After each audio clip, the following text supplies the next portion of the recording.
stealing. Hey. Set up here before we go to our fishing hut and start right at time.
Some RRR. That's all. We don't serve pirates. It's not today. It's Tuesday, right? How's it going, Hazel? I would absolutely call you Zelly if no one had told me 700 times that's not your name. Red reads Reddits? That is Not a bad name. Not a bad name. Might be the name going forward. Zero is still setting up, so I am here making sure that my Minecraft is doing well. I'm also joined with Cat. Do you want to see the cat? I have Cat. You have to pay the tax. You're not leaving yet.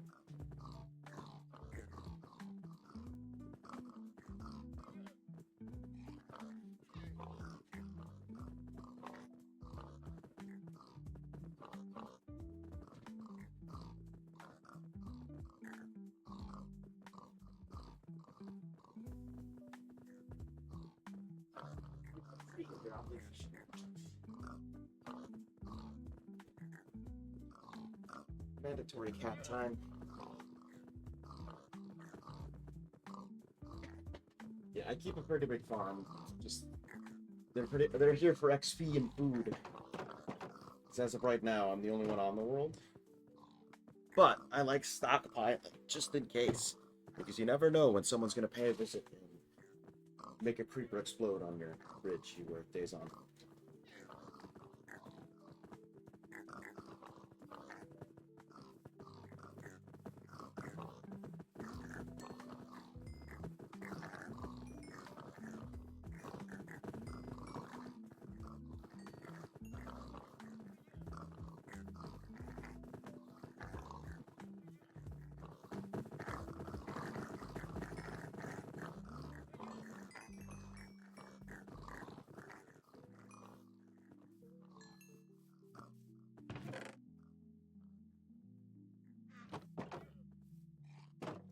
What animals? We got horses, dogs. These are wild dogs too. They haven't been tamed yet.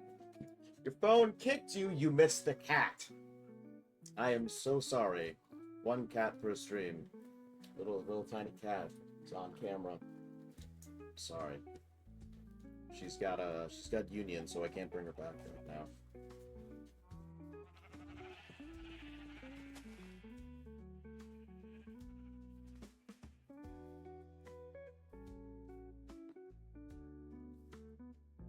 Appreciate you being here though, even if it is on your phone. I do think that we need to reset the comments of chat reader because it does look like it's not broken. Yes, the PP's go snort. Many animals. So many animals, in fact. I have my good friend Drew come in every now and then and do a culling when he thinks that it's excessive.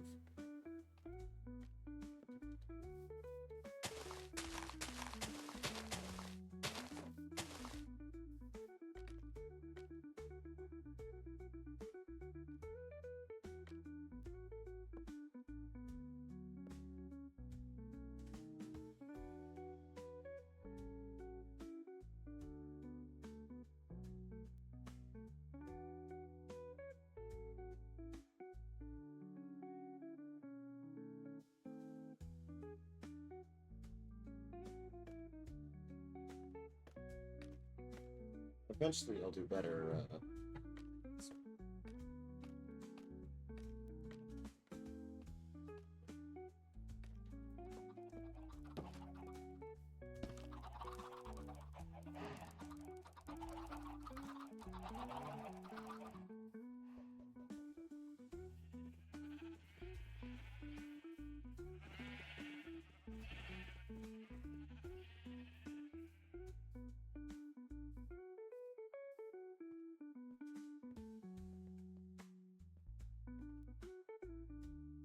Oh wait, there we go. Sure, it is working. Just not for my side.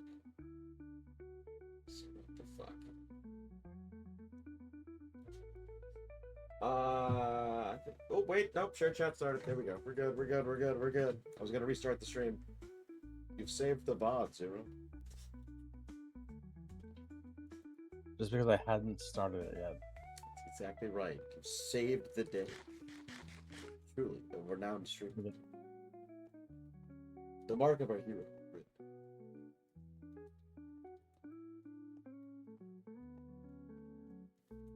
Hey, Hazel.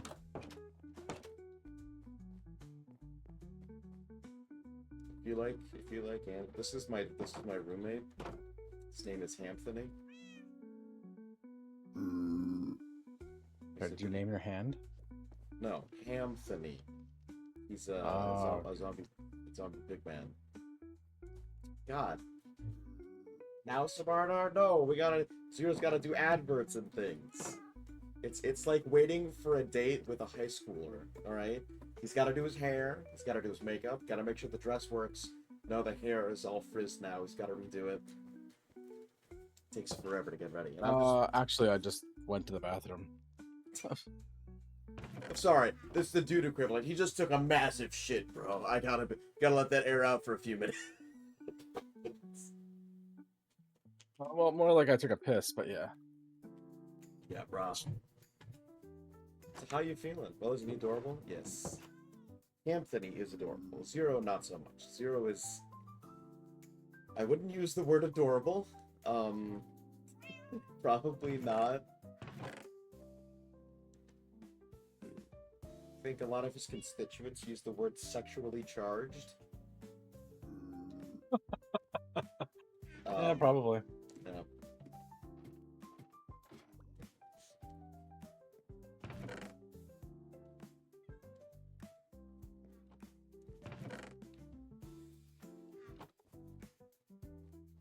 Upgraded my fishing pole, so I'll be able to catch more stuff. I got a bow with mending the other day, yesterday, so that was pretty cool.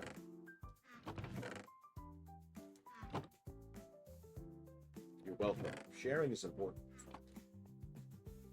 Would you like to know more about his bathroom habits? If you want, I can just share them with you. This is a personal thing. You got to work out amongst yourselves. You want to park. Alright, let's go. We don't need that. It's here, there, waiting. It's all good. I've actively hit on Hazel too.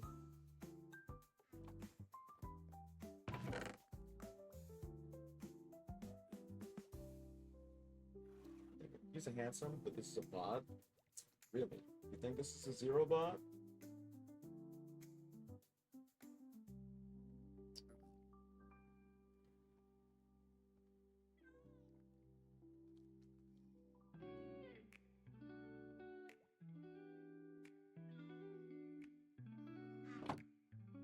Is that me? Is that me stronger than me? How fucking dare me?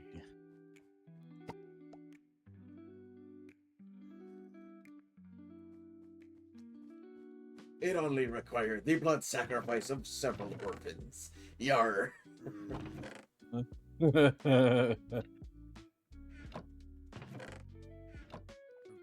Only orphans were harmed in the making of this stream.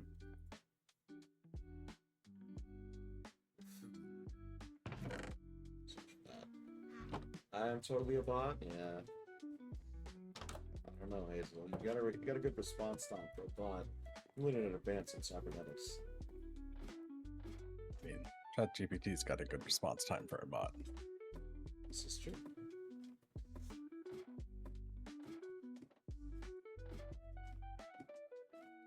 Sun is starting to come into the room. Yeah, it does that at this time every day. Lens. Well, no, I got my curtains up usually. It's because there is a lens flare.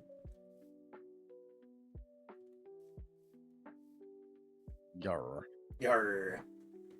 Arr and yars from Hazel City. We be doing pirate Reddit time. Pirate Reddit. It's absolutely a pirate Reddit.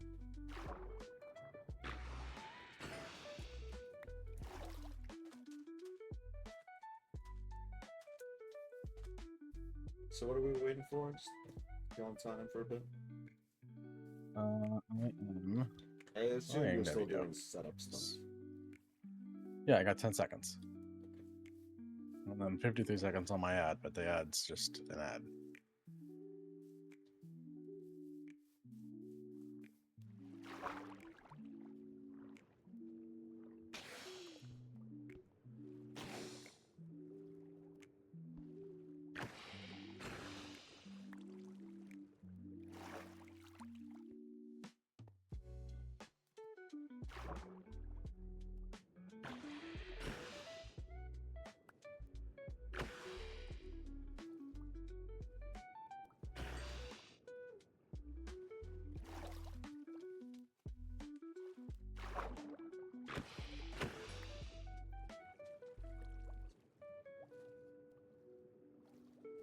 They will remain. It's character. Jesus.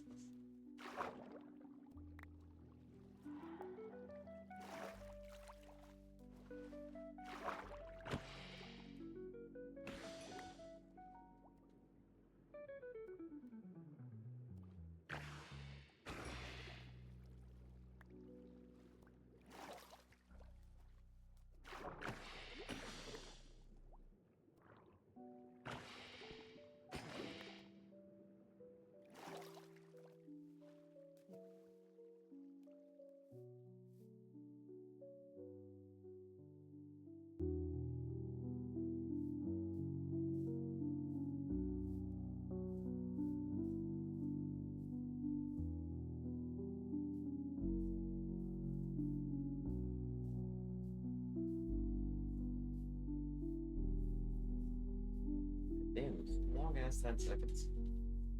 Band jumping! Yeah, I was putting this stuff up. Echo. Set a 5-minute timer. Can't do anything.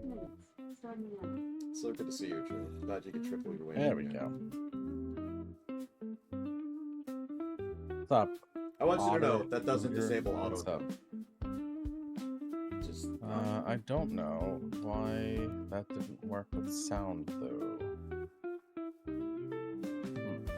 Stomach starts yelling my mom like we don't speak. Zero, I need you to do a disclaimer about naughty things.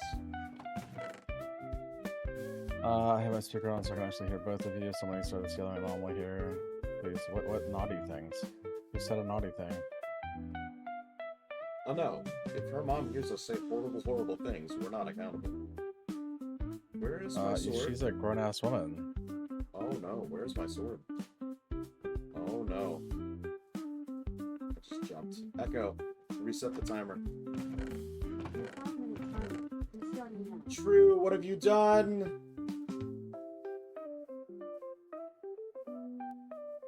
I have a problem because I have no audio. What is going on, Uder? Going with the honor system? Yeah. That's what it was. It's going through my wireless controller on PlayStation. Sure, you made me drop my fucking diamond sword. I almost lost that shit. I'll fucking do it again. Look at dude. Alright, let me get the Twitch stuff up and running for you guys. So Otter can snake. I'm here for the snakes, yeah. I know. Snakes. I am not lost on why I have an audience.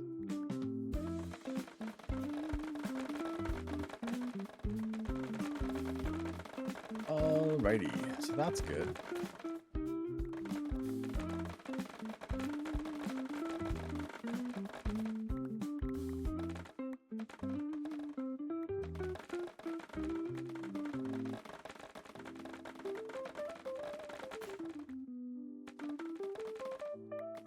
I'm gonna do both.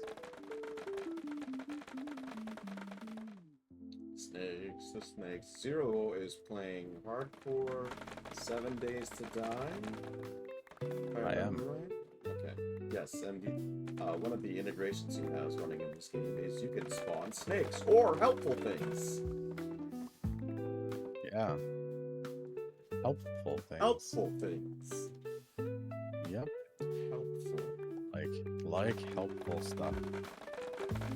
I don't know what any of them are because nobody ever does it, but helpful things.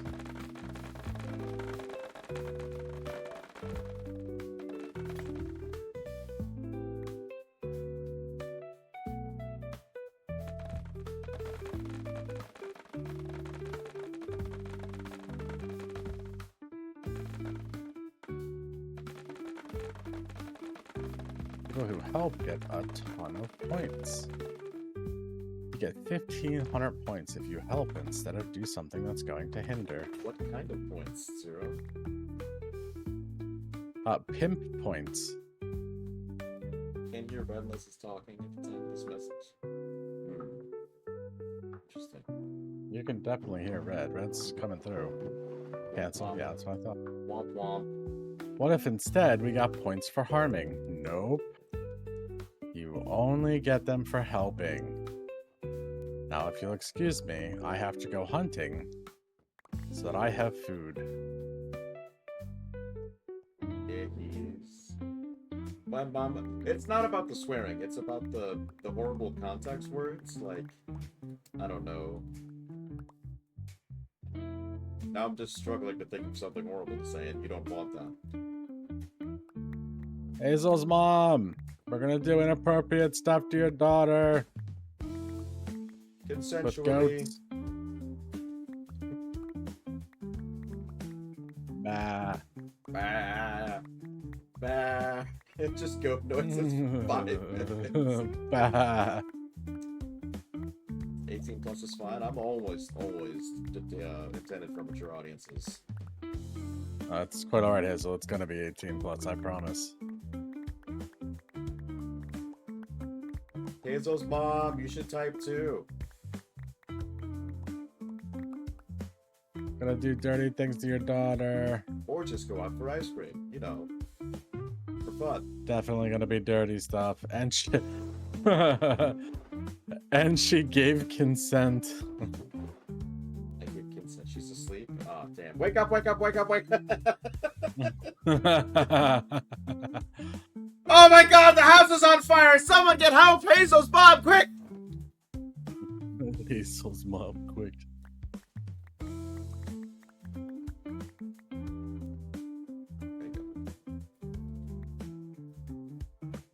Alrighty. Oh. I don't even know if I can shoot him, to be honest, but he's got my stuff, so. Alrighty. Red. Yeah? Wrong category. What? You're tagged wrong. Almost positive. No, I'm not. It says 7 days to Oh, die. I'm in the wrong category? I'm in Minecraft. Huh? Oh. I'm almost positive I said it. Otter the Fortuitous tells me that I'm wrong. Category? I'm in Minecraft. I'm wrong, huh? Oh. No, I'm streaming Minecraft. What category do you want me to be in? Echo. Stuff. Otter, what category should I be in? Gotta get in there and have some. No. I don't play the snake game. No, I don't do the snakes. I play horror with Zero and like talk about Pepsi machines while he's getting molested by giant big monsters. You kind of play horror with me. I play like adjacently. I'm playing a different game when I play horror games. I don't know if you guys know this, but as often as he's all like, I really love horror movies, he does not play horror games. I don't. It's the problem. We've had this conversation before. I have a hard time immersing myself into that world. Now we're having it with everybody. Yeah. Isn't this great? I mean, that's the goal of what we're doing, isn't it? Invoking conversation. Hello, Oh, Mr. I'm missing a small stone. Hello, There Mr. we go. Scooter. Oop, now I need can your make spider it. soup. Thank you. Your sacrifice. My tree didn't turn out big. That one. God damn it. Time to eat my emergency rations. The trees aren't big. Everything is a horror game to Cat Mac. Hey Hazel, how you doing?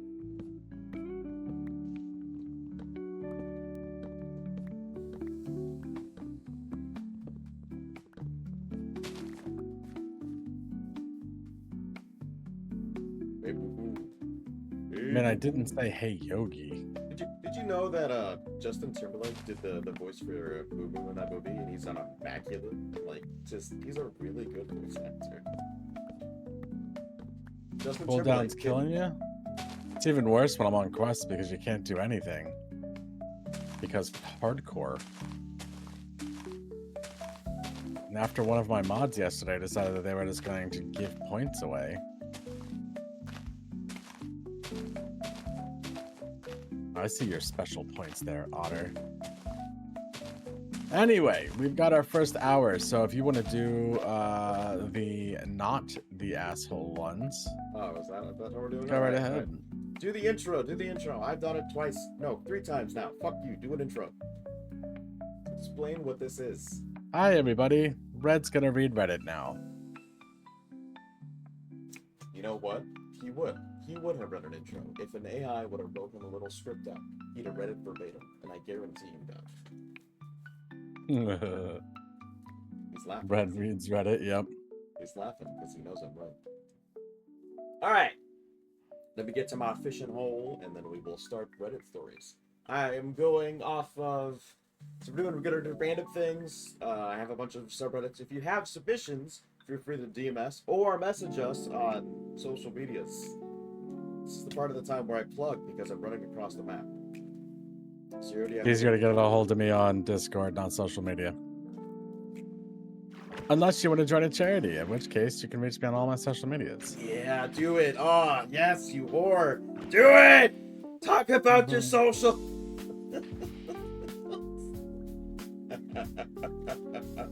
Yes, become one with the whoredom. Bop.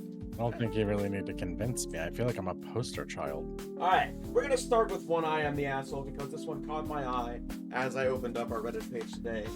We're gonna start with one and then we're gonna go to a bunch of different Reddits and do like quick little story time things. We got our opinions on it. And then go back to Am I the Asshole? Because that's what everybody likes. We're gonna start with one. Fuck you. Am I the asshole for avoiding my mom after she told me to suck it up when I broke my fingers? When you broke your fingers? Yeah. I think you so get to as break her as- fingers now. As someone who I'm almost positive has broken his hands, how do you feel about this? You told me yesterday, you're like, I think I broke my thumb. And as far Oh as yeah, I immediately got better. as far as I know, when you have to ask, it's not broken.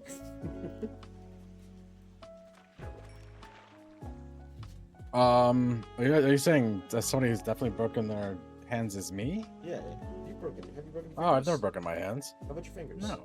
No? Never like Nope. dropped anything on them?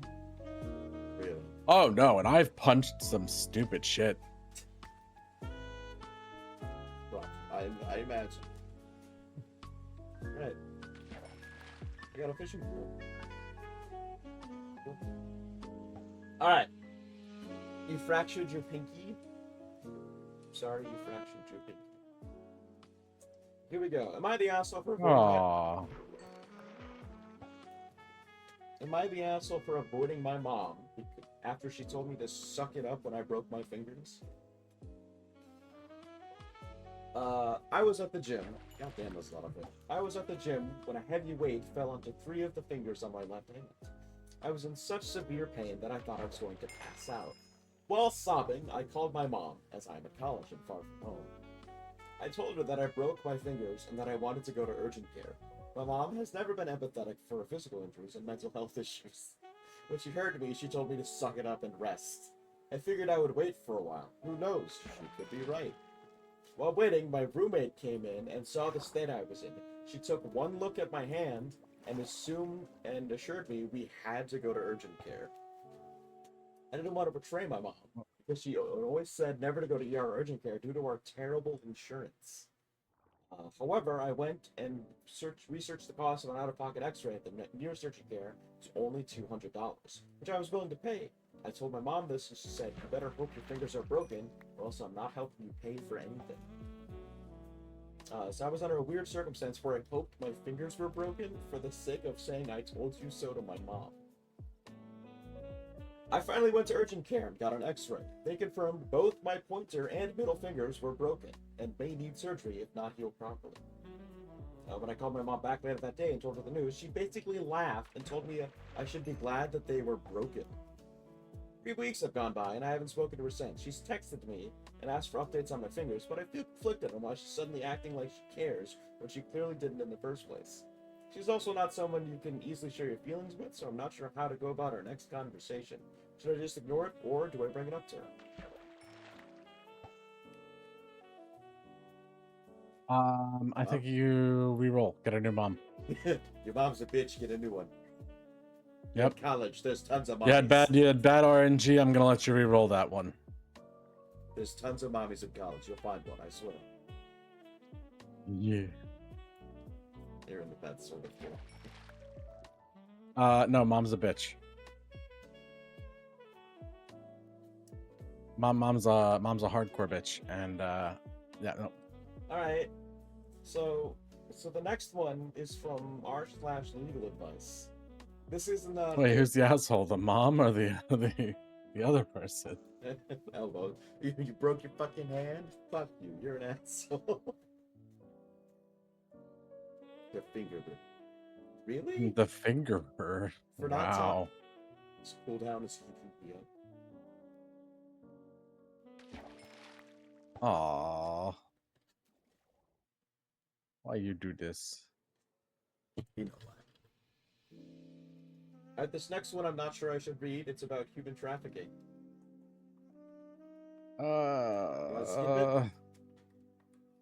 I believe I'm a missing person. So we're going in. We're going in. Here we go. I believe I'm a missing person. All right. Hi, Otter. Gotta give it a second, brother. It's slowly down.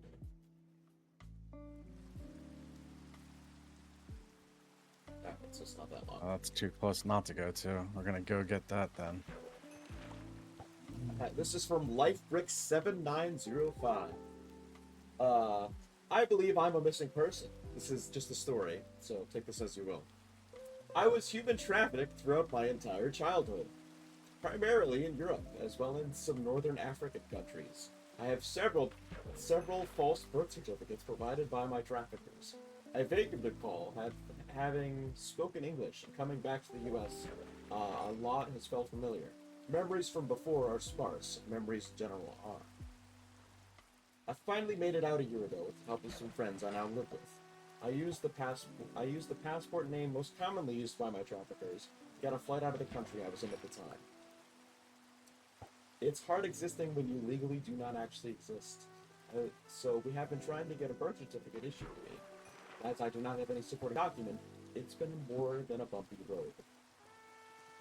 In an effort to help me with my current political climate, my friends and I started scouring NGOs related to trafficking and missing children, originally trying to find an advocate. What we found, however, was a link to a database and a profile of a missing child that matches up really well. The age roughly matches up to, so does the time of the disappearance. I had once sent one of my friends a child me picture. The faces are so similar that another friend, their wife, asked why we were showing a picture of a random child. Why we were showing pictures of a random child when we showed the missing picture and picture side by side. It lines up down to the name of the father, who allegedly is the kidnapper, being the name of the person that's been around me growing up. Jesus Christ. So what do I do? That's the question. This is r/legal advice. What does one do? r/legal advice? What's the? They want to know what they do because they've been human. They contact the people. What people? And find out if they are the missing child. Well, the missing child, the people in that scenario are the dad that gave them into trafficking. I think. Oh. But I don't remember hearing that part. It lines up down to the name of the father, who allegedly is the kidnapper, being the name of the person that has been around me growing up. This reads very not well. The police. Of course not. They were trafficked. Police. Probably didn't have a formal education. Oh my god. This was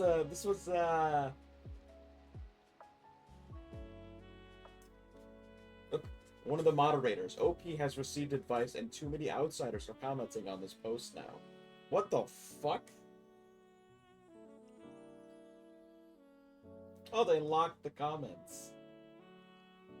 Yeah, they'll do that once something starts getting enough attention. The best thing that they can do is talk to a lawyer and find out. I mean, all right, so I think that this one kidnapped your father, so That's funny, True. Please remember that I am in hardcore, so if I die, I lose all of my progress. I will come to your house. Slime. Okay. The worst thing they can do is go on Reddit asking for money. Again, in hardcore. So, chill a little bit.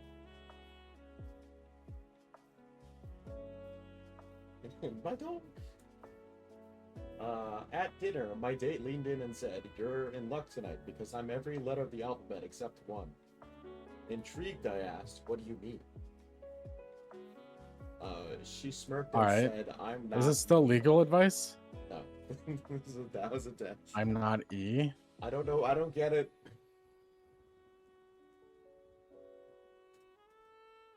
I don't get it either.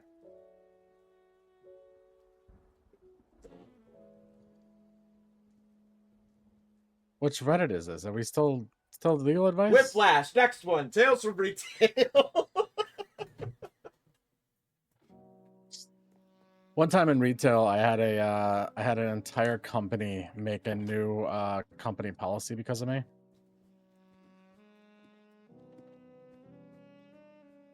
Go on. That's all.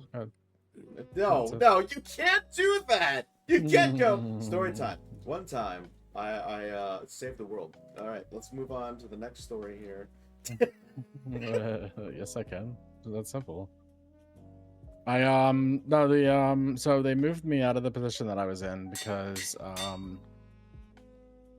so I was promoted to running the consumable side of a Wawa. If you're not familiar with a Wawa, it's like The gas station, but also a a restaurant. good 7-Eleven. They serve good food and also With, good like, gas. Yeah, it's not like crap food, it's good food. But anyway, I ran the consumable side of that, and then the store manager ran the opposing side of it. And the assistant manager, not liking that she didn't get the position that she wanted, was actively working against me the entire time that I was there. And when, ooh, that was weird. Am I getting any corn out of this? I'm not getting any corn out of this. This is a waste of time. Anyway, she was actively working against me and saying that I wasn't doing my stuff. She would like change codes that I had already changed, and she was like making it look like I wasn't doing my job even though I was. And so they moved me from that store, even though it was very clear what they were doing. And I was to be moved from that store to go to another local branch. But I was supposed to be keeping the money that I was getting paid. Ooh, 2 paychecks. Second Christmas. After 6 months, they hadn't fixed my pay, and I was being shorted for 6 months worth of paychecks. At the end of 6 months, they're like, "Oh no, we're not going to do that now." So instead of telling me what was going on with my pay, they waited 6 months. That's claim score. To be like, "We're not going to." It doesn't matter afterwards. To be like, "Oh, we're not going to do that." So what I did was, since I ran the store during the days, when my store manager went on vacation, I covered the store.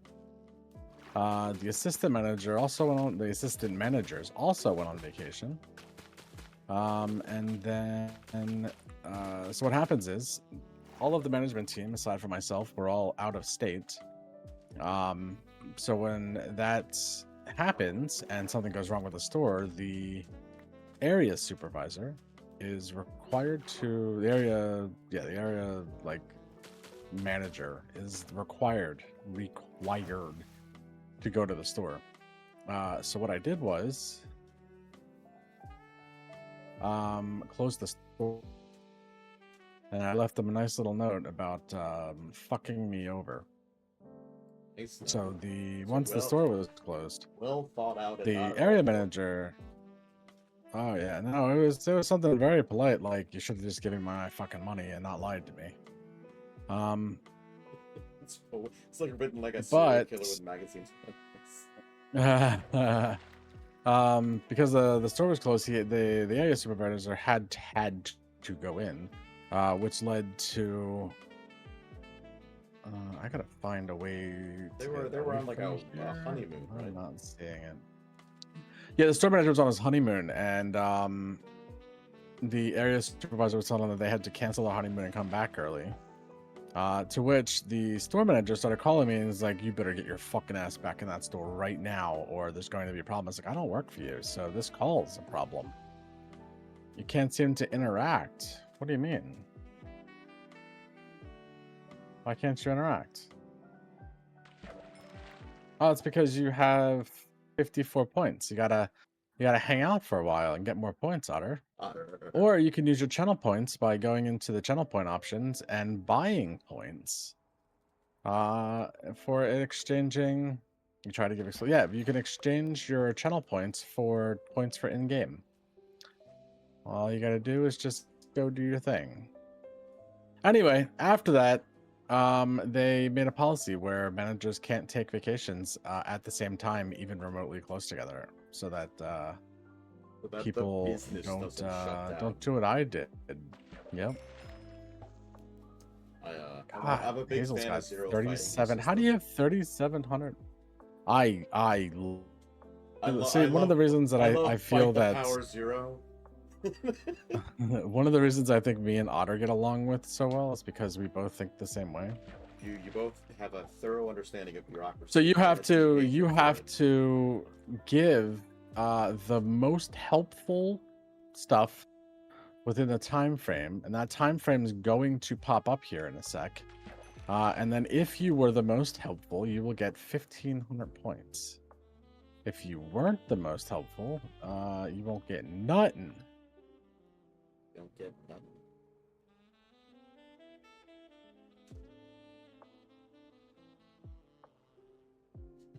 You ready? Ready for some Reddit stories? Yep, go ahead. I have gazed into the eyes of a customer who brought 46 coupons and survived. You ever run into a couponer? No. Extreme couponer? No. Go to your channel points, and then in channel points you will see get points. For it's like 500 points for something.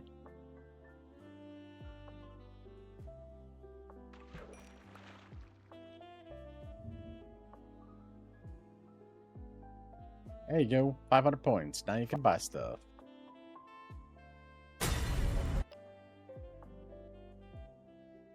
Hi guys. I've seen through darkness. It came to my register in the form of a middle-aged customer, clutching a wad of coupons thick enough to alter the Earth's gravitational fields. At first I was naive. They unloaded their cart innocently enough, while keeping one hand firmly gripped on the stack. A silent promise that only that had yet to begin.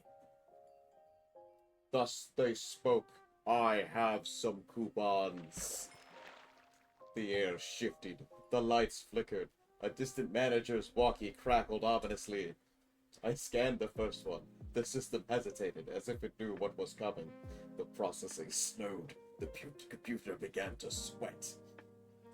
Coupon after coupon.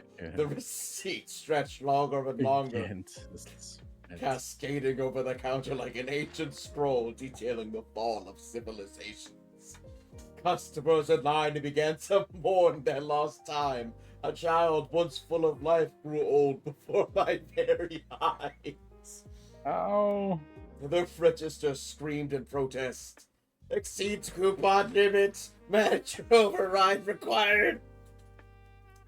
The manager appeared from nowhere. They did not speak. They only nodded. They had been through this before. Minutes turned to hours. Reality blurred. I no longer knew who I was. Only that and I was scanning. Always scanning. And then, at last, it was done. The total, 37 cents. The customer smiled. They had won. They always win. As they walked away, receipt trailing behind them like a bridal train, I heard them whisper, "See you next week." I fell to my knees. That was that one. Meh.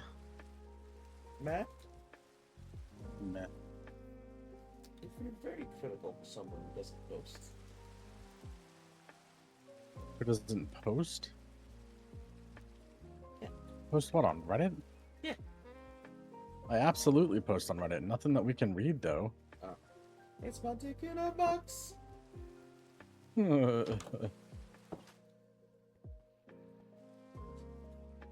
Alright, let's go to the next one. Tales from the front desk. They don't let me post on Reddit. I can't imagine why, Otter. Too many manifestos. Too many manifestos. This is from M Star Brannigan. People just don't understand how hotels work, do they? Last night, we were unexpectedly busy. Had a walk-in come and asked for a ground floor room, but I didn't have any. Not in the room type he wanted or any other type. He wasn't happy, but accepted it. Got him checked in and thought everything was good. He came back a few minutes later and told me there was in fact a vacant room available on the first floor and gave me the room number. We are a motel-style property, so it's easier to tell from outside which rooms are occupied and which rooms aren't. I figured the room must be out of order or something. Because it hadn't come up on the list of available rooms, but it turned out it actually had been rented by someone. I told him that room wasn't available and someone had rented it. He insisted that the room was vacant and I could give him that room. Again, I told him that someone else had already rented the room. He got frustrated and told me that no one was in the room. I explained that I understood the person was not currently in the room and may not have been in the room yet, but they paid for the room and it was theirs to use or not use if they wished. And that should have been the end of it. Actually, me saying we didn't have anything on the first floor in the beginning should have been the end of it, but you know how people are. It's a ghost. I have horror stories we can do. Yeah, we can do ghost stories. It's fine. He reasoned that I could rent him this room, and when the people who had rented the room he wanted got back, I could give them a different room. First of all, can you imagine going to a hotel, checking in, and all you've got time for is to grab the keys and head back out and do whatever? You just don't want to deal with having to check in late at night or something. Finally, after a long day being out and doing your thing, you get back to your hotel and go to open your door and find your keys don't work, and the room appears to be occupied. You go to the front desk and you're like, yeah, I gave your room to someone else because they wanted it. So again, I tell the guy, the room has been rented to someone else, and I'm not giving him the keys to someone else's room. He wasn't happy. I could all see all the gears turning in his head. As he tried to think of another way to Yeah, you have to convince- refresh the page and let it load in. That's a integration thing. You can also use the chat as well, which is just using the hashtag and when it pops up. But right now, that's on cooldown. You'll notice it says that on the screen. You can't do anything because it's a blood moon night. So that's probably why it's not loading in. I could see the gears turning in his head as he tried to think of another way to convince me to give him someone else's room. Unfortunately, he silently conceded defeat and left, still clearly angry. I think the most annoying part about this is that this isn't even the first time it's happened. I've also had people argue with me if a room is out of order. They want a particular room for whatever reason. They can't wrap around their head yet around the idea that an out of order room means not currently for sale.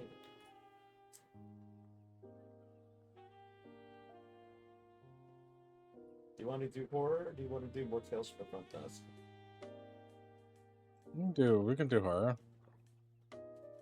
Alright, I like the front desk stuff. I'm not particularly fond of any of that stuff. let's do ghost stories.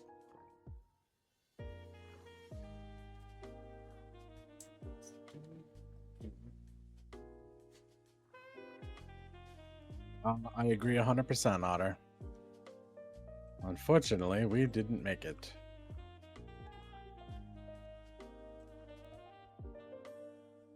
Alright, this is a longer one, but this is the top story of ghost stories. It's from user Christian is Lost 72. And it is a tale called The White Witch. Hang on, I have to change my music to spooky music. may fall asleep. If you need to sleep, Hazel, sleep. It's not a big deal. We're essentially reading bedtime stories. This is the Too white. spooky. Spooky hasn't even happened. It doesn't happen for another 30 minutes. Kill some time. I have to buy some coral. That's fine. What, the waiting is the scary part? Yeah, I'm sorry. In the early 80s. So, What? okay, I thought you said you wanted me to kill time. Yeah. No, you go ahead. So what I'm doing here is I'm blocking off this exit so that they can't get up this ramp. Oh, if you go do demon stories, it's gonna be too spooky. Because Okay, it's yeah. not Well, like- we're not doing them yet. Calm down. So what I'm doing here is I am making sure that this is broken, so when they climb up here, they can't make the jump over. And I'm trying to do that before it turns into 1900, because once it's 1900, we're gonna be in trouble. Okay, are you ready? Mm-hmm. This is the White Reach. You find Australian demons. Can you do some? Hang on a sec. Do demon stories because Otter has demon snakes on the game, and can you find some specific Australian demon horror stories? I mean, What is the application process for getting a custom channel point redeem? You just tell me what video you want to play, and then we make it work. Also, we hit the first milestone for charity, so yeah, we the community gets to pick a custom channel point redemption, and we are currently $80 from the next redemption, which I believe is something unique and fun. And I swear to God, if this person makes that jump, I'm gonna be very upset. Nope, you stay over there. What kind of link do you? I need you to send me a video. It needs to be you sending me a video. Excellent! what's going on, Dens? Glad you're here, man. We're about to do ghost stories. You say Dens? How come I don't see Dens? Oh, he probably did a redemption, right? A video of me sending you a video. Who is holding the camera? What's up, Dens? As in a video? No, you need to send me like the actual MP4 that you want to play, that you want attached to your redemption.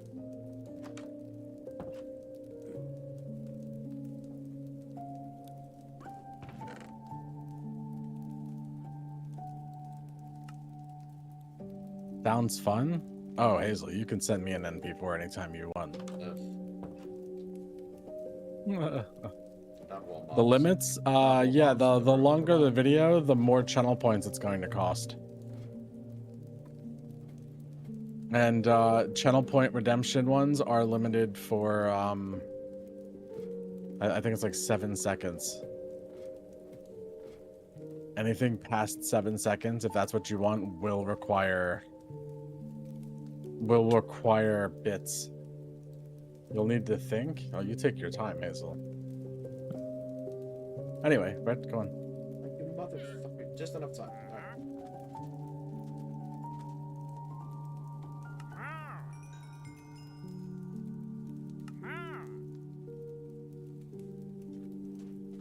Alright. Are you guys ready? I'm glad Zero is able to fill dead air. I'm so happy. Slowly becoming the streamer I always knew to be. This is the White Witch. In the early 80s, I lived in Okinawa, Japan. My dad thought that seeing the world would be an adventure that would help my brother and I become better men. I have to say, I think he was right. Being in the military showed me cultures many would never get to experience, and I'm thankful for every experience that life gave to me, even the scary ones. Yes, I did see the videos you sent. While we lived in Japan, my Continue. father wanted us to have a fully immersive experience, so we chose to move us into a small Japanese neighborhood off base.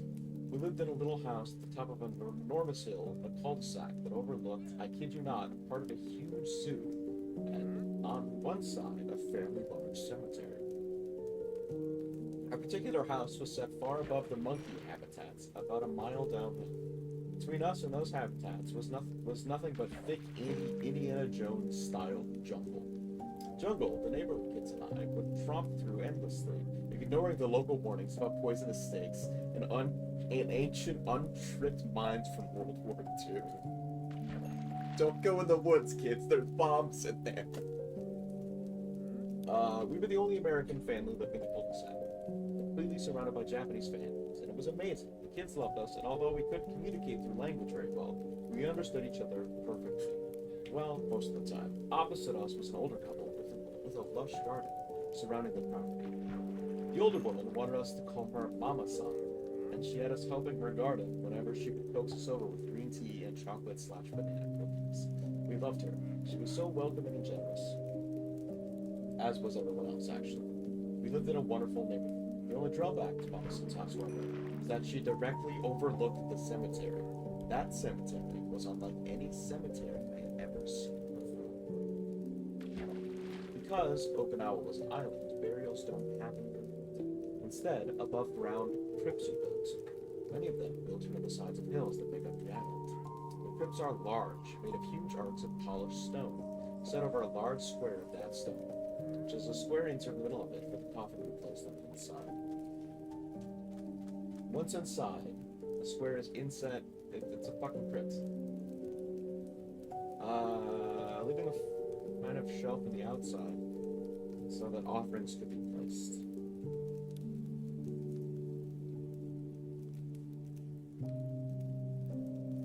It's the lost loved ones. Again, food, flowers, incense are some of the offerings given. Below Mama-san's house was a valley that swooped into another hill opposite her home.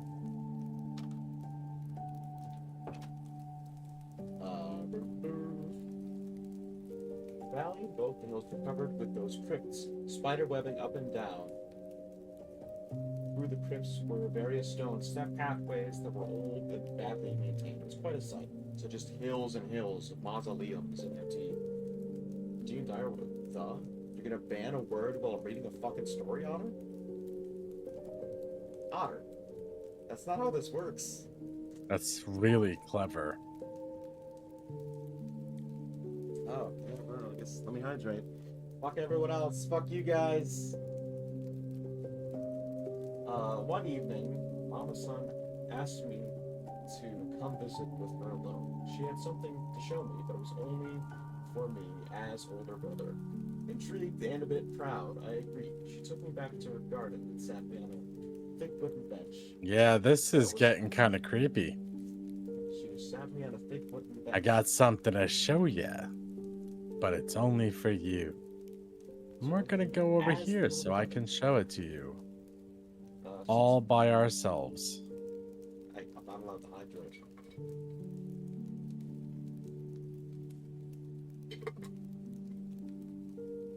She sat me on a thick wooden bench that was carved with scenes of fishermen and men with swords, and told me she had a story to tell. Mama-san then disappeared for a few minutes, and soon returned with a tray that held hot green tea and sweet rice cakes. Sitting next to me, she smiled and commented on colors of evening sky as sun began to lower. I want you to know every it's not there. It's so good.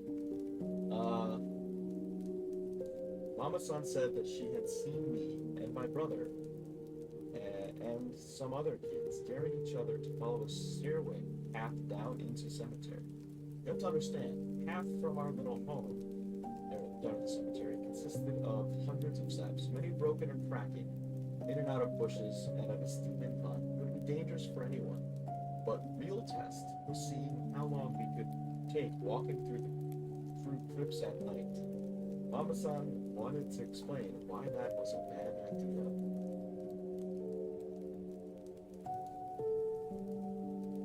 Not other options to make us hurt. Many years ago, during the war, America was thought to be devils, monsters that would murder innocent citizens for no reason other than to kill. That fear was the product of wartime.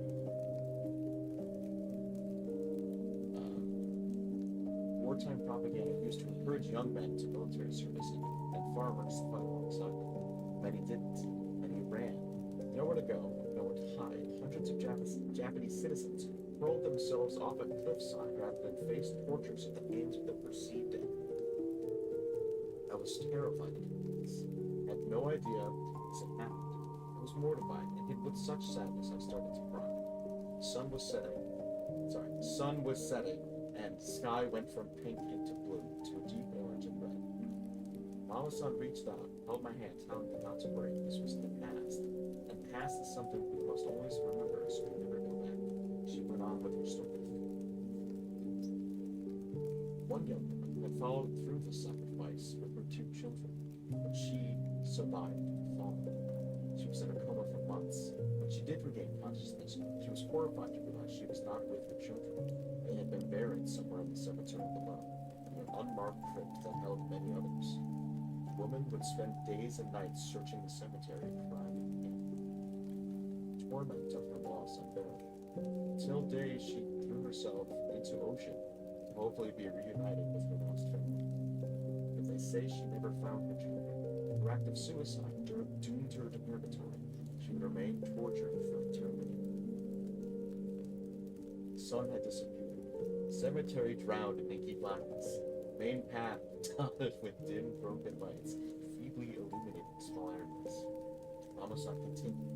She still wanders the cemetery, she said, looking for her kids. You can hear them cry. Then she pointed down. I didn't want to, but I did. I looked. In the back of the cemetery, in the back of cemetery, in darkness, was a white figure. Burst of bright white shape, moving slowly, shaking, moved from side to side. It was moving among the cliffs, actually near the top. Softly first, though the low moans and whimpers of pain as it got closer. I was terrified. I wanted to run, but Mama-san held my hand and whispered that she wouldn't come up here. We were too far. And that is why she should go down there after dark. She said many don't know her story and called her the White Witch, which angers her. It's best to stay with her. It's best to pray for her. Mama-san said she comes out to see her often, and then one day she would find her salvation. Needless to say, I never went down to that cemetery. Not once. And I never sat back there with Mama-san again either. That was enough for me. I do, however, visit Suicide Hill. It's called Peace Prayer Park now, respect. I cried the whole time we were there. I prayed for all the souls and for forgiveness. So many Japanese citizens spoke to us, welcoming us, telling us stories, sharing with us. I didn't feel worthy. My love for the country and its people were overwhelming. I'll never forget my time there. I'd like to go back to see if she's still there, wandering the graves, looking for her children. That is the end of The White Witch. What do you guys think? I think Otto's a piece of shit. A beautiful story, and Otto's like, nah, remove the consonants.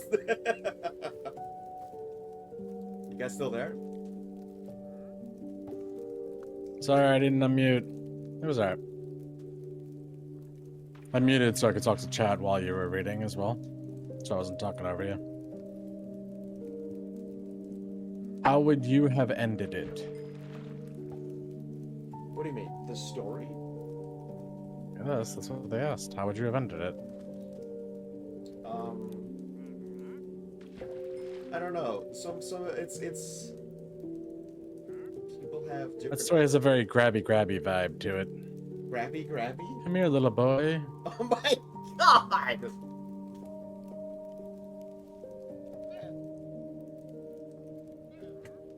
It did. Tell me it didn't.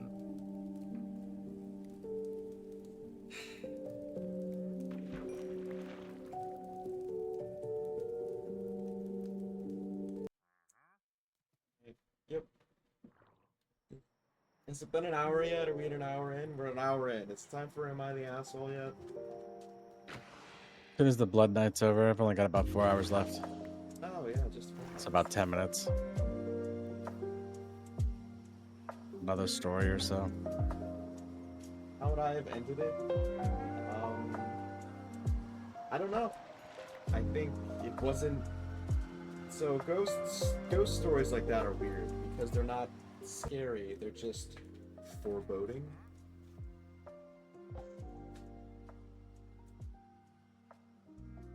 I don't know, maybe the Mama-san was like the kid that survived. Because if the I'm checking a second. unless she chucked the kid with some force, maybe it survived the impact. I don't Okay. fucking know. That's the way my brain worked. Was maybe Mama-san was one of the kids.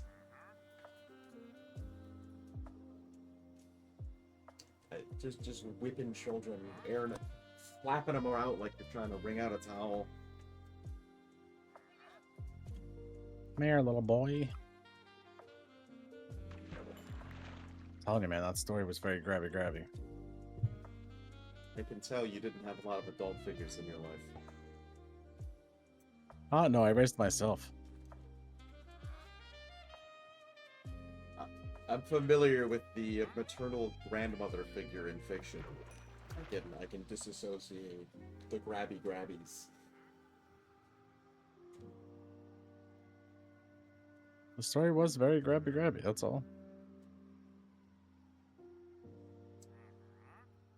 Going to Okinawa. All right.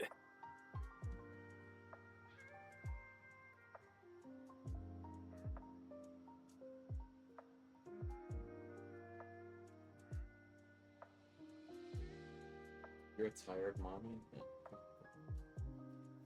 There's some harassment appearing in the stream.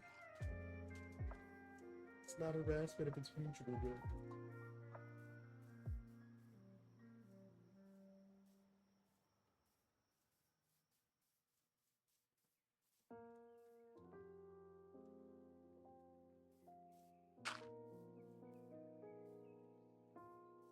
I don't know. You ever seen a ghost, Z? You're a paranormal dude. I've done ghost hunting and I've been like on places with like known haunting areas and stuff like that. You've seen a couple orbs? I bet you have. But Tish. I've seen dust too. Are we jaded?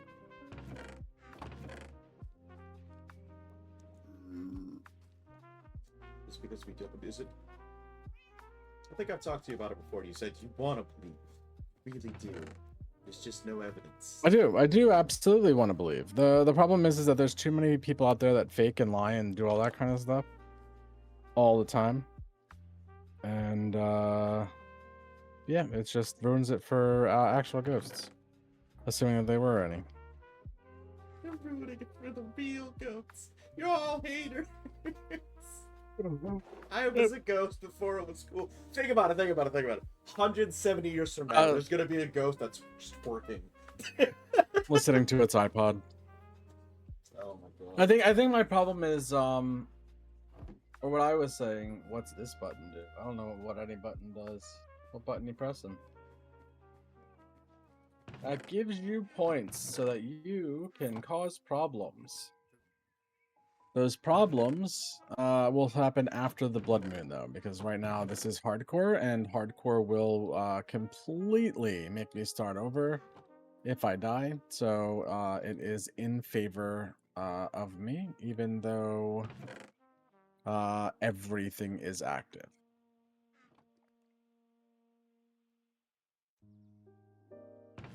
If I die, I lose everything. What I was saying was, I did do some, like, I guess, ghost hunting on a graveyard for a good while. I used to help this woman, very, very nice woman, for a long time, and she was very, very sure that the area was haunted. And I heard some. I'm very like, I can explain this. Yes, very. And I heard. Reasonable. Yeah. Feel free to stock up. Like I said, though, it is hardcore. I will lose all of my progress if you are spammy. So just don't be spammy.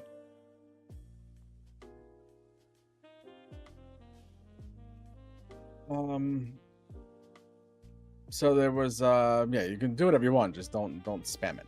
Like don't be like, oh, coyote, coyote, coyote, coyote, coyote. I'm good. Don't do that. Other than that, you're more than welcome. Welcome in. Have fun. But I did the ghost hunting with her for years, and I heard some stuff there that I couldn't explain off. I've heard some real weird stuff while I was helping out with that, and I still like actively think about it.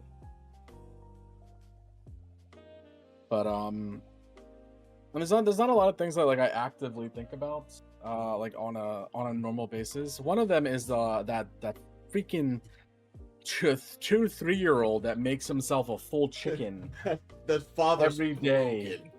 broken. Yeah, the dad has to like, he tried like locking the fridge so that the kid wouldn't do it, Busted but the he gets lock up and like open. makes himself a full-size chicken for food, and he's like 2 or 3. It's ridiculous. I heard about it when I was like super younger. I just, since then I have not forgotten about that kid. He lives in your I head. think about him often. He eats an entire You're chicken. Like, he gets up like legs, at like breast, 2 in the everything. morning and eats the entire chicken. And I think that's crazy. How big is that kid now? I have no idea. Probably massive. It's probably bigger than you.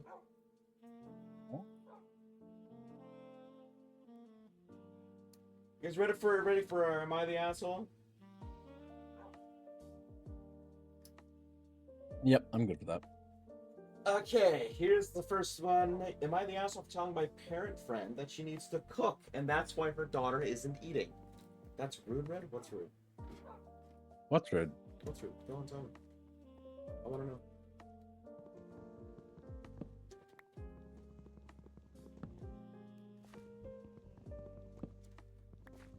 I'll wait. Please don't spam. Asking about weight? What? Oh, how big do you think the kid is now? Yeah. I mean, he's probably He massive. ate entire chickens! I'm allowed to inquire! Alright? Let's not do that. Alright? Have you heard No, about... he is super big now, I'm sure. Because I mean, he was like a.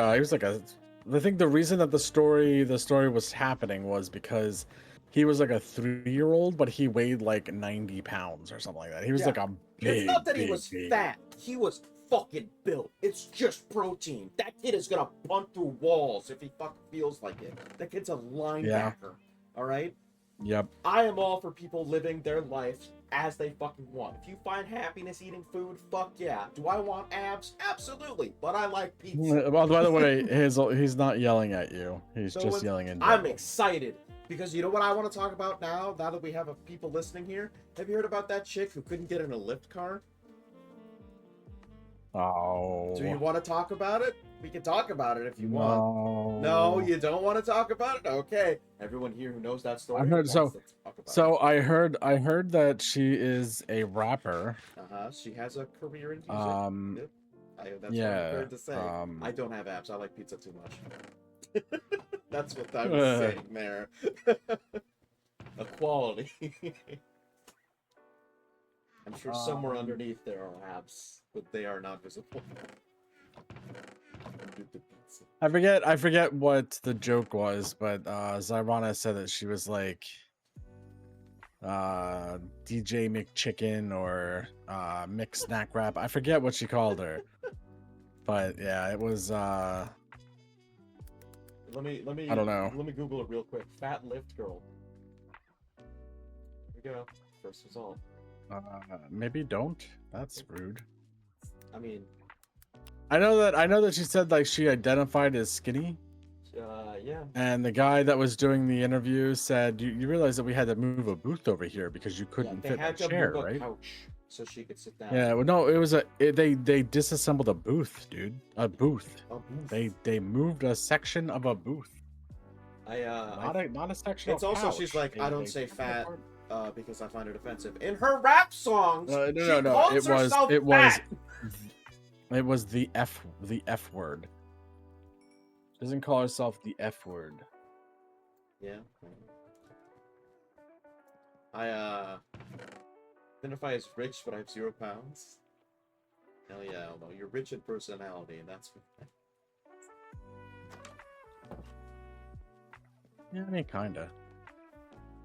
Alright, we talked about it. Cool, we can move past it. Am I also for telling my parents' friend she needs to cook, and that's why her daughter isn't eating? My daughter has had a best friend since kindergarten. They are now in the 7th grade. It's like middle school. This I know year, what 7th grade is. yeah. God, fuck you. This year, Sarah has gotten quite. This year, Sarah has gotten quite thin, and her mom has come to me saying she isn't eating. My daughter backed this up and said she picks at her food at school. I thought I was an eating disorder at the time, and I told my friend to take her to the doctor. That's fucking sadly plausible. Told her to take her to the doctors. My friend needed to leave for a work trip this week and asked me to watch over her. No big deal, she will stay over for the week. First night I made meatloaf and she ate it. She didn't get sick. The rest of the week, anything I made, she would eat, no issue. She even came back for seconds for most of the meals. At the end of the week, she asked me why my food didn't make her sick. Apparently, she only eats TV dinners at home, which make her feel like crap. School food also sometimes makes her sick, so she's cautious about it. I guess there's an allergen in preservative foods. My best guess is that there's an allergen in preservative foods. She needs to get that checked out. I dropped her off, pulled my friend to the side, and told her everything. I told her that she really needs to cook and take her to get her allergy checked out. She was not happy I said this and basically called me a jerk for overstepping. Am I the asshole? Should I apologize to my friend?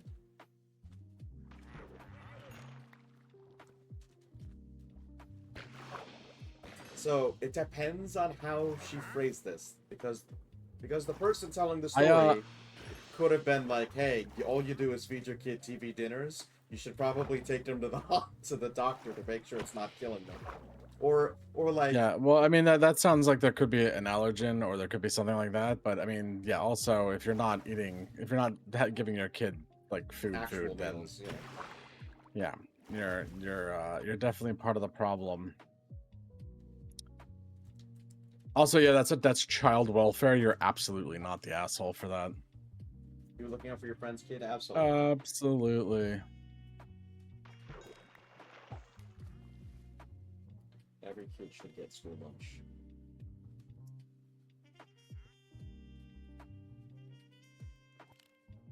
Yeah, but it should also be a nutritional. It shouldn't just be like every kid gets. It should be something that's also healthy. Yeah. Yep. Should be something fantastic. But I feel like that's somehow political, and we can't get into. That's definitely a political. Yeah, it's not. That's Especially right now. maddening. What the fuck? All right, here you go. This is from a deleted user. Well, I did drop in. Thank you for stopping in, Varseal. Appreciate you being here. Ah, no. All right. Am I the asshole? Unless they're causing issues at school and getting the nurses. I gotta work. See you soon, bud. I mean, thank you for stopping in. I mean, if you're starving and they're not feeding you at home, reach out to the adults in your lives, even before adult. Like, talk to your teachers, talk to your counselors, and the people in your life that care for you. Yeah, genuinely, get some help. I don't know if we have any young people watching us that are lurking, but truly, if you need help, seek it out. It will be there for you from the people that care. Hey, I appreciate you being here, man. Have a good day at work. Am I the asshole for refusing to wear a skimpy maid outfit to an exclusive party my friend got invited to? What the fuck?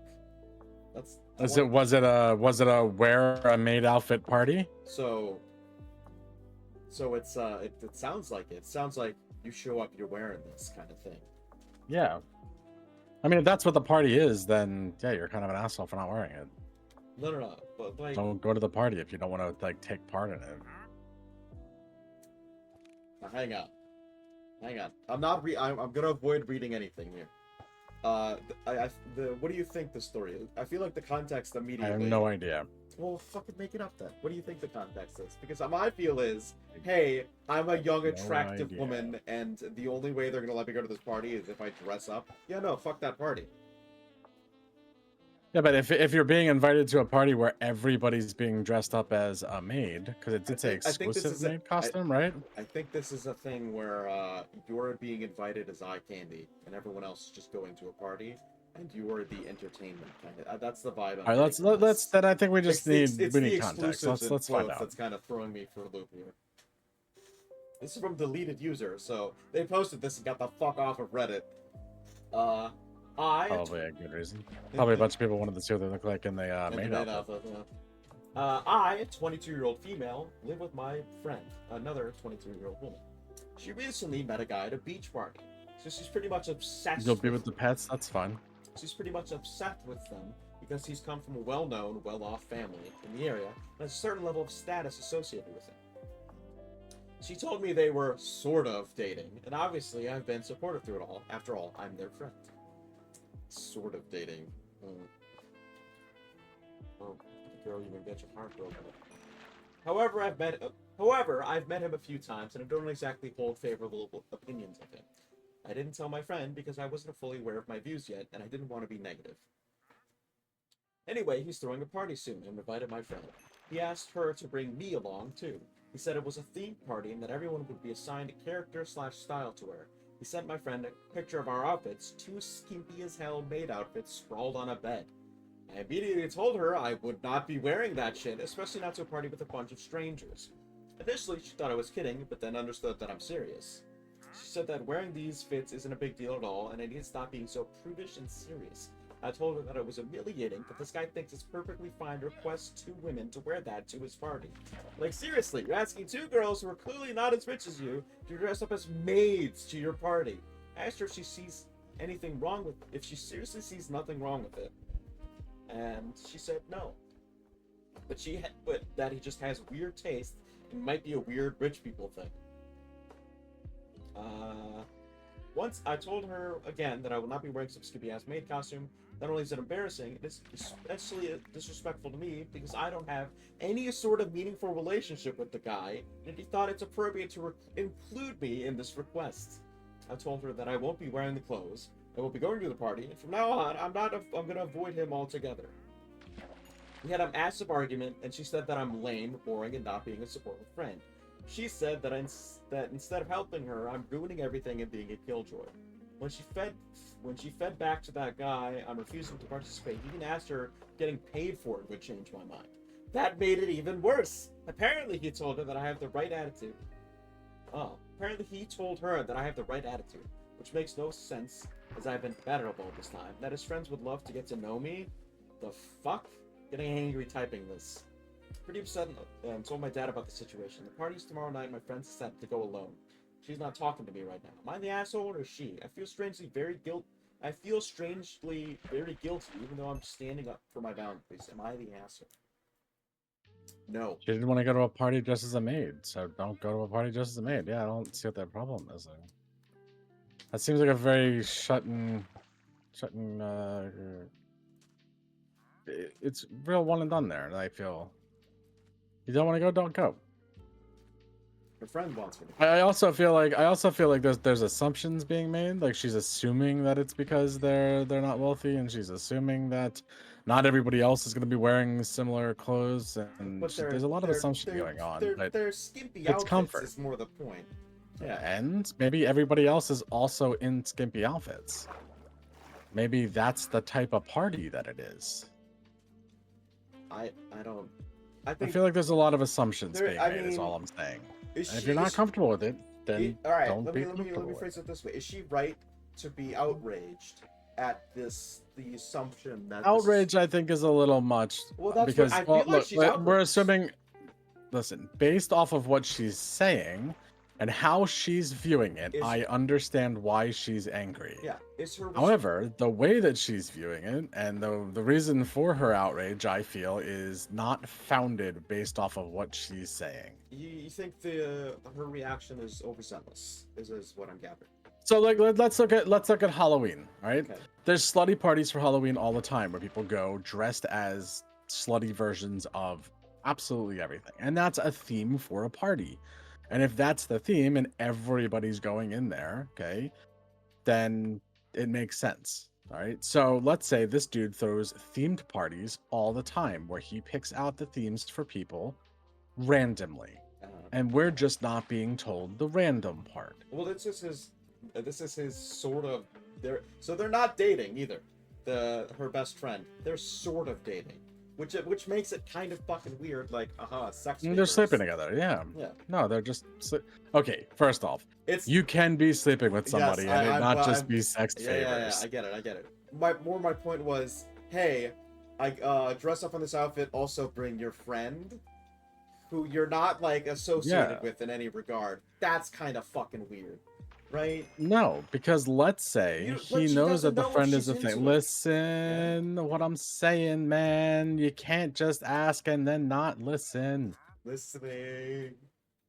What I'm saying is, let's say he has a friend also, and he's trying to set them up. Okay? Now, if she's not interested, whatever.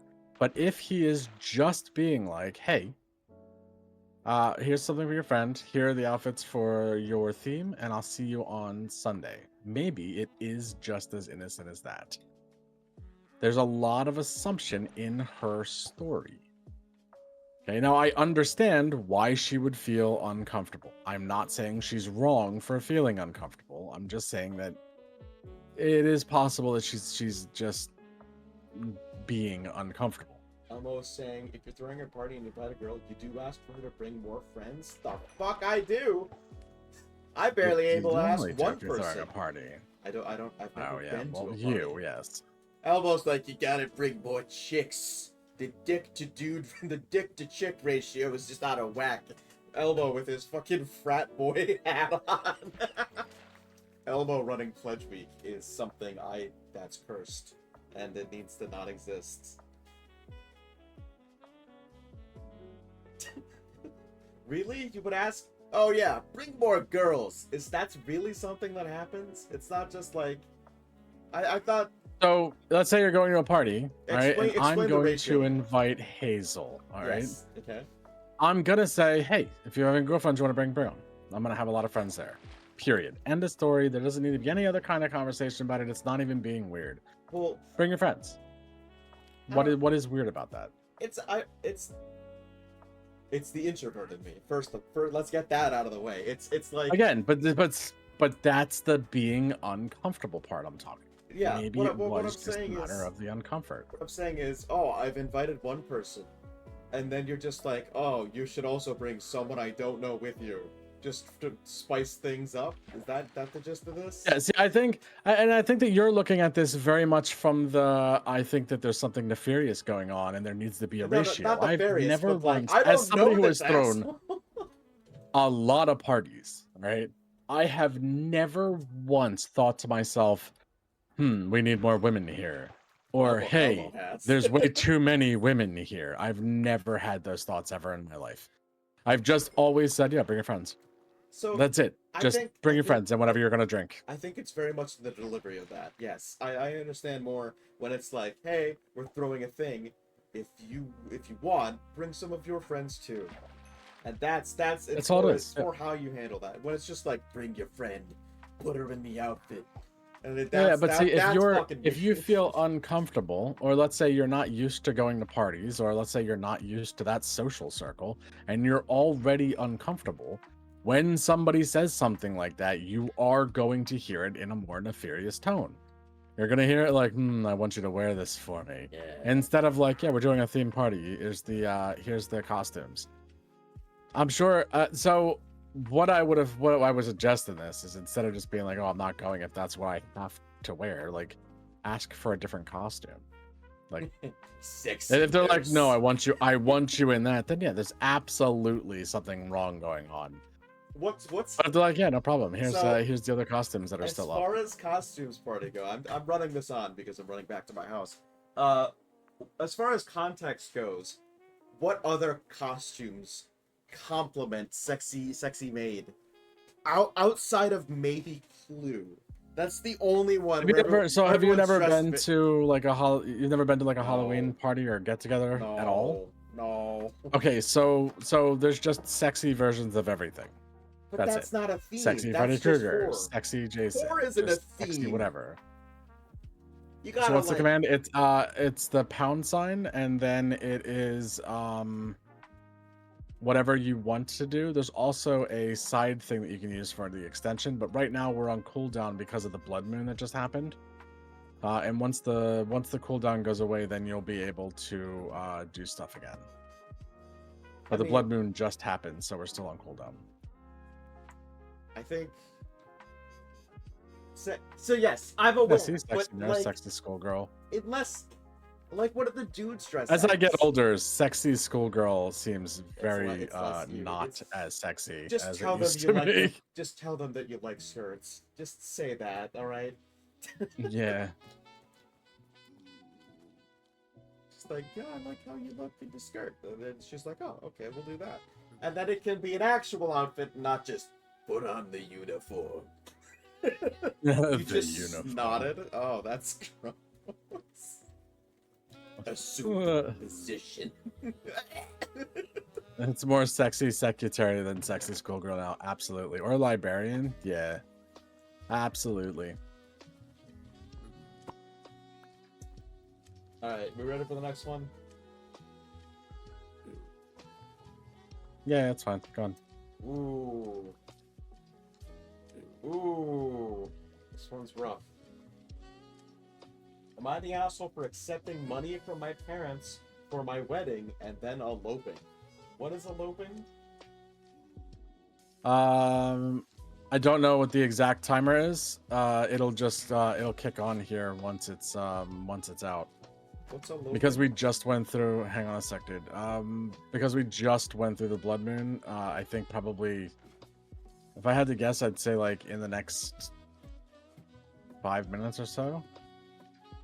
It says it's 8:51, so I think at 9. The eloping is where like you just go to the court and you get married right away instead. Oh, I thought eloping was like you just run away from the marriage. So No, you just go so get like married. eloping. Okay, I got it. So like they took the money for a wedding and then didn't do a wedding. They just went and got married cheap. Yeah, which is fine.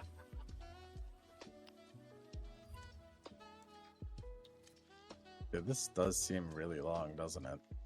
Why is that really long? All right. I pinned my.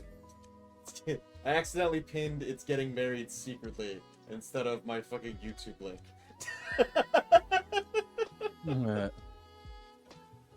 We're just gonna unpin that.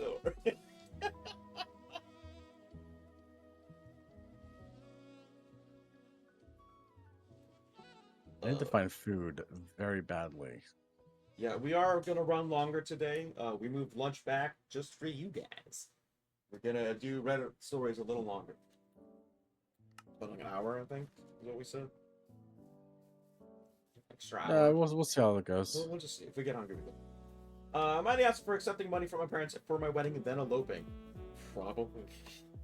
My parents gave each of my brothers $50,000. You want to hear that amount again? I'm sorry, they got 50 grand to get married? Each to each brother. That's crazy. Holy shit! Did you buy the wife? Okay.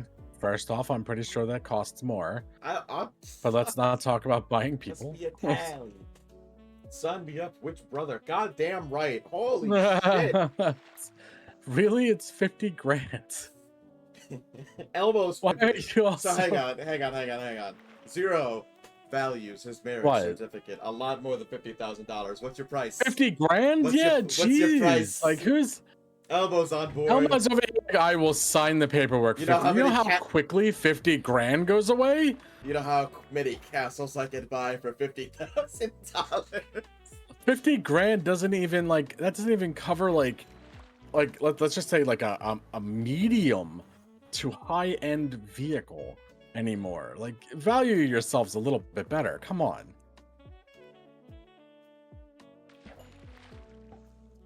My parents gave each of my brothers $50,000 when they graduated from university as a down payment on their home.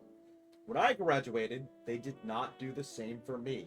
I asked about it, Yeah, and they said, 60K, but not 50K. Yeah, that's exactly what I meant by value yourself. when I graduated, they did not do the same for me. I asked about it, and they said my husband should provide. I wasn't married. I still lived at home and wasn't dating anyone at the time. 3 years later, I met my husband. We dated for a year and then we got engaged. My parents were overjoyed. When we set a date, they gave me a check for $50,000 to pay for the wedding. What the fuck? I took the check and we eloped. We then used the check for a down payment on a house. My husband had a similar amount saved up, so we were in a good spot with equity. My parents were furious. Hey, votes up. My parents were furious that they didn't get a big wedding for all their friends and family to attend. They said that they gave me the money for a wedding. My argument is that I got married and had leftover money. Accurate in my books. My brothers are on their side, so I'm here asking if I'm abso-fucking-lutely not. Maybe. I don't know. It's their money to do with what they wish. So if the kinda, money is being given to them with the context for the sole of, purpose of you're going to have a wedding for the family, but with like the you're no- getting married. Yeah, but with the knowledge that your fucking brothers got money for graduating university, and then 3 years, and then when you graduated, they went like, "Oh, your husband should do that for you for a down payment on it." Fuck these parents first and foremost. Remember having these fucking 1900s It's just what would be considered. Yeah, it would be traditional. Very, very, very traditional. Your husband will give, and like, and you're just sitting there like single, like, what fucking husband? Also, what? You can't, like, treat your kids fucking equally. Again, a lesson we're gonna come back to again and again. Treat your kids the same, regardless of what fucking Or gender they'll- they are. They all If you three don't, they'll end graduated up like me. university. Yeah. Do you want another 0? Because that's how you get it. Do you? Yeah, that's how you get zeros. Don't do that. Don't do that. I'm irate. I say no. Fuck these parents. But at the same time, if they weren't dicks about it, if it wasn't for the brothers getting that ridiculous amounts of money and you doing the same thing, don't get it as well. Because I don't know, it's not that they owe you, but it's the you only get it because you're getting married thing. No, it's your parents are shitty in that case. I just If you have 3 kids and you're gonna give each of your kids 50 grand, and then you're not gonna give one of them 50 grand because they don't have a penis, you are shitty parents. That's just shitty. They're shitty. Shitty. shitty bang bang.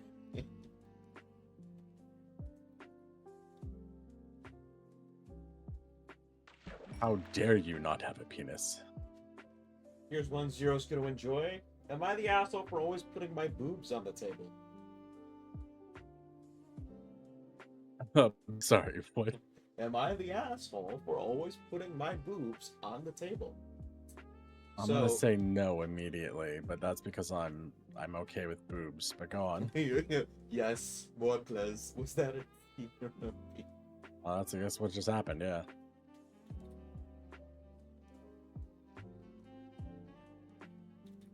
All right, this is from Traditional Lion 4714. These are all horrible names. So basically, my group of friends. Oh yeah, hang on a second. Boots or boobs? Boobs, shoulder boulders, Yeah. tiggle babies. Okay, you can stop now. Anyways, come on. The fuck is density? It's an interesting enchantment. All right, Elmo. Not They don't penis. just get an instant not the asshole because they have boobs. That's not how that works either. Like, there's this context, all right? So basically, my group of friends, about 8 people total, get together every week for D&D.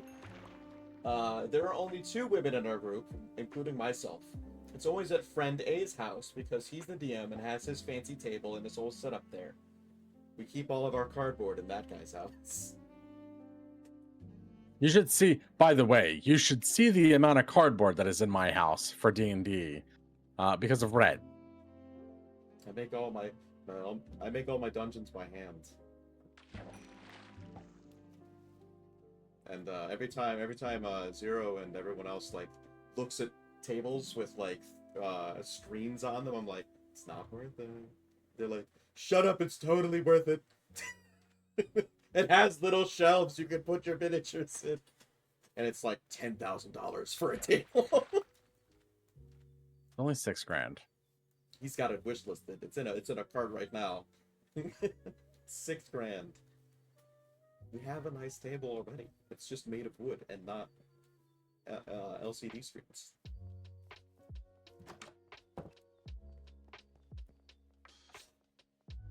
A has a fiance who recently moved in with him. She's cool, and I don't really have anything against her. She just has her own group of friends. Doesn't have same interests as our little clique does. For lack of a better word, with her husband friends, us. So he has a wife. He has a fiance. The fiance doesn't really like tabletop stuff. She recently has been trying to get more into A's interest. So she's been there for our game. She doesn't play with us, just kind of stands and watches plays on her phone, which is fine, of course. A has a table set up specifically for the game, one with a recessed middle so we don't have to put away our stuff at the end. Just let's put a leaf over the top to protect it, and it sits until it's free again. That's pretty good. It's like a covering sheet, like if they're mid-battle or something and have to fall up. Leaf over the top to protect it. Because of that, in order to move around your character, you have to lean forward or stand to be able to reach it. Now, I have big boobs. Here's the part everyone's gonna like. I'm not a particularly big woman. I'm in my late 20s, 5'4", and I'm 155 pounds just with H cups. Zero, I need your assessment there. What do you need an assessment on? Well, how big are H cups? Very. Okay, okay. And yes, before you ask, I've already started the process of getting a reduction, and I cannot wait to get this weight off of me. That's unfortunate, but go on. Yeah, I was waiting. I gave you some space there. Honey, they are like melons. I don't know. Yes. Red wouldn't know. It's okay. I don't know the measurements. I've never gone brassiere shopping. The problem is that I lean forward to move my character. My breasts squish against the side of the table, and after a while it gets... Not at H there, Nod. Bigger than honeydew. I like the plant measurement system. The problem is that when I lean forward to move my character, my breasts squish against the sides of the table.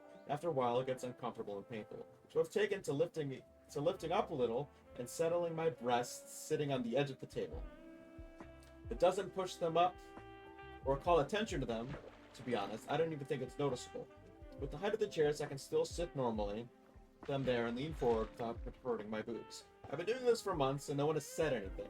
But last week, A's fiance snapped out of nowhere and accused me of trying to put myself on display and to put my boobs out, and to put my boobs away because no one cares.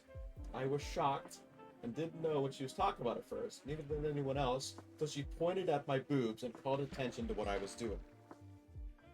She got really upset and caused a scene, and we ended the night early. She's still mad at me and doesn't want me to come over to the house anymore. I've apologized and said I try not to do it anymore. She told me how I'm going to get it, and told her how I'm going to get it reduced next year. She called me a show-off and a slut, and is asking A to stop being friends with me. I'm at a loss. I do this all the time. I've even caught myself doing it at home with my own table and without thinking about it. Am I the asshole? Yes, Sally. They cannot. Yeah, it sounds like she was just doing it for comfort reasons, and who cares? Like no one else at the table knew what the fuck. Yeah, that's what it seems like. It seems like somebody was looking at something and immediately going, "Oh, she's doing this to show off," when she was probably just doing it because it was easier on her back or for a comfort reason.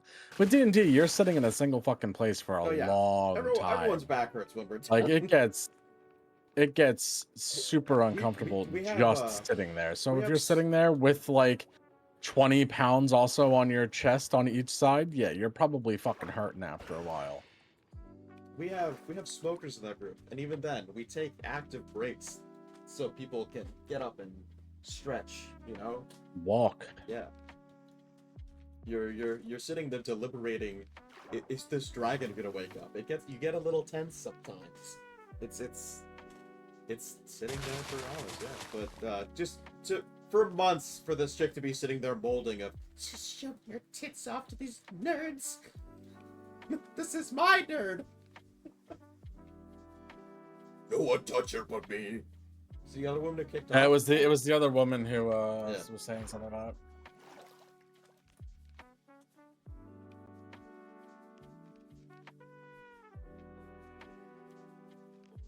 I feel like that was somebody's insecurities shining through, and yeah, making something more than it needed to be.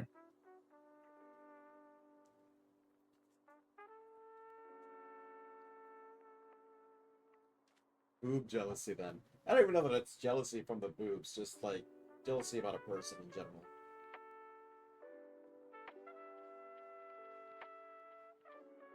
Someone obviously said how she's big boobs and she hated the comment. But it's, I don't know. I like Zero's halfway through the morning process of giant titties. It's a shame. Yeah, well, I mean, I'm, you know, male and like titties. I feel like most people like titties, and then I'm probably not alone in that.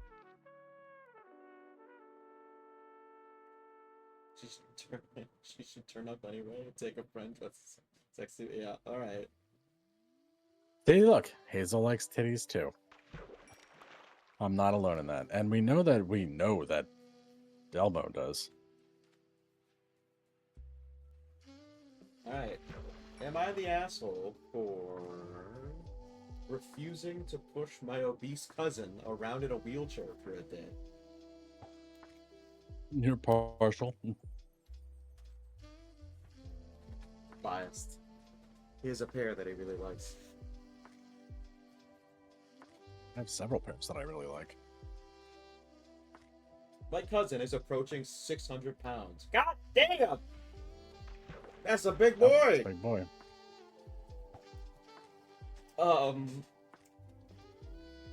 Approaching 600 pounds and requires a mobility scooter. As walking even short distances is very painful for her. In July, she has an out-of-state wedding to attend. I was asked to taxi her in from the event, as I'm not currently employed, so my calendar is open. Pause. Pause immediately. What you do with your free time is your fucking business. Fuck. Sorry, I was reading Hazel's message. You like yours and others, you just don't touch other people's? I mean, if you ask nicely, other people will absolutely let you touch theirs as well. Go on, you're saying, Red? Unfortunately, my car will not carry a mobility scooter, so my cousin will be required to use a wheelchair.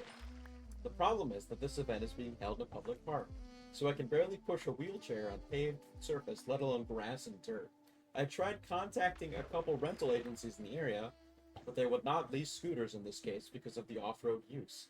My aunt and uncle have also declined to loan me their trucks, which is how my cousin normally gets around. Because I have a pretty shitty driving history. That's fair. I did not look into renting a vehicle that could carry the scooter because my cousin could not afford to pay for that. Obviously, with me being jobless, I can't either. The distance for parking to the event is about 40 yards, which my cousin cannot handle walking. About the best solution anyone's come up with is that the party has a flatbed they're using to tow supplies from the cars. My cousin said she would feel humiliated having to be rolled in like that. Oh no.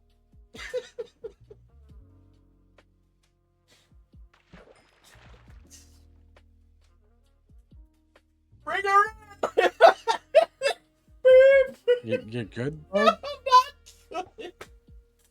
No, I feel not. like you're laughing just a little too much, man. I'd rather flatbed. It's the only realistic option. And she said no.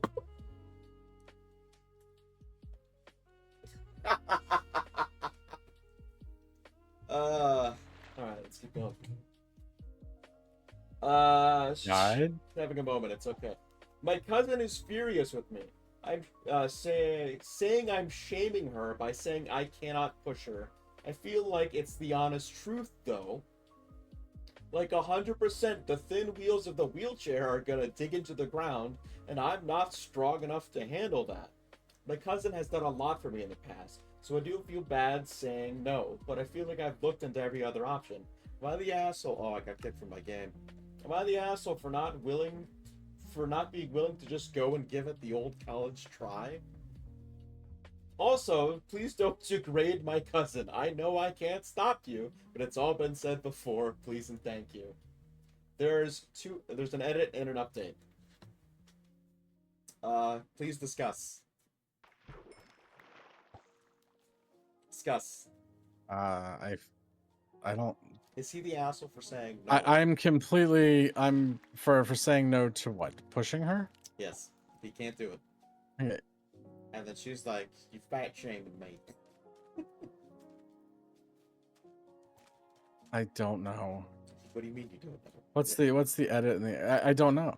You don't have it Because yet? they could just be, they could be. I don't know this person.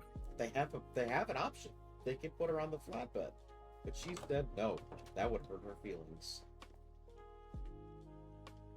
Yeah, absolutely. I can understand that. You think? But it's the only option. Is it the only option? It looks that way. If it's a matter of does the cousin have to go somewhere? What was the event? It's a wedding. And I think you attend that via Skype or Discord. She won't fit. There's other options. Like if you're dead set on going out and being in public, you need to be able to move yourself.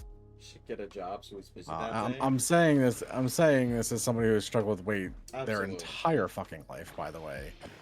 You need to be able to move yourself when that's gone. Hey, thank you, Callie. Get a job so he's busy that day, or go in style. They can't get the choice. Not the 2-hour mark. Okay. Oh my god. Here's the edits and the updates. I honestly never expected so many responses. I want to express my appreciation to the vast majority who respected my wishes not to berate my cousin. I also wanted to thank everyone who messaged me with their own thoughts. I feel like you have all given me some very solid talking points that may hopefully help me with this discussion with my cousin. Thank you. So that's good. They actually got some positive feedback from this post. Update. This morning I got a call from my aunt who said my cousin was no longer going to be attending the wedding. Sadly, my cousin was hostile towards the bride's mother who had selected the venue, and so her invitation was retracted. Holy shit! I feel depressed because I know my cousin... And the cousin's not nice. That's not, worse. Yeah. I know my cousin did really want to go, but I still don't think I was going to tell her I couldn't handle this. I really do appreciate all of you who supported me in my decision, as well as those of you who may have felt otherwise, but were also still kind to me. Thank you all. I think this resolved the best way it could have, where the cousin just martyrdomed herself and went, "You fucking bitch! You burnt it!" Also, why does the cousin sound like that? You know why she sounds like that. You stupid bitch! I wanted to be very, very clear why you chose that accent. I know this lady. Maybe she's from the South. Being a teenager, got to ride up and down via forklift. It was pretty cool. That's not OSHA certified. You could have been. That's not safe. What are your closing thoughts on the cousin? I have none. You have none? I have none. Okay. They need to. There needs to be help there that's outside of whatever's being provided for the cousin. If the cousin wants to do things, then they need to be able to do things on their own. CPS would have given us a brand. Everything else is it's just willpower. You gotta want change. Exactly. You have to want to do better for yourself, and if you don't, then it's never going to happen. And that woman clearly doesn't want it to happen. Assuming that it's not a medical issue. If it's a medical issue, then I mean, they should have been providing her with mobility scooters to begin with. The fuck is Poo mode activated?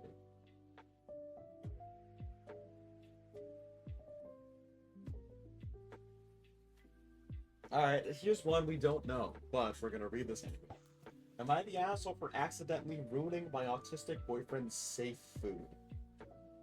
I don't know what Safe what? Safe food. Okay. It's like a comfort thing. Yeah, maybe. My boyfriend loves stew. He wants to eat it every day for every meal. His favorite stew is beef tips and vegetables from a local place, but it's really expensive. Like $47 for a big bowl. They don't do small orders for take. What the fuck? Oh, he's got that tism where he only eats expensive food. It is a spectrum after worse all. than we did. He is grossed out by leftovers, so more than half of it gets wasted. Whoa. $47 and you're wasting half of it. We are currently on cooldown, but if you try again, you might be able to get it through because we just came off a cooldown. While I'm in the quest area, it will be on cooldown, so you guys can't murk me while I'm trying to deal with the game. We've had a couple arguments about this. He says I don't understand his brain. I say he doesn't understand our budget. Alright. Autism is a spectrum. People can be assholes, and that is what I'm prepared to say. But no. Recently, I looked up some... Oh, it doesn't matter. It doesn't matter what's wrong with anybody. Everybody can be an asshole. Two things can be true at the same time. Hey, Maybite. Thank you. I'm a big believer in equality. Recently, I looked up some recipes, including doing a dissection of the takeout soup. And I tried my hand at making some home-cooked replacement for stew night. He loved it for a few days, and then one night he was hanging out with me in the kitchen and saw me put tomato paste into the pot. He was really upset and demanded that I made the soup without the paste. I told him it wouldn't taste the same, and he said it would be better because he hates tomatoes. They're not a safe food for him. So I made the soup with no tomato paste, and big surprise, something felt off about it to him. Instead of admitting that the tomato paste was necessary, he threw a fit and told me he didn't want home-cooked food anymore if I was going to play with him and not take his safe food seriously. He thinks I changed more than just the tomato paste in an effort to get him to admit he was wrong. Let's pause that right there. Do we want to talk about the elephant in the room? What's that? The food is bad after they found out what the ingredients were. So yeah, if the food's fine until you know what it is, then you're just full of shit. But at the same time, it depends on what it is. It's tomato paste. Like if I like something, but somebody tricked me into eating like, I don't know, baby goat, I would be very upset. You said veal is fucking delicious, but you can't. Yeah, I'm not. So yeah, veal is super You good. can taste the Like it is absolutely great. And then he found out However, what veal was. once you find out what it is, you're like, oh well, I'm never eating that again. That's great. This used to be cute. I can't, and then I was never told what it was when I was being fed it, and now I don't eat it because that's just shitty. In my opinion, I don't judge other people. Do whatever the fuck you're gonna do, but I don't eat it anymore because of what it is. I wouldn't willingly eat cat or dog. Thank you for the supply. I wouldn't eat cat or dog either. I think Something, something, something. Easy joke about eating pussy. I don't think I'd eat bear either. It's something along the Bear? lines of I don't I have a You real wouldn't do bear? I don't know that I could. I don't think I have a problem with bear. I don't have a problem with I don't have a problem with any animal that also hunts. Dogs, cats, huh? Yeah, no, I wouldn't do that because we have them as pets in this culture. So I guess. But that aside, $400 in stew orders later, I had an idea to ask the chef when we were picking up the order if there was any tomato products in the stew. And lo and behold, there's tomato in the recipe. Uh-oh. Fucking tomato Nope. paste. In my mind, this was great because I thought he would get over it. If he knew his original perfect stew had tomato paste, like, oh, I guess tomato paste isn't bad then. oh, Elmo, thank you. But in reality, it was the exact opposite. He walked out of the restaurant without saying anything, then refused to eat the stew that night and hasn't ordered it again. He's been ignoring me, sulking around the house, using his whiny voice a lot and slamming things.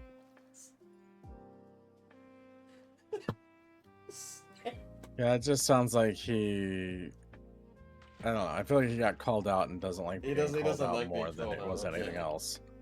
His Yeah. sister also texted me to tell me I'm a selfish asshole for needing to get back at him by taking his favorite food. It wasn't taken away! No, it was taken away. 100% was taken away.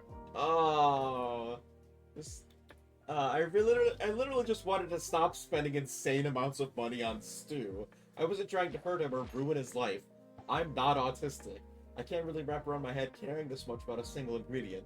I generally didn't see this reaction coming. We've been together for 40. Oh, nah. See, if you're with someone like that for 4 years, you know what's coming. My experience anyway. And he's only had 3 other fits like this. The other ones were pretty reasonable, though. They were also a little less intense, and he didn't include input from his family. This is the first time anyone but his family has ever spoken to me like this. So I've been back and forth between y'all are overreacting and what have I done? Am I the asshole? It sounds so dumb when I read it all out, but living it has made me feel physically sick with regret. I can't think straight anymore. What do you think? You live with autistic I people. think that I do, and there's probably a good chance that I'm very familiar with it. Good, yeah. But, I would consider you a pseudo expert. Well, let's not go there. Anyway, I think that this is a matter of first off, I want to say I don't know how rough his. Well, it sounds like he needs to eat $40 stew 3 nights a meal.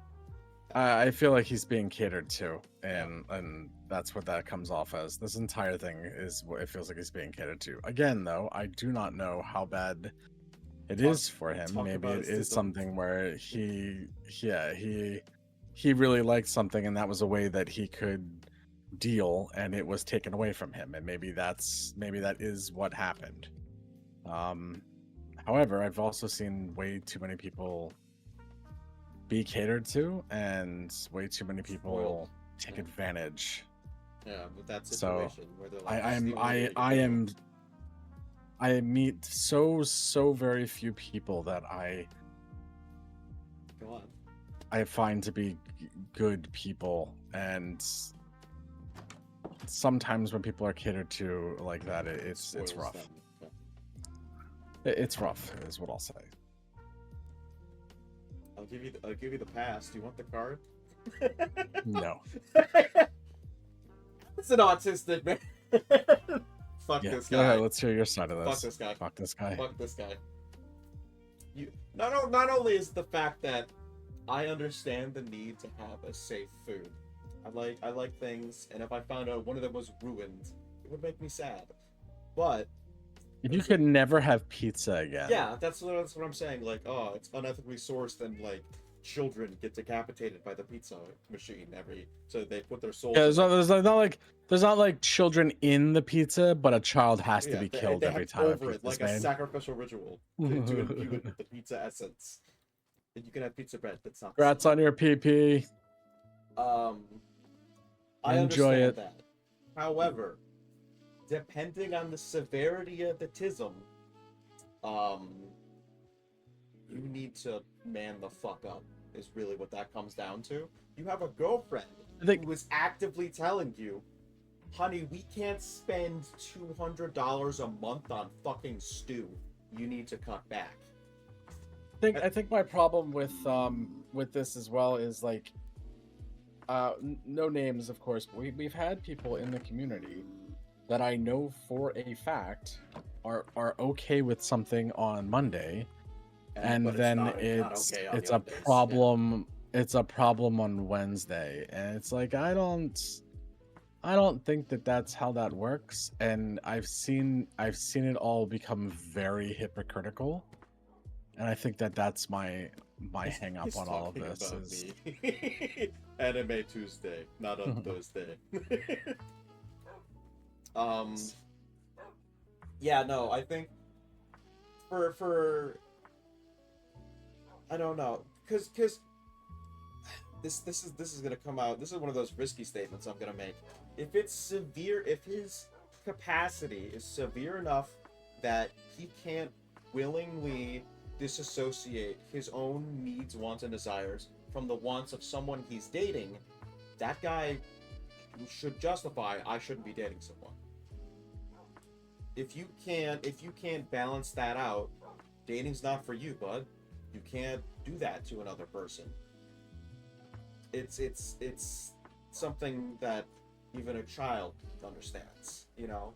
It's what you're doing is harming someone because of a thing that you want to do. And that's something kids understand. You wanting to knock over Legos is a fun thing for you to do, but someone just spent a shitload of time making those Legos. You can't do that to them. That's mean, you know?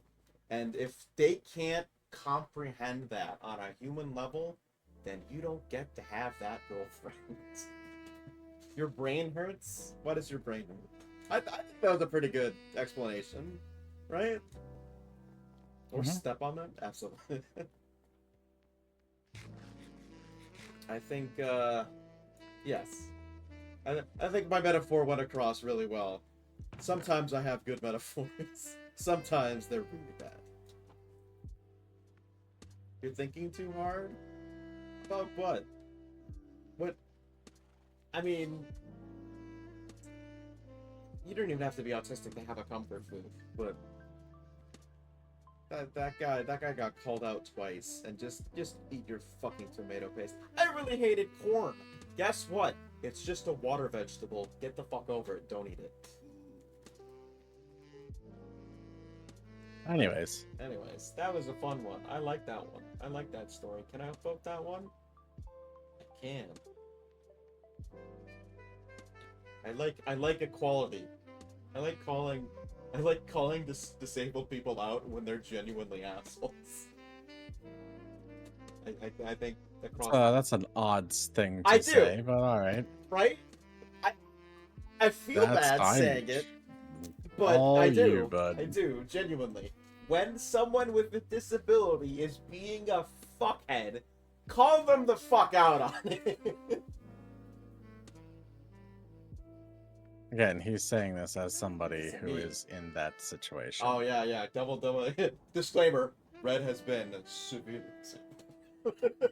Yes, Red is disabled. He is. Oh yeah, that's saying that with experience. Yeah, well, I know you can't see, but I'm gonna do the face and the hand thing. Do not. Move on, please. I am too. Yeah, thank you, Zelly. She's also everyone's in this together now. Am I the asshole because I will not watch anything more complicated than a Hallmark movie with my wife? Alright, so here's another one we might have an insight to. We watch a lot of movies, right? What do you like to do during those movies? Do you just Sleep. Sleep? That's horrible. Accurate for the We tear them apart normally. Normally we watch schlock or genuinely good It's very pieces. bad stuff. It's normally pretty bad. But we do watch them, and that's more the point. We will talk through them.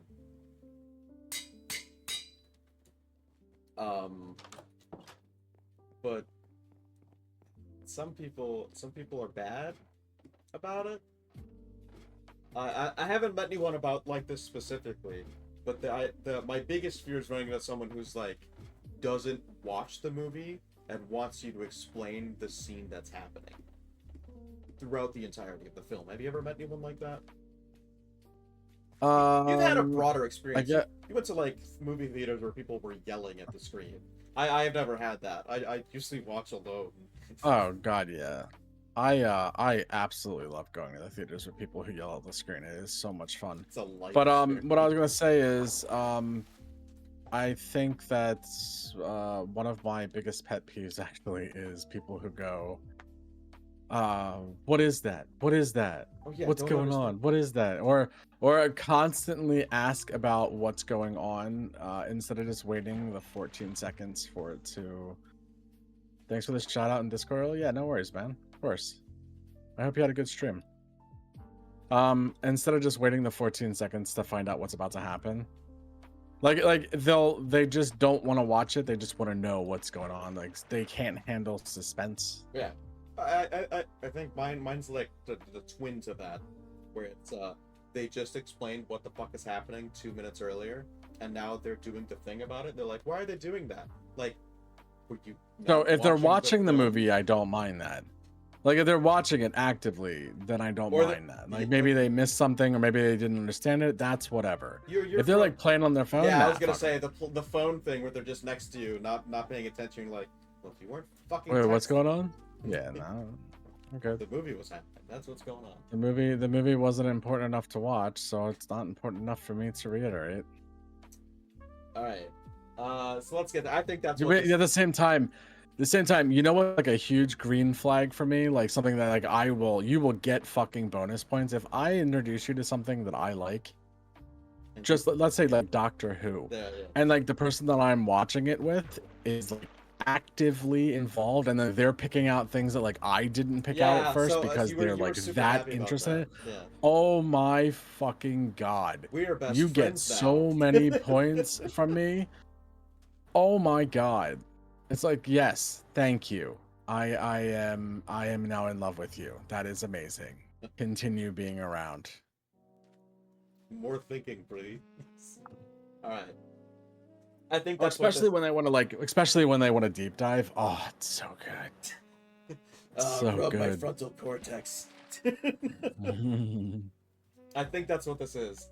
So here we go. Am I the asshole?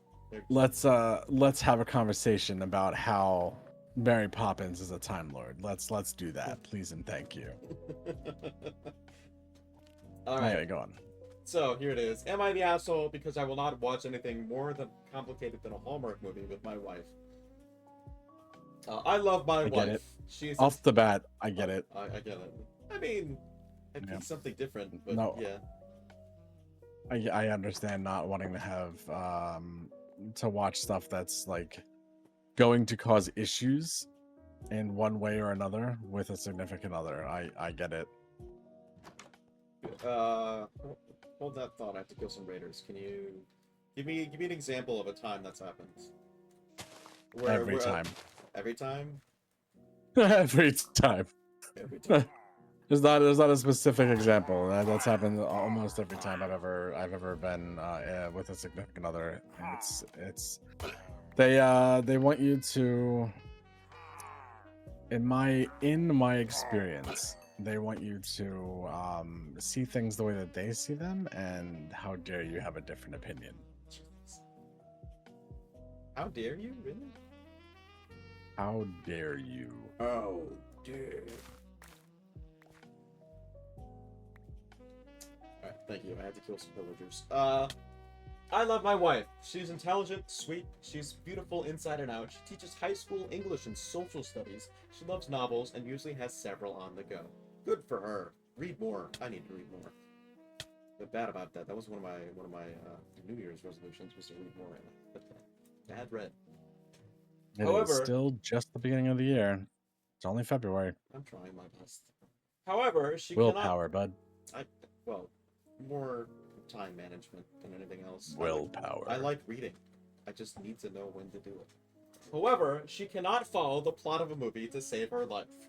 Unless it is about a big city lawyer visiting her hometown to shut down the local factory, but instead reconnecting with her high school boyfriend, who is also a local baker / mayor. We need to... Alright. Can't follow movie plots.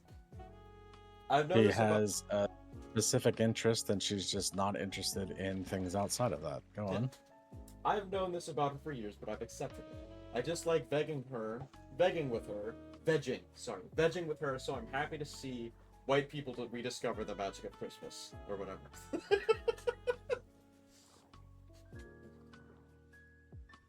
When we were dating, we watched The Matrix. The questions she asked me had me wondering about her. Ditto for anything complex. The usual suspects, where they lay everything out for you. She didn't get the ending. We had her sister and brother-in-law over for a couple's night on Friday. We made supper, and the plan was to watch a movie. Her sister wanted to watch Shutter Island. I will not spoil it, but the movie has many twists, and the ending is awesome. If you also want to go read the book as well, Shutter Island is amazing. Yeah, Shutter Island's alright. It's pretty good. Wasn't bad. I liked it.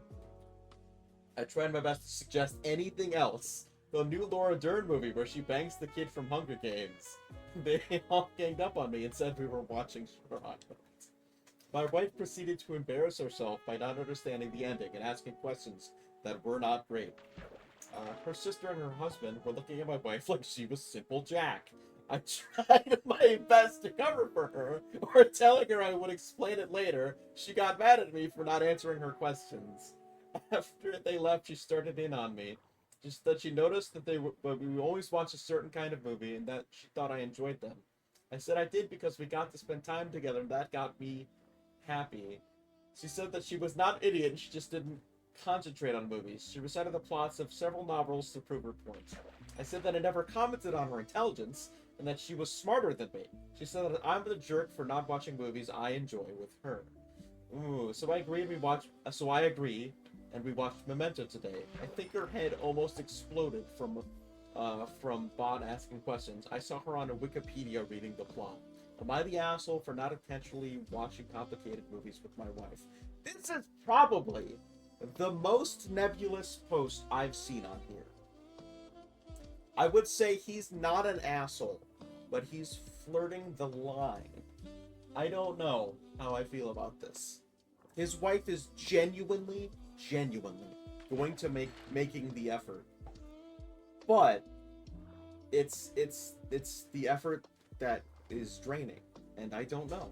I don't think anyone here is at fault. I think these two love each other, and that's what's gonna come through. At least that's my hope. But that's what matters, anyway. Yeah. What do you think? I think it's okay to pick your battles. Pick your battles. Pick your battles, yeah. If you're gonna, first off, abso-fucking-lutely, that's a thing. Just so you know. Yeah. If you're gonna be with somebody long term, and you're gonna be in a relationship where you are in a committed, you're committed to somebody in a shared space and a shared lifestyle. So like long-term relationships, marriages, whatever. You 100% need to pick your battles. Because you are with another person who has different ideals, different beliefs, different likes, different wants, and you're not going to agree with all of them. And sometimes there's always a give and take. Always. And that's okay. It's okay for that. In this situation, he enjoys something that requires more forethought or more brain power than his significant other either wants to or is capable of putting in. That's not really the way he's describing it, though, is he?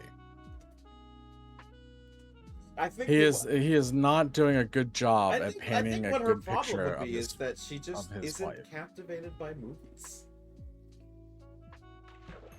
I think she has an attention thing where she's like, oh, it's a moving picture. I don't really need to retain this. Because if she likes reading, she clearly understands what You the don't- fuck a plot is. You know? Or she's reading stuff that's super simple for her. She's a high school English teacher. That I doesn't would change hope, what I'm saying. I would hope to God that a high school English teacher. Let's not get into the intelligence behind the public school system's choices in teachers. I Please. want to, please. Let's Tell me about your high school. What English I'm saying teachers. what I'm saying is I think that it's completely okay to avoid certain topics that are certain things that are going to put a strain on your relationship if you were to address. I'm not saying lie to somebody. I'm not saying like be. She's be, aware of it though. But she's bad aware, partner. so it has to be But addressed. what I'm saying is, it doesn't need to be addressed. You can avoid it. No, Let's she's saying just she watch the knows. stuff that you So want to avoiding it watch. will add stress to the relationship. You can know something and still avoid it. Oh my god. No, what you do is you find that sweet middle ground. It's right there, baby. The movies that both of you can follow and both of you get something out of. Which I feel like they did. It's Hallmark. Which is essentially what I'm saying to do, is to just find something where you can just watch something together and spend time together, because that's the important part. Hello, what did you come back to?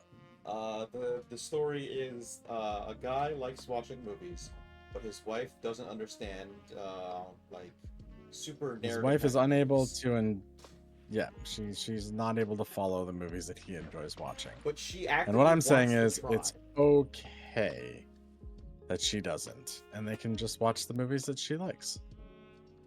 But she knows it's a problem, and I think that's gonna drain on the That- relationship. That's And you're fine. saying You it's can better to know that never something address is a it? problem. I'm not saying never address it, but I am saying that it's okay to watch things that she enjoys more But she wants because she enjoys to it and do can things follow he it. does. Absolutely. Find something else. There's other options out there. What do you If think? he's in something, and I think that this man has a very low image of his significant other, and I think that He doesn't he's though. She's very kind he of an loves this asshole. woman to death, and it's like she's smarter than Uh-huh. me. She teaches high school English. I don't know what the fuck You can be more intelligent in certain areas, Yes, absolutely. and then not be in others.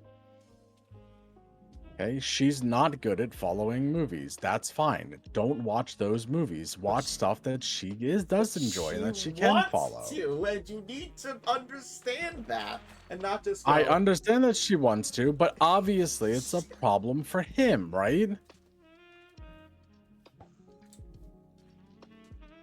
There's another half of this, which is the guy who has a problem with it, which is why he's on Reddit asking if he's an asshat. You need balance. Yeah, it's. Relationships are a give and take. I think the give here is you put on some schlock and see where that meter falls. I think that's what this comes down to. I think that this guy has a very bad image of his wife. And in this particular case, I kind of think that he's an asshole for this. You think he's an asshole? I kind of feel like he's an asshole for this. See, I don't know. He handled it very well as far as what he wrote down. See, it's.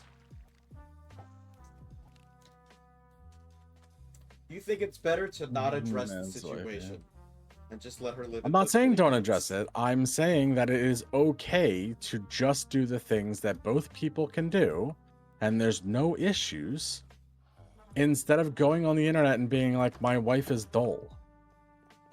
It's my wife is dull. No, what he said was she can't follow a movie.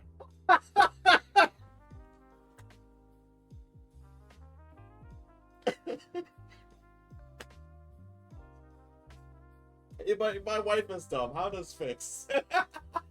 Not dumb, dull.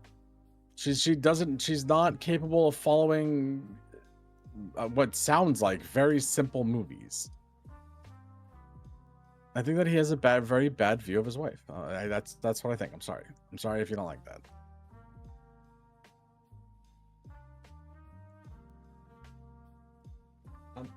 That was a good post. I'm gonna like that one too. I enjoyed the back and forth. I think what's Yeah, important is they both just enjoy each other. I just think that guy's an asshole. Yeah, exactly. That's all that matters. But again, that is making the choice to just I don't know. He's actively doing stuff so that he can avoid it with her because she likes watching those type of movies, and that's what he's saying.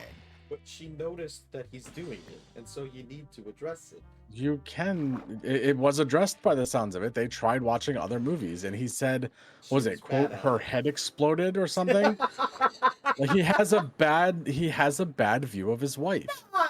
I think that what he is saying here, without actually saying it, is that he thinks his wife's an idiot. I mean, yeah. That's what this sounds like to me.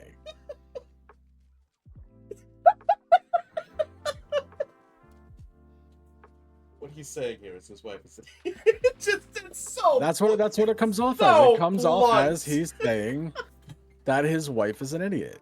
I want to watch movies, but my wife doesn't understand the movies that I want to watch. And then he's just like, my wife is smarter than me and is a teacher. And it's like, well, what do you mean she doesn't get the movies you want to watch then? Like, if she's smarter than you and you get it, then I feel like he's just covering his ass saying that. Like, so like if she came across the post, he could be like, I said you were smarter than me. I don't know. I feel like this guy's an asshole. I feel like this guy is an asshole. Yeah, I kind of do. I kind of feel like in this particular case, he's being an asshole about this. All right, we're gonna move on. Am I the asshole for putting dinner away and playing video games after my girlfriend came home drunk? Nope. Why the quick no? Just quickly. Why the quick no? Because you're not. If she came home drunk, it's fair game. You can do whatever the fuck you want.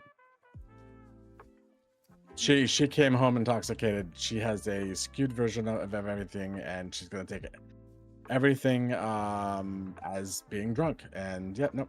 Play video games. Best thing you can do is clean up, go play your video games, and avoid any kind of issues. Dealing with drunk people sucks. Spoken like a drunk handler. Yep. Listen, I've been friends with Natalie for since 2002. Okay. She was at most of the parties that I threw, and she was at least some of the parties that I went to. She's not fun drunk. She has she's a tendency to drink just a little too much to where she can't walk. Explain to me the types of drunk, because this is something I'm very not knowledgeable about. I know there's angry drunks, and I know there's dumb drunk. So like different people have different. I can't speak. Yeah.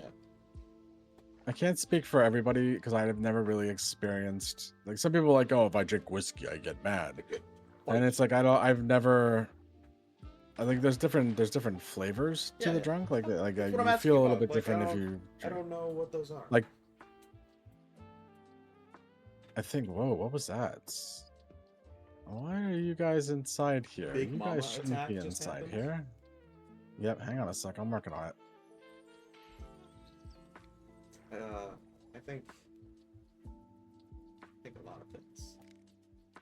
I think some thoughts that have been funk.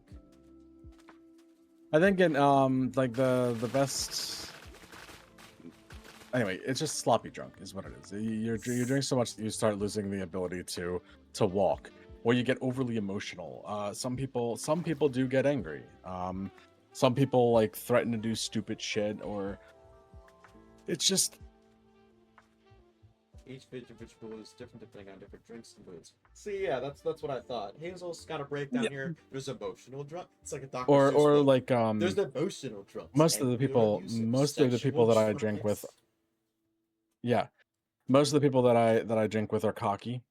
They're like, no, you can't. We can't do that. I'm better at this, and or whatever, like to get real cocky and real I can prideful. hear the Corgan. Mm-hmm. No, Actually, it's not actually no, because he's not like that drunk. Corgan he's a pretty sleeps. passive, chill dude. Yeah, I was gonna say he's a He passive just drunk. he just He's like, I'm sleepy drunk. Oh, 0 and the yeah, 7 you spend them all, drunks. yeah, working at a bar. 0 and Yeah. the 7 drunks is a thing we need to do. But yeah, like there's Natalie gets to the point where she can't walk, and then she's just like she wants to go do stuff, but she's falling on herself. I get it depends on where I'm at as far as drunk. If I'm like let's say, because like my go-to for when I'm actually drinking is tequila. So if I'm like 4 shots in, I'm probably buzzing. You know, I'm having a good time. It's just relaxed. You're joking around, you're laughing, you're making everybody laugh. You're like, that's what I want to do. Make sure everybody has a good time. If I'm like a 5th in, I'm probably making sure that people are vomiting in the right areas. And cleaning up in the house plants. Yeah. No, like making sure that like the house is clean and people aren't wrecking shit. Smashy drunks. If I'm more than a 5th in, I'm usually sitting down playing a card game. That's usually, or some kind of I don't have to walk around because my ability to walk is gone. If I once I hit like the half of the bottle or close to half a bottle, it's usually a lot of I'm gonna use my hands to walk down a hallway. like hold on to a wall like type a giant thing. baby or what? Yeah. Well, like you just have a hard time walking, like because you're like you get dizzy. And then anything past that, like if I kill a bottle of Jose, or let's say like I think I was like 30 shots of Jose in for the last time I like really drank. Jesus. I sober up. My body like goes into this like that's too much. We're gonna stop now, and then I will just sober up real fucking quick. And I'm not sure why. And the best part, and for me, it's different. And I apologize to everybody who doesn't have this, but I don't have hangovers. Listen, I can like I will go to sleep and then 100% wake up the next day like nothing happened the night before. When everybody else is like, please kill me, I'll be like, yeah, well, it's morning. You said you wanted the drink. All right. That was good. That was good diatribe. I'm glad we had an in-depth conversation about drinking from my expert. I'm an expert. I don't know that I'm an expert. You're my expert. You're my witness to the stand if I had to talk about drinking. All right. I think the only time I ever got sick, or I only blacked out once, and it was when Ish got back from Iraq, because he served for a long time. When he got back from Iraq, I left a party with Tank, and went back to my place, and it was me, Dave, and Ish, and he's just like, I'm gonna make you guys something called the Super Bomb. And I was like, all right, cool, we'll try it. He's just like, yeah, we used to do this on our days off in Iraq. Like, all right, cool. Because excuse me, he is very Irish and very I will outdrink everybody. Hey, thank you for the books. I will outdrink everybody no matter what all the time. So he's like, I'm gonna do this, and you guys aren't gonna really keep up. So he made the drinks. It was for, you know what Four Loko is? Yeah. It's an energy Okay, drink so mixed there with was alcohol. before that Before there it's was before they like stopped being like, hey, we're gonna add alcohol to energy drinks in a horrible concoction, before they like had to like regulate that. There was like the stuff Sparks before they like altered it. It was called Sparks energy like drink. That you're describing And it was like drinks before regulation. Yeah. So it was like pretty much like an amped up version of Red Bull, with a very large amount of alcohol. I couldn't tell you exactly what it was, but there was a lot of alcohol. So what we did is, what this super bomb is you take the large versions of Sparks, which is the energy drinks thing, and you fill up. It's like I'd say like it's a 16-ounce can. You dump that into a big gulp cup from 7-Eleven, right? And then it's 2 Sparks, and then like 4 shots of Jaeger, and that's all mixed together. And then you down it. You don't sip that shit. You take the entire shot, all in one go. All right, and that's a super bomb. And then the idea is you see who lasts the longest. Last man. Because you have an standing. energy, you have an energy drink in you, so you don't fall asleep. Now here's the bad thing: when you drink too much alcohol, the reason that you pass out is because your body is trying to process the alcohol, and it's like It's poison. You have a poison. yeah, your body's slowing you down, so you get sleepy. When you do it with an energy drink, basically your body doesn't fall asleep. So you can just keep drinking, and you will either get alcohol poisoning or your body will just turn off. Well, he was being like super obnoxious, which is on par for Ish. He's actually quite a cocksucker. And everyone else in the story, super fucking competitive. Well, no, Dave's actually kind of an asshole too. I did not hang out with great people growing up. Yeah, let me Ish is very, very much. You and Tink would have had a. No, Tink wasn't there. He said he was. No, Tink, no. I left Tink's. Ah, I see. And I went back to my place where Dave and Rob were. Tink actually never tried drinking me. He didn't play that game. You do better. Yeah, kind of. I can do tequila like it's water. Like it does not bother me. You're a different weight class than that. Yeah. Let me go ahead and take these vitamins to get rid of that right now. Hopefully, yeah, it did. Okay, good. Anyway, long story short, instead of just doing one and going for it, what I did was I made 2 of them, down 2 of them, and said, you ain't shit. And I used his real name because I knew his real name. His name's Ish, though. We'll go with Ish. I said, you ain't shit. And then he looked at me like I did something real dumb. And then I blacked out. And it's the only time I ever blacked out. But it wasn't just me. Like I came to, and like I was like I was like hanging over a bathtub or something like that. I forget what it was. Like a marionette. Yeah, pretty much. And I came to and made sure that they were Not actively. One of them was like vomiting in the toilet. And one of them was vomiting in the sink, and I was vomiting in the bathtub. And that was like a Tuesday, and then we all went to work the next day. Bunch of fucking animals. Yeah. I forget why I think we were just celebrating him being back home. Yeah, that's all you needed. Yeah. But I really don't like Jaeger. It doesn't mix well with me.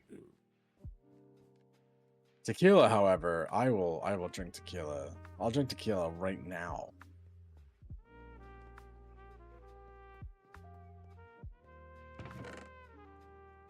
I know there's a bottle sitting to his right, so give me a moment. No joke. Like, oh, I'm not on camera. I have the PNG. Yeah, there's a bottle of tequila right next to me. It's Black Sheep tequila. I also have a bottle of whiskey. Like the Goblin Man. You know you wanna. Just do it.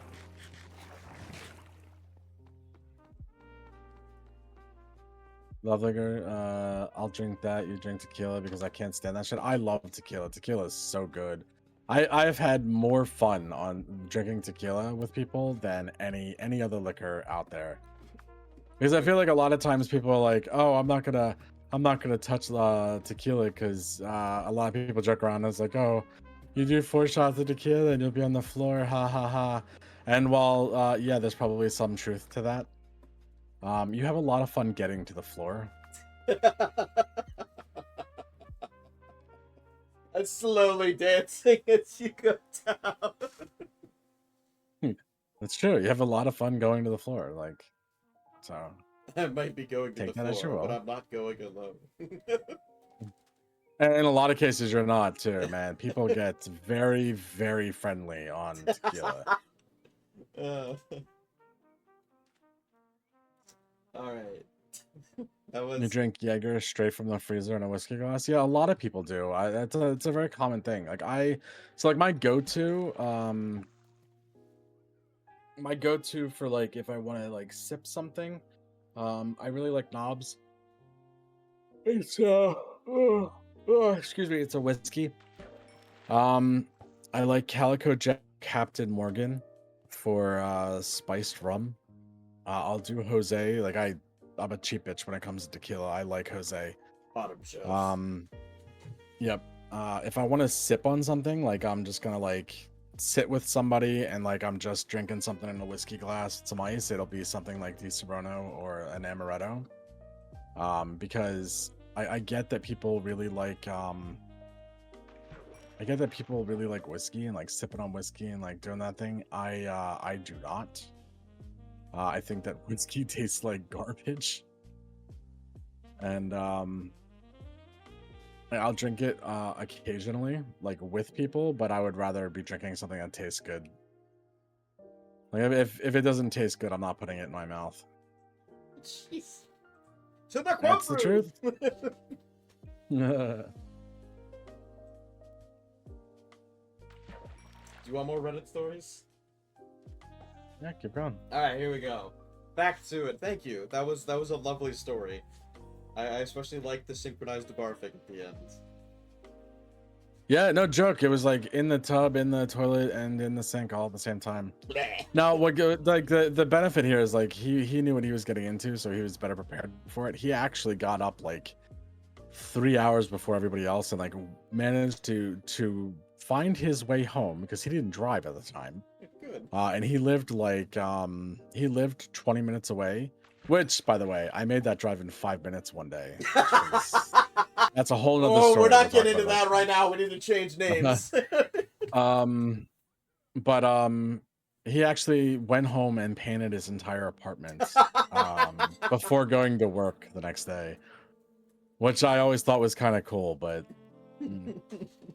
and then his significant other left him like that week. Oh, So Jesus. yeah, You painted it he told her that he was going to stop drinking. Aww. Yeah, very Irish. Very Irish. Yeah, he gets punchy. Aww.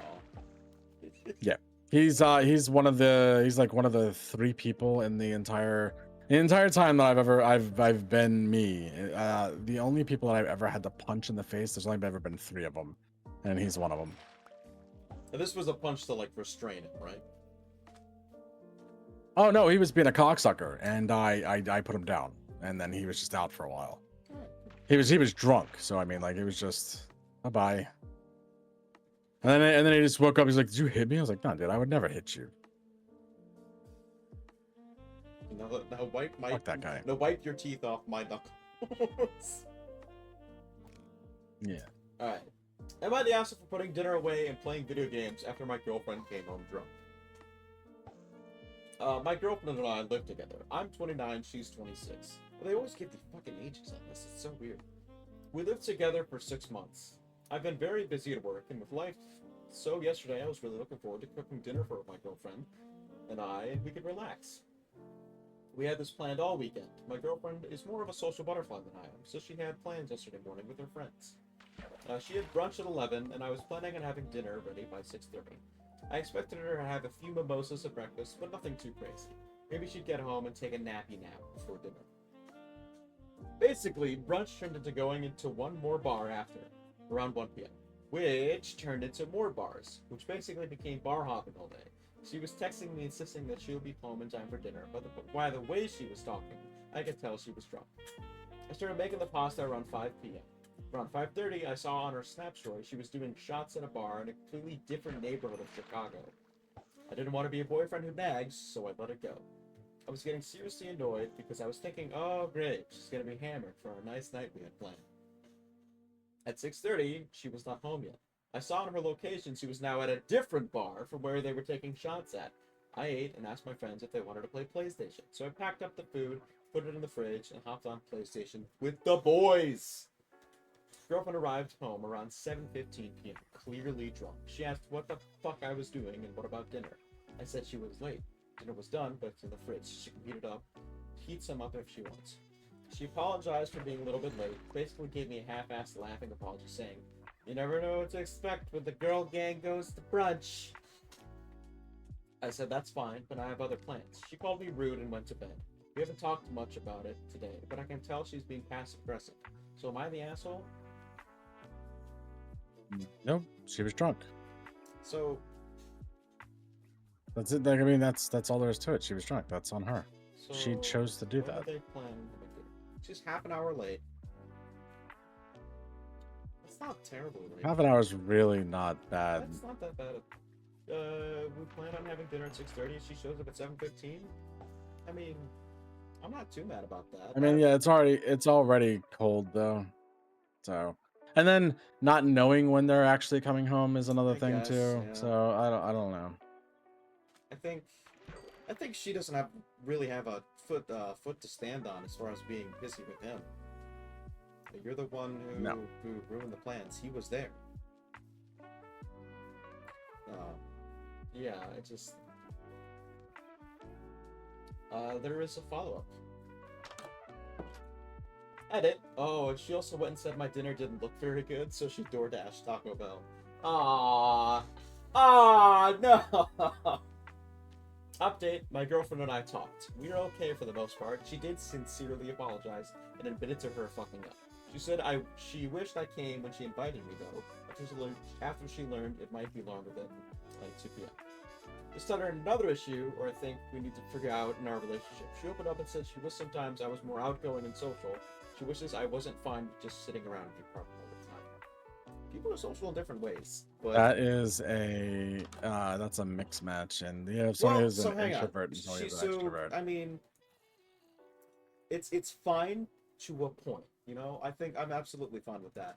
Well, especially when you're like, you know, they're in their late 20s. They're figuring out what they want in a partner, you know. It's very much. I don't think it's out of the question necessarily to be, you know, it would be cool if you were more outgoing. I don't think it's out of the question to ask your partner that.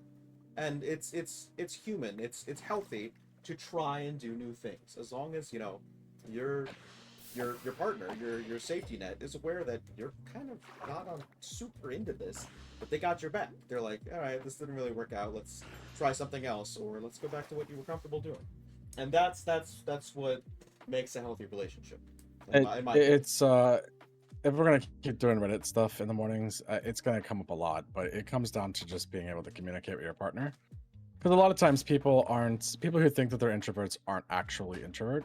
They're not actually introverted. 4 minutes. What it is that they just have a certain type of person that they want to be around, and that they don't feel they feel okay being around. So like you can, like, if I go out and I'm in like let's say I'm going to a high school reunion. Oh God. I don't want to be there. I don't like those people. I have very, very strong feelings, and negative ones, about a lot of them. So me leaving that, I'm going to be completely drained, because I'm going to use every ounce of what I have to not cause problems and to just get through it. I'm going to be exhausted. A lot of people can look at that and be like, oh, your social battery's low, you're probably just introverted, or whatever, you know? But like, if I'm spending time with somebody that I care about, or somebody that I like, or I'm out with friends, or I'm doing stuff with people that I give a shit about, it's not nearly as draining. And I prefer doing that stuff. I miss parties. I really miss having that social circle where I can have fun with people around me, and then like have people over and spend time with them. And now I've got friends from like that period of my life who don't who actually it's actually How do you relevant as phrase to the this? last night who referred to me as trouble. So it's Wait, like wait, wait. The I party don't. people say you're trouble? Oh yeah, I was bad, dude. You were the bro. You were the problem. As he's I got like was a 100% frat the shirt on. problem. Bro, you were I the wasn't problem. frat. I wasn't frat bro, but I have been to those parties and definitely flourished. Lifting So kegs. yeah. I mean, like we did things like beer Olympics and stuff, which was a lot of fun. One of We these did days we'll cover Beer Olympics. yeah, one of the days. One of the days.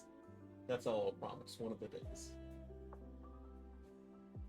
I don't know. I think I would consider myself an introverted person, especially to strangers.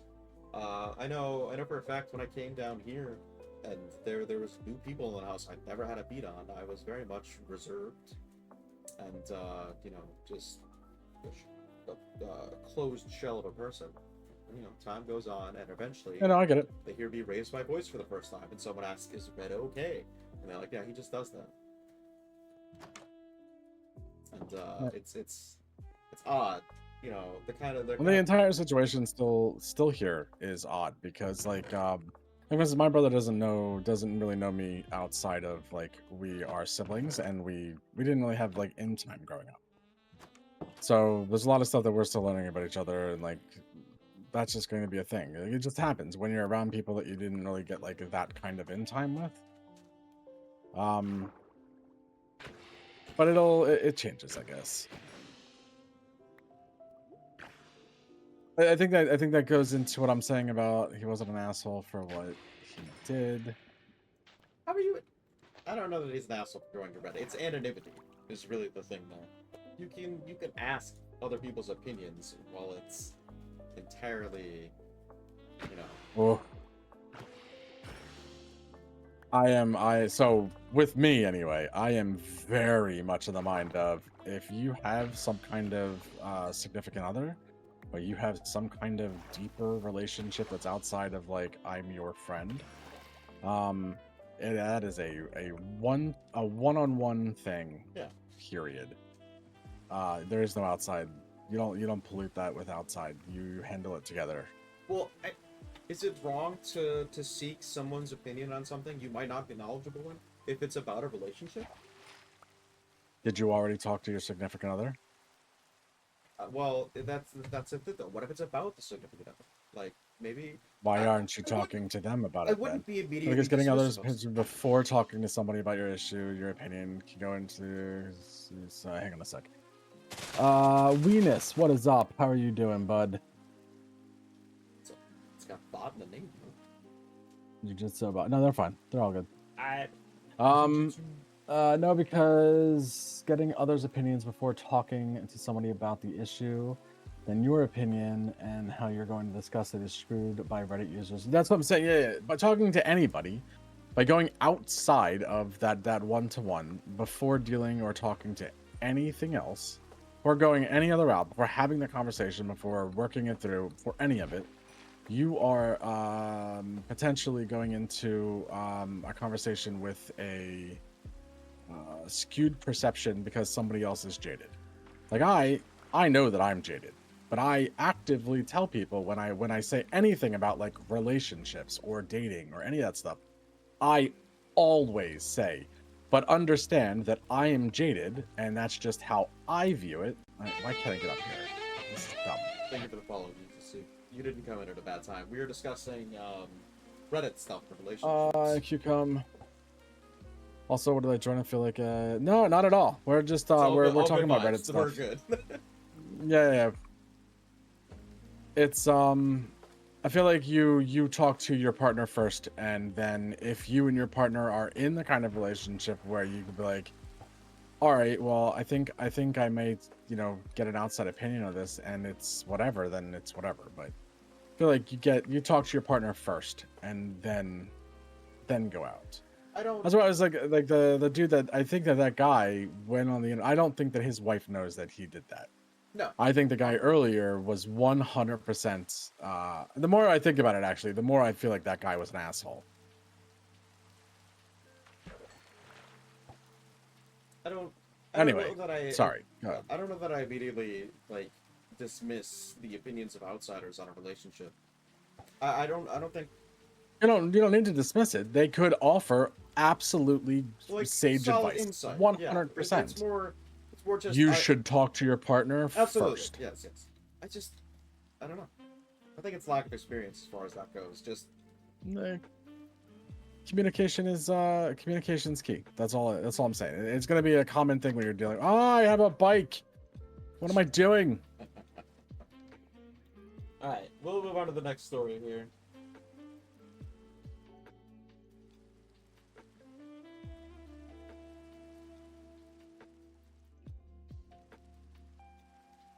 Whoa. Am I the Belly asshole? asshole. So immediately, this one's not an asshole. Am I the asshole for yelling at my friends and leaving dinner after they all made fun of me and gave me a gay intervention? I'm sorry, what? You want me to read that one again? Am I the asshole for yelling at my friends and leaving dinner after they all made fun of me and gave me a gay intervention?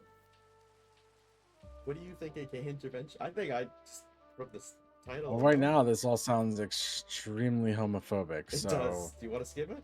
let's hear the context. Alright. I, a 21-year-old female, went out to dinner with 5 friends, 1 guy and 4 girls. For context, I look very masculine. Short hair, deep voice, no makeup, masculine style. A very butch-looking woman. Sometimes I get mistaken for a man. Usually if it's by someone I'm never going to see again, i.e. cashier, waiter, I don't really care to correct them. My friends and I were having dinner at a nice fancy place, and the waiter came to our table, and he mistook me for a man. One of my friends responded, "Oh, she's not a man, she's just a lesbian." Everyone laughs, and the waiter apologized. After he left, I asked my friends, "Why did you say that?" I had never said or indicated in any way that I am a lesbian, because I'm not. I've never had a boyfriend, but that's because I'm not really interested in a romantic level. We have talked about male celebrities we find attractive. I thought it was clear I was straight. My friend rolled her eyes at the question and said, "Oh, come on, we all know you're a lesbian." I was shocked. More friends jumped in and said, "Yeah, you don't have to lie to us." I wasn't lying. They started making jokes about me dressing like a lesbian, hiding my sexuality, being in a glass closet. Yeah, Everyone her friends knows. are assholes. And it's 2025, no one cares, etc. It all seemed like it wasn't a joke, and they actually believed it. Some of my friends, Eva, even joked, "You're obviously in love with Ainz." I showed genuine shock at this remark, and she assured me, "It's okay, we all don't mind if you're gay." Ainz was an on-off childhood friend of mine, and our relationship ended badly a few months ago. I was very upset about it, and confided it in my friends. I never thought they would use it against me. I told them firmly, "I'm not a lesbian, that isn't funny, and I was not in love with Ainz." Once they saw I was serious about this, their tones and attitudes became less jokey.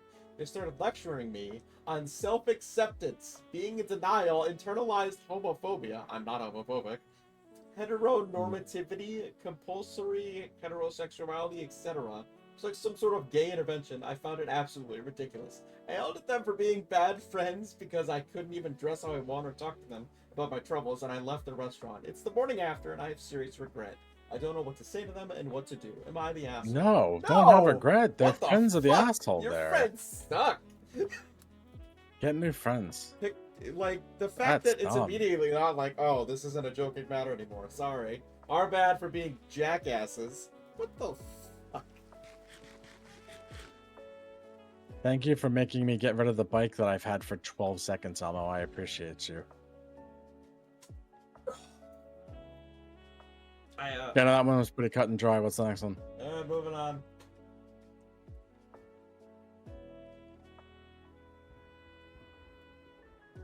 Am I the asshole for wearing the joke bikini my friend got me? What the fuck is a joke bikini? Like, I know there's like Yeah, context. water soluble shorts. It looked rusty and likely to puncture. I didn't want you to get hurt falling off. Thank you. Your concern has been noted. So it was my birthday a couple of months ago. I had a party, got some gifts. My friend Mandy got me a super cute bikini. I liked it. Said thanks. She had ripped the tags off, but whatever. That's hysterical. What? There's a vulture with a bucket on its head. Jesus. Anyway, I went to the community pool with my roommate, wore the bikini, got in the water. Roommate immediately like, girl, I took that bikini, is now kinda see-through. Oh. Haha, good joke, Mandy. Anyway, Mandy invited me over to her place to hang out with her and her boyfriends and a few others. Most leave and we're still hanging out. I'm like, hey, what if we got in your hot tub? I go change after them and meet her boyfriend in the hot tub. She's getting new drinks. I hop in. Immediately, he's looking at my chest. I pretend I don't notice and just make small talk. She comes out a few minutes later and just looks in shock. Eventually gets in. Is that the one I bought? Yeah, I love it. I wear it everywhere. Make up some stuff about how I wore it in the beach. It's a party with lots of guys, etc. And she just looks like, oh. We're in the tub for 20 to 30 minutes. Eventually get out and change. She approached me afterwards like, I'm sorry, I thought you'd notice, but it goes kind of see-through. I'm like, yeah, I know. Why'd you buy me a fucking see-through bathing suit? She's like, it's a joke? Wait, you knew? So you spent the last 30 minutes flashing my boyfriend on purpose? I reply, I'm just wearing my birthday gift from her. Am I the asshole? Yes. I don't think so.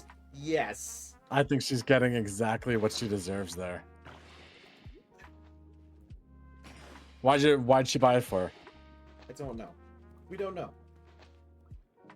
She bought it because it was a joke, right? She was being jokey. And I feel like the friend just played into it. I don't see anything wrong with what just happened there.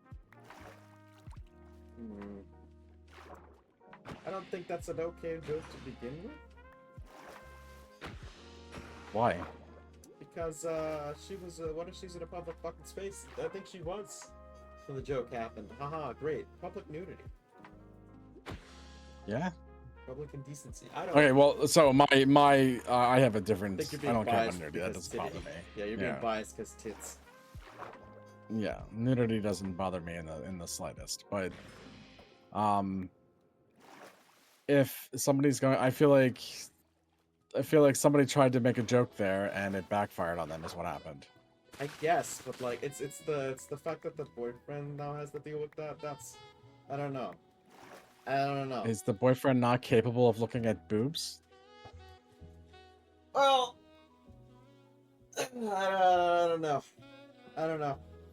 I think she's the asshole. The post is voted not. Did she have to do that? Absolutely not. Do I think it's? I think it's what. To be honest, I think that's funny as hell that she did that. Whatever. I think on the alignment chart, yes, she's the asshole. I think they're both assholes. I think on the alignment chart, somebody made a prank that involved nudity, and then somebody returned that prank with nudity. I feel like this is a 1-for-1. I don't feel like it's an asshole-ish thing.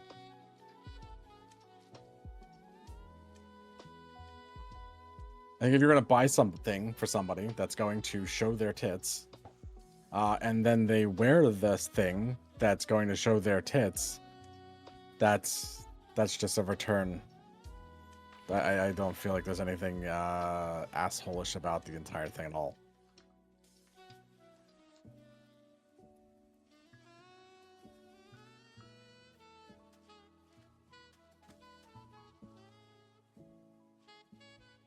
Alright, we'll do the next one. This is by Billy Butt Pimples.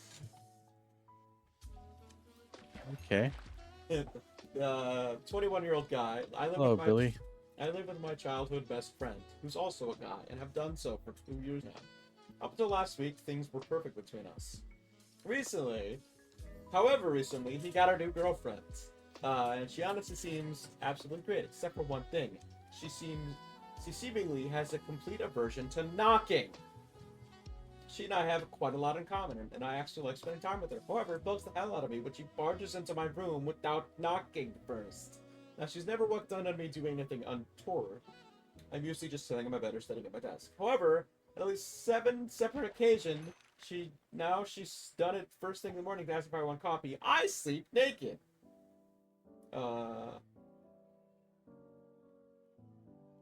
Lock your door? Every time prior to that, you shouldn't have to. Yeah, but I mean, like, that's an easy way to fix the problem. Every time prior to the last one, I've been under the covers. She hasn't seen anything. I was pointing out that she could have. She just goes and says, but I didn't. Yeah, she's into it. That's the. Hang on here. Girlfriend might be the problem. When she stayed over last week in order to make my point, I intentionally slept on top of the covers. Sure enough, she barges in at 7 a.m. and begins to ask if I want coffee and sees my you-know-what. She immediately backed out of the room and didn't speak to me for the rest of the day. My maid later pulled me aside and said I was out of order, accusing me of deliberately exposing myself and pointed out that I threatened to do it before.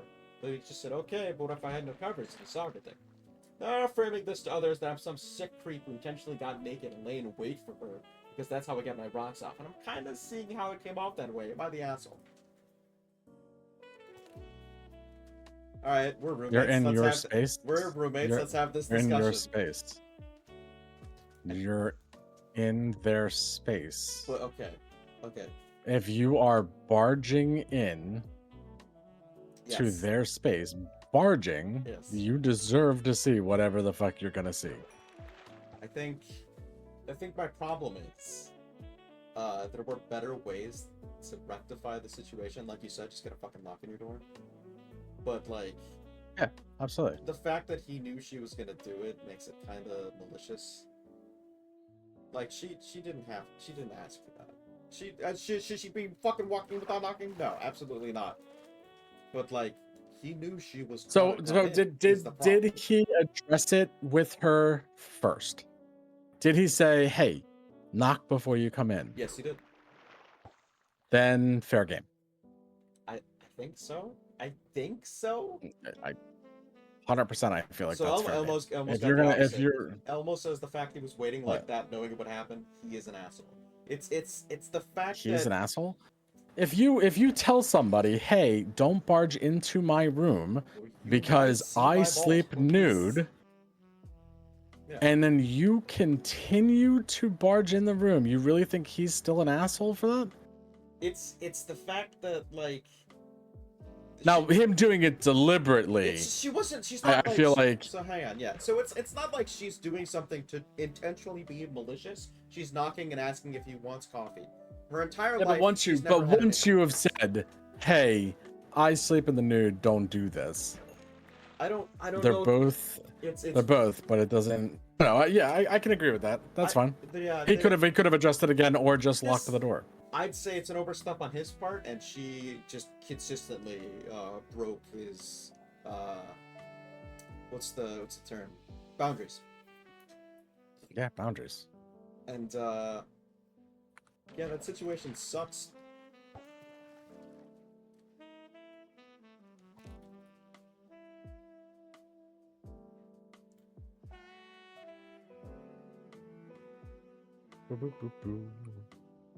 All right, let's go. What's the next one? I've had a girlfriend's housemate walk in on me naked a few times when I stopped over. If you have, if your significant other is spending the night, I feel like roommates should Almost automatically assume. Almost assume. No, I think you should. I think if you have a significant other over, you should assume that. It's not even that. It's like it's not that just there one should person's be private knocking space. It's and- two people's right. private space. Double private space. Yeah. And if they're significant others, they're probably doing stuff.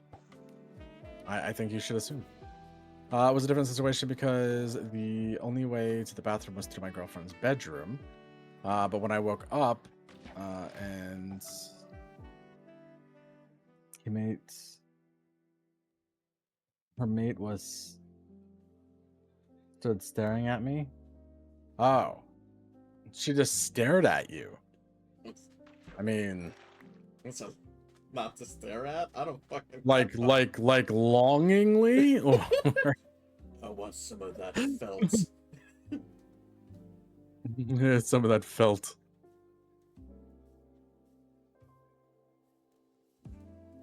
Longingly is a little weird. Oh god, Stood in the Elmo! middle of the room. Elmo, run! They're Jesus, Elmo. cannibals! They're cannibals! And that's how you turn that into a really good weekend.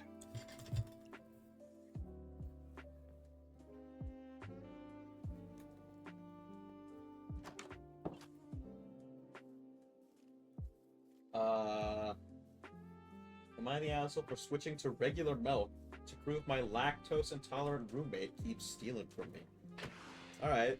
I've worked somewhere where there was a shared fridge before. I've never had my food stolen, though. Have you? Yeah, plenty of times. Really? Plenty of times. That Yeah. shit happens once, Yep. and I make it known to everybody. Yeah, everybody. It doesn't matter. Doesn't matter? Really? Corrigan dated this this bitch, for lack of a better word. Actually, there's a better word. I just didn't feel like saying cunt. But she she lies through her teeth, and she's very, we're gonna do things my way, and she was very, you're going to agree with me, or there's going to be problems. And fuck her. But she would take food and then say that she had bought it, and she did not. Oh, so And it started problems more than once. So, here's the question: is poisoning someone the appropriate? It's not reaction? poisoning somebody. Just because you're allergic to peanuts doesn't mean I'm not allowed to have peanut butter. Yes. So Don't touch my shit. What There's no I'm problems. saying is, if you are intentionally poisoning someone because they're stealing your food, is that where do you draw that line? It's not poisoning somebody No. if you were just Yes, I enjoying get legal. food. You know what I'm saying. I don't know what you're saying. All I'm hearing is they're stealing from you, and then they got hurt. That doesn't sound like a me problem. That sounds like a they problem. How many people? It's not even a lesson. I'm just Give gonna me a number, enjoy Zeke. my food. Give me a number. How many people? What? How many people have you made meals for? That's the way I'm gonna phrase How many people this. do I? How many people have you made? I How many times? How many meals have you made? have I made for people in general? Yeah, how many, that's the way you want to phrase this. It's how many meals have you made for people? I don't know what you're asking here. Is this one of those things where you can't legally answer? No, I honestly don't know what the fuck you're asking here. How many people have you poisoned? Oh, none. All right, Detective Elmo, take him away. Constable Elmo, sorry. Yes, constipated Elmo, take me away.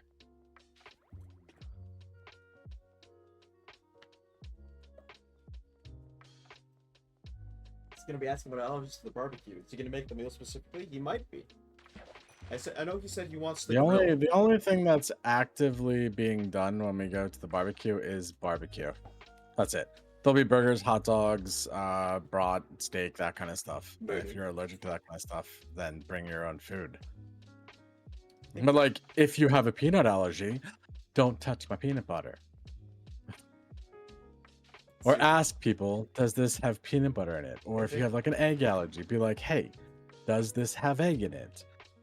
You know, and if we know you have an allergy, we'll keep our food separate from yours, Zero or has your been- food separate from ours. I want everyone listening to know Zero's been very honest to me about his eccentric past. The fact that he won't tell me about the food situation means the number is long. At least that is my never assumption. Poisoned anybody. Can you hear it? Can you hear it? Never. Fuck your plans to poison me. I'm not allergic to anything. All right, right on. You're allergic to poison. What the fuck are you on about? He's He's allergic to poison. Oh, he's got hives and his tongue exploded. He's not allergic to anything though. He's fine. Alright, let's get into it. Am I the asshole for switching to regular milk to prove my lactose intolerant roommate keeps stealing from me? This is from Got Milk. I Me and- drink poison with my tea. I shoot myself with small caliber bullets to build up a resistance to bigger bullets. stab myself with a small knife, working my way up. Me and two other guys share an apartment together. We all split the bills. The only thing we don't split costs on is groceries. Everyone's in charge of buying their own food, and we don't touch whatever doesn't belong to us in the fridge. We put our names and everything so no one gets mixed up. This issue has been going on almost a year, and I'm sick of it. One of my roommates, R, keeps stealing my food. I get home from work and containers with my His name's leftovers- Robert. Yeah? We could call him Yeah. Robert? No, his name's Robert. Go on. One of my roommates, Robert, keeps stealing my food. I get home from work and containers with my leftovers are sometimes missing. They have my name written on it. Or my stuff finishes too quickly. My gallon of milk, for example.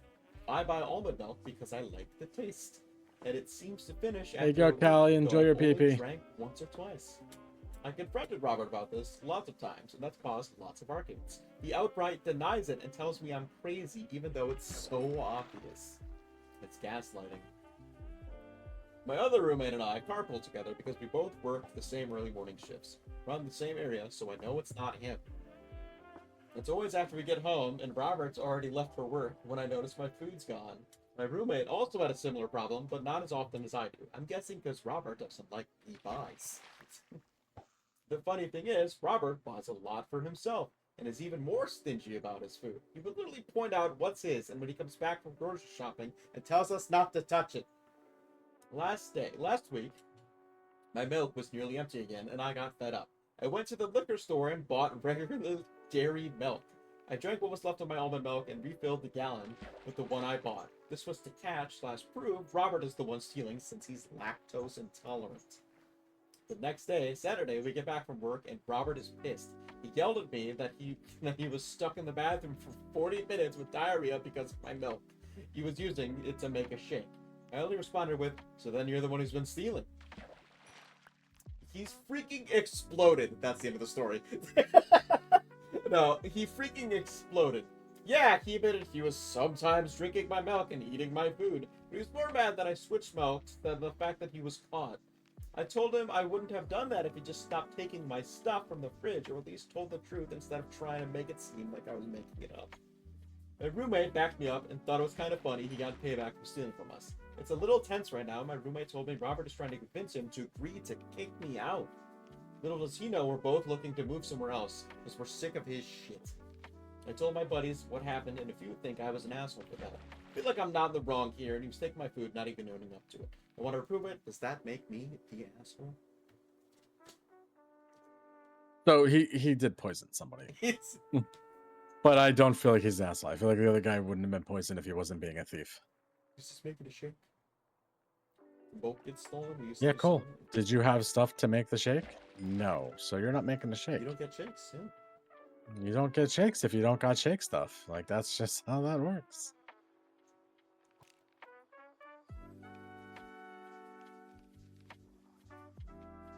Let's get to find my mic. There we go. Am I the asshole for telling my girlfriend to shut the fuck up after she insulted my sister's thighs?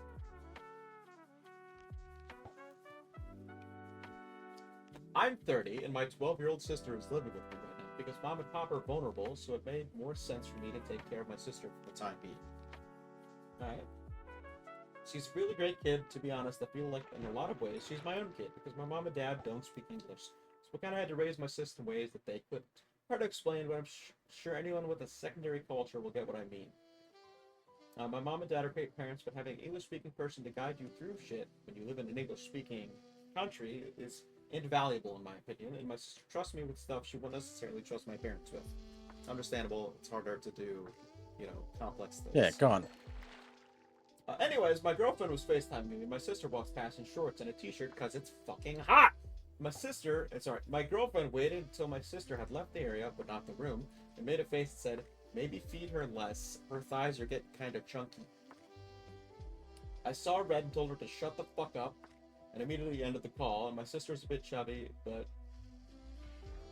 for fuck's sake, who says stuff like that to a 12-year-old girl? Literally everybody I know has been texting me that I'm a piece of shit boyfriend. And how can I disrespect my girlfriend like that? I was expecting an apology from her, but to my shock, everybody is expecting me to apologize.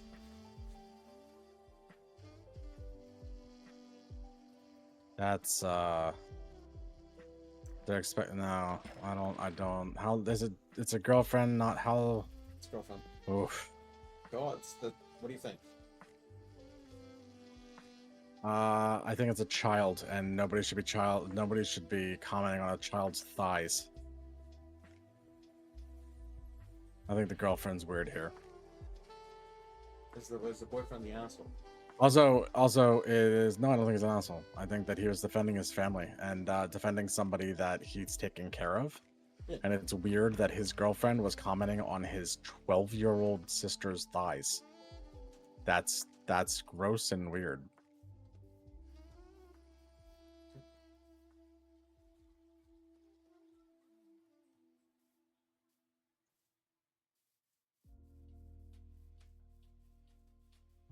That's my opinion anyway. It's a good And one. Callie says that's weird too. Yeah. Am I the asshole for kicking out one of my bridesmaids for showing up in the wrong dress? Ooh. Ooh.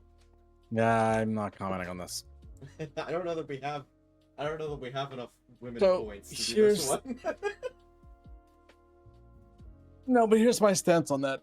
The wedding thing does not matter to me at all. I have no dog in that fight whatsoever. I won't ever get married. I don't ever have to deal with it. And I don't really have anybody that I would go to their wedding. It means more to the woman in almost every case. cases, yes. And I know that I've seen and heard horror stories about bridesmaids, and I just nope, I'm good. They You should have good? followed the rules, but also should have informed the bride. Yeah, see, look, Callie already knows exactly. The yeah, rules. I got. Guys got don't get that in nothing on our it. books. We don't Don't get care. that when you become a dude. You don't. If don't somebody, get- if somebody showed up, if one of my groomsmen showed up and like he was like in like a tuxedo shirt, I would just laugh.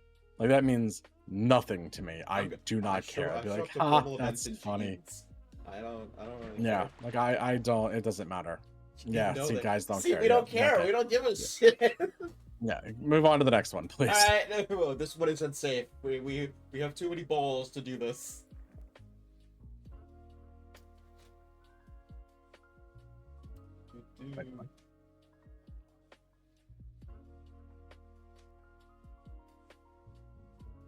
Oh, thank you, Elmo.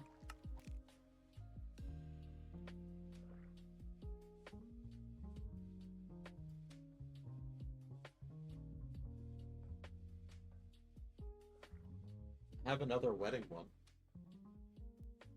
Am I the asshole? Another Another wedding. I feel like the wedding ones are.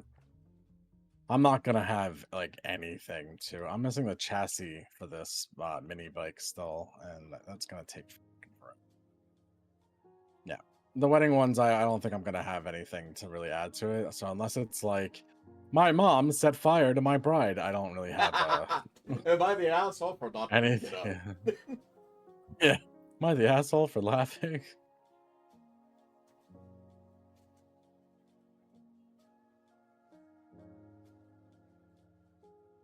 You were there? Your mom set your bride on fire? Oh my god. What? Oh my god. Elmo. Ooh. Here's a juicy one. That's why we got the Yeah, that's why we got divorced. I really hope you're joking. Am I the asshole for giving my mother-in-law a fake copy of my house key and exposing her on Christmas dinner? This one sounds good. Oh, this one sounds real good. I want to preface by saying that I, a woman of 34, married my husband a year ago. His mom is snoopy and annoying as fuck. She can't help it. That's just how she is, my dear in-laws say. She's just so nosy. There's nothing we can do about it. My husband and I purchased a new house recently. My mother-in-law kept pushing to get an emergency key. She promised she would only use it in emergencies, but given the fact she had an emergency key to her old apartment and walked in on us being intimate twice. Holy shit! That's So I have thoughts on that anyway, but we go will ahead. get back to that. My husband didn't think it was a big deal, but I couldn't trust her, so I just sent her a fake key. I just couldn't trust her, so I just sent her a fake key after she kept pushing. She had a smug look on her face after I hand-delivered it to her. Ugh. Days gone by, and on Christmas dinner, my mother-in-law angrily called me out on the fact that I gave her a fake copy of the house key. She tried shaming me for doing this in front of everyone, but in my defensive, I asked her how she found out. She said days ago, when she came over at 4 while my husband and I were out, She came by at 4 while both me and my husband weren't home. I remind her, did you promise you wouldn't do it unless it was an emergency? So you tried to get in there and there was no emergency and you broke the promise you made to us. It was all exclamation points. She looked red in the face and the other family started staring and even some of them laughed at her for the face she made. She suddenly got up out of her seat and rushed into the kitchen where she had a huge meltdown so loud the next door neighbors must have heard. Literally, I've never heard a 60-year-old woman throw a tantrum like that. Needless to say, dinner went awkward. My husband and sister were giving me looks. My husband went off on me in the car and said I had lied and manipulated and humiliated and exposed his mom, and said he wouldn't have let me get away with it had he known. We had an argument and he is demanding I apologize to his mom for my childish behavior for ruining Christmas dinner for the family. What? What?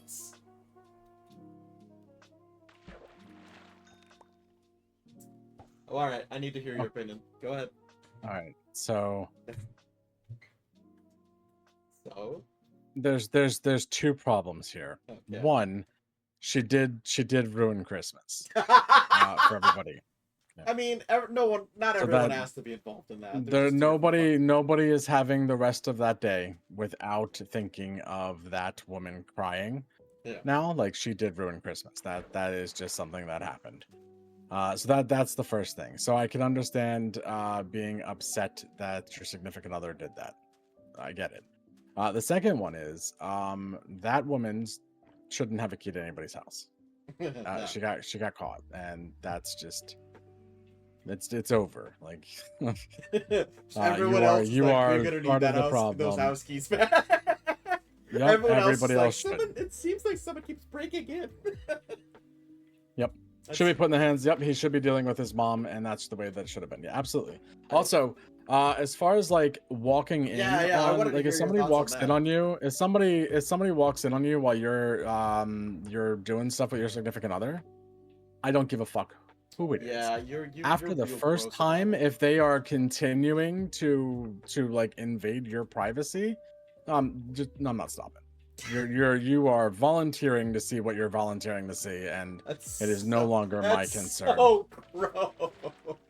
I don't How? care. Learn How to do you respect do it, though? privacy. How do you just like How yeah? do you but- do what? What do you keep going? That's what you It's said. real simple. You just don't stop. Oh, that's so. Like if fucking you're gross. gonna continue to barge in, Oh my god. you are pretty Look- much just saying I don't respect your privacy, Elmo, it's gonna be real hard to look which him in the means eyes with a I regular have mask on. no. Listen, Elmo with his which gift means mask on. Jesus. Yeah, I can't see you, but he's staring into the corner.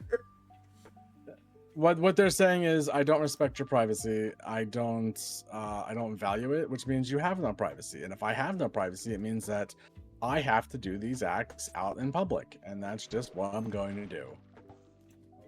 I will straight up have a conversation with you about how to do your goddamn taxes. I'm not gonna stop anymore though. It's not gonna happen. I'll maintain eye contact. You guys got issues. Nah, Dominance no. play aside. Listen, Who the fuck? If you're going to constantly walk in on somebody, constantly, more than once, it is a problem. And especially after the first time you walk in on somebody having sex, like you still choose not to knock, like you're volunteering. You're not part of this, whether you wanted to be or not, because you decided to join. You guys are real confident in your ability to maintain. It's a little alarming. Maintain? Why would? Maintain. Are you just talking about like being able to keep going? Yes, that's what's fucking weird. Oh, doesn't bother me at all. Its If I'm sleeping with mood is somebody, I'm listen. destroyed. Let me put it this way: if I'm into somebody, I'm into somebody. Like that's not gonna be a problem. Oh. Oh my god.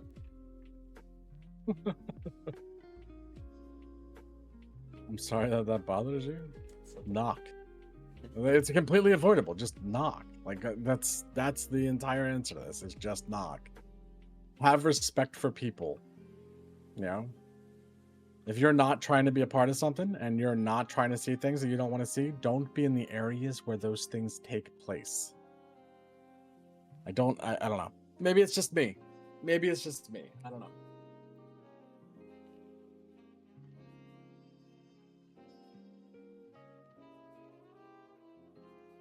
Gotta give up my plans. Get out of here. This is my afternoon, man. You're gonna walk in? Maybe it's Maybelline. I don't think Maybelline would have a problem with it. What? Entertain them for like 2 seconds. Yeah. Bye. Hi, everybody. Be entertained. Oh man. I don't know. Do you? Where do you stand on that, Callie?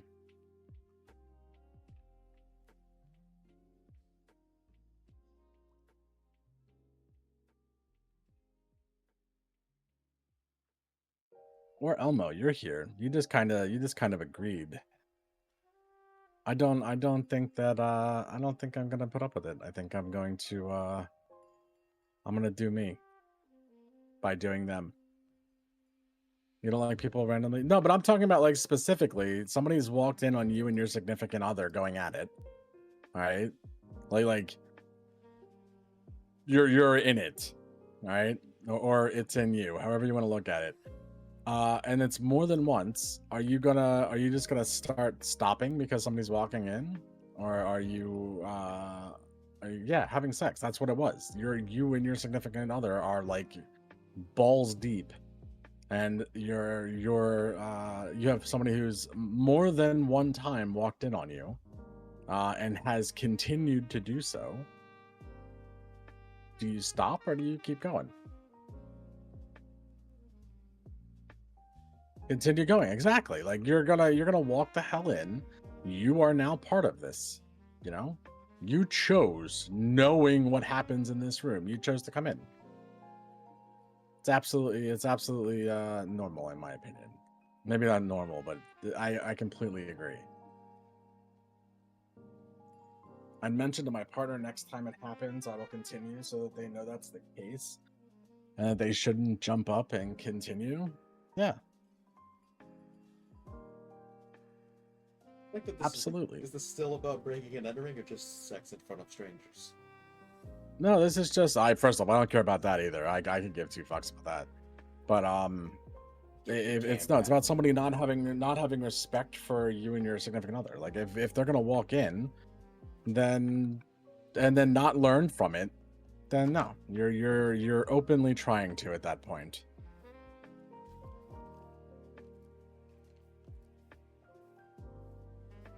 Ready for more? Yep. Mind the asshole calling out my kid's future stepmom for treating me like a surrogate? Wait, what? Am I the asshole for calling out my kid's future stepmom for treating me like a surrogate? It depends on how. Let's hear context. I, a 29-year-old female, dated a guy named Joe. Bum, bum, bum. For 3 months before he left me to go back to his ex, Kim. Right after we broke up, I found out I was pregnant. Oh God, this one's spicy. That's I'm now at 24 weeks. I let him know and he was ecstatic. Turns out his girlfriend has fertility issues and would likely never be able to get pregnant naturally. He's always wanted to be a father. Getting back together now was out of the question for both of us. So he's still with his girlfriend. Joe was only allowed at the initial appointment because of COVID-19. And we found out I was having twins. According to Joe, when he told Kim, she had a mental breakdown about her infertility and wanted to talk to me. I met at their house and Kim stated that she wanted to be involved in my pregnancy because she would eventually be the child's stepmother. Now, the children's stepmother. She started telling me that I needed to do a home birth and that I needed to do formula feeds, that they could have the babies half of the week, that she wanted one boy and one girl, and that she wanted the kid to call her mama since she You'd be the one calling me mommy? I shut her down and said I would make the best choices for my children, my body, and left. Yeah, that's normal. Go on. Okay. Kim continued to be overbearing and texting me every day about my eating habits, exercise habits, and bitching about how her job wouldn't let her take maternity leave. At the virtual genetics Why council, would her job let her take? Because this She's bitch is not the one crazy. having a baby. She's crazy. Yeah. Go on. I will never understand baby Lucy. At the virtual genetics counseling appointment she attended instead of Joe and took over the whole meeting trying to talk about her family history, which wasn't relevant. When it came time for my 20-week level 2 scan, they allowed me one guest and Joe suggested I take Kim instead of him, which I refused to do. Joe ended up coming in. He found out the gender because I wanted to keep it a surprise for me so we could throw a gender reveal party. I put a pregnancy announcement on my social media, and then she put up an announcement saying they were expecting twins the non-traditional way, and how blessed she was. I was irritated, but I kept my mouth shut. Then she threw a gender reveal party, posted it on social media. I wasn't even invited. She also announced that she's having a baby shower. I commented on her post and told her to stop treating me like a surrogate. The kids weren't hers, and that Joe didn't have claim or custody of the kids until they are born. I then called Joe and reiterated all of this, and he stated that I would not be seeing either of them until we went to family court, that my mother would be my birthing partner. He and Kim and some of her friends and family are saying I'm an asshole, and her mother even called and insisted I give her one of my babies, like this is the Parent Trap? What the fuck? I'm sorry. The crazy bitch's mother The called crazy bitch's mom and called. said, Give us one of the babies. "Yeah, no, go to court." What the fuck? That's especially that the dad's allowing that to no, go to court. So, don't have any contact with them outside of that. Explain everything. Keep all the documents. Go to court. That's like 100%. horror movie No, level. no. Whoa. Yep. That's There's fucking scary. I would also be holding that as like I don't feel safe with my kids with that person because they're trying to. No, I'm good. No, There's an edit. there and would an be update. supervised custody. That's terrifying. There's an edit. I'm definitely getting a lawyer as soon as possible. Y'all have scared the shit out of me, and I'm happy you did. So she read the comments and went like, "Oh, this is worse than I thought it was." Yep. There is an update. I've never considered that this could have happened on purpose.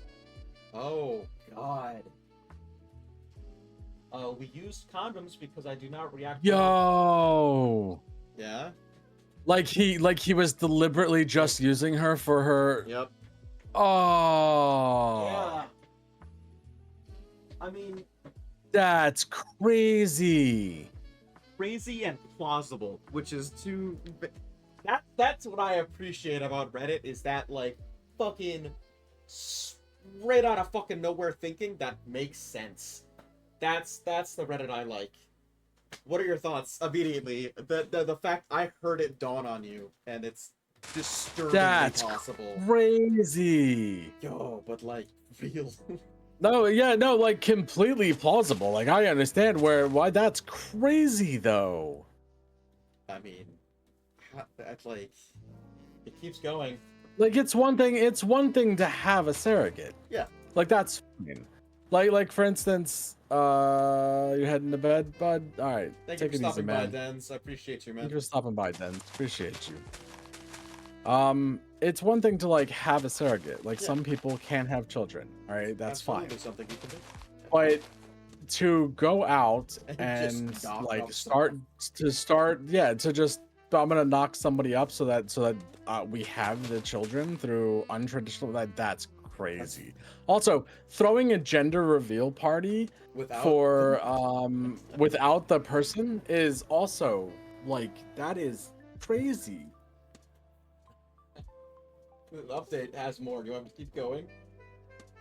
Yeah. I never considered that this could have happened on purpose. This how we use condoms because I do not react well to hormonal birth control, and I had to wait. Oh, so So he knew beforehand she didn't do birth control. And I had to wait to get on a non-hormonal IUD because of other medical issues. The Thursday I posted this, I went to the police and they stated there was nothing they could do because a crime hasn't been committed. In my state, orders of protection. Yeah, I mean, if you were willing to have the unprotected sex, you were willing to take on the possibility that you were going to get pregnant. There's nothing wrong there. You can, yeah. I mean, it's nefarious as fuck, but you consented to the sex, so let me finish this. That's that's like a paragraph. Give me a crazy. second. In my state, orders of protection are criminal or family, so I was able to get one against Joe. On Friday, I did get a lawyer. They let me know in my state there was nothing I could do as far as custody before the babies are born. So I'll be leaving my state soon to ensure this is my baby's home state, and I can't be charged with anything. However, someone sent this post to Kim, and she came to my job, damaged my car, broke a bunch of office windows. I work with kids, so she was arrested for not just criminal damage and trespassing, but also child endangerment. So hopefully that works in my favor. Also, if Joe That did it is on 100% purpose, gonna work in your favor. oh my god. Also, if Joe did it on purpose, I don't think Kim knew, because she was screaming at me about how I stole her life and everything that was supposed to be hers. I mean, update, I have orders of protection to both Kim and Joe. I left the state anyway, and Kim and Joe are start harassing me again, because there's no legal jurisdiction when you leave the state. But I have enough evidence, and I was able to press charges in my current state as well, pursuing a restraining order here. Holy fuck. Holy. That's crazy. Give me your baby. Like, Jesus Christ. Yes, seriously. That is up there. And she wants to know if she's the asshole? I don't even know how she would be the asshole here. Potentially, basically, she was used just because she's a womb, without her knowing that that's why she was being. That's crazy. That is like next level crazy. I'm kind of hyped about that. That's give me your baby.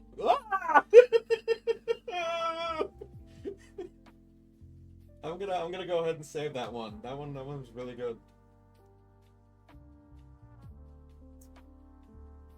All right, let's go to. So this is one that I thought would be good. So this is Ask Reddit, which is something I'm kind of trying to find something because we're eventually gonna run out of Am I the Asshole? Just quality of something.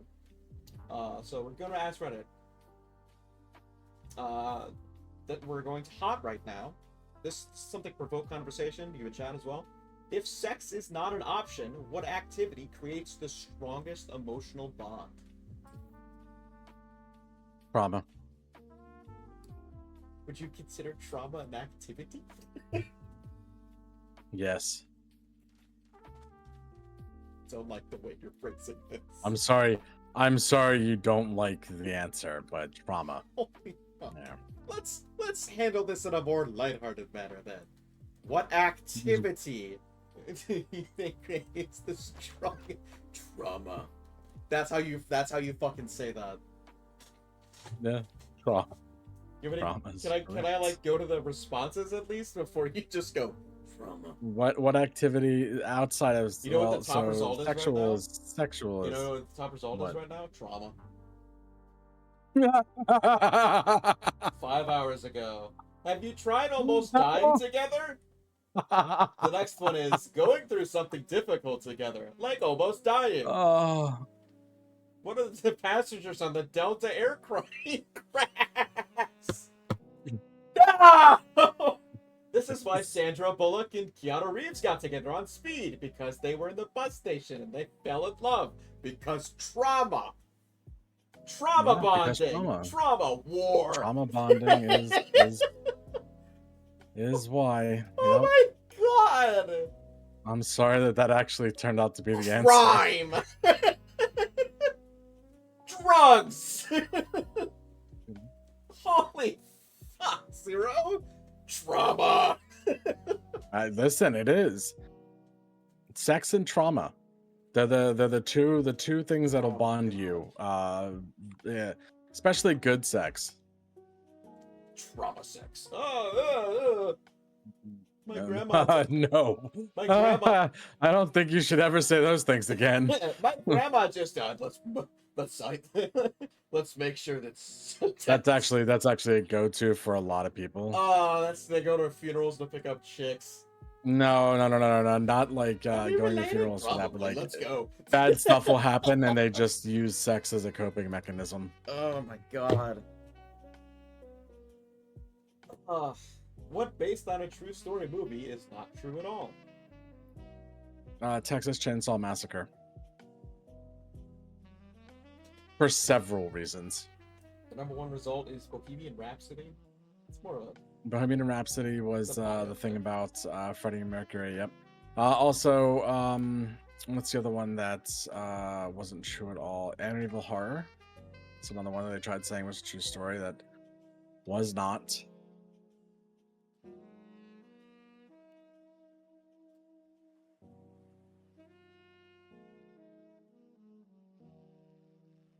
The Blind Side.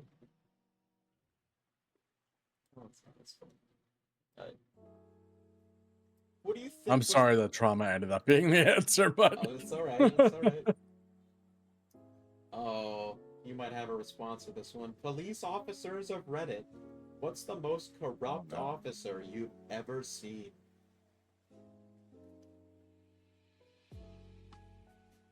Like, do you want me to comment on like what's the most corrupt thing I've ever seen a police officer do? Yeah, go ahead. Plant drugs. It's in my opinion, it's probably super. It's a lot more common than you, especially like inner city shit. Yeah, where they It's just so talk- you just- it's all you so gotta do is yeah. toss It's it just back. like Yeah. yeah. They know that it's gonna go through and cops are where I'm from. Cops are disgusting. For the longest time, cops were the biggest gang. Especially still are. in California and LA specifically. The cops were the biggest mob.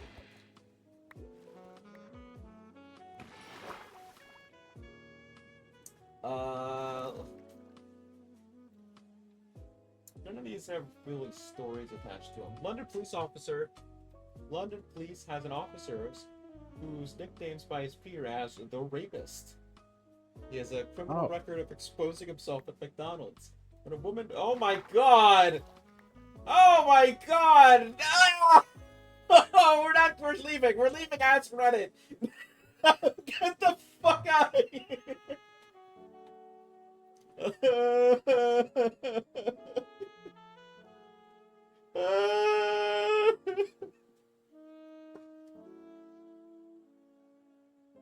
Yeah, so probably don't read that one. It's too late. I read really fast.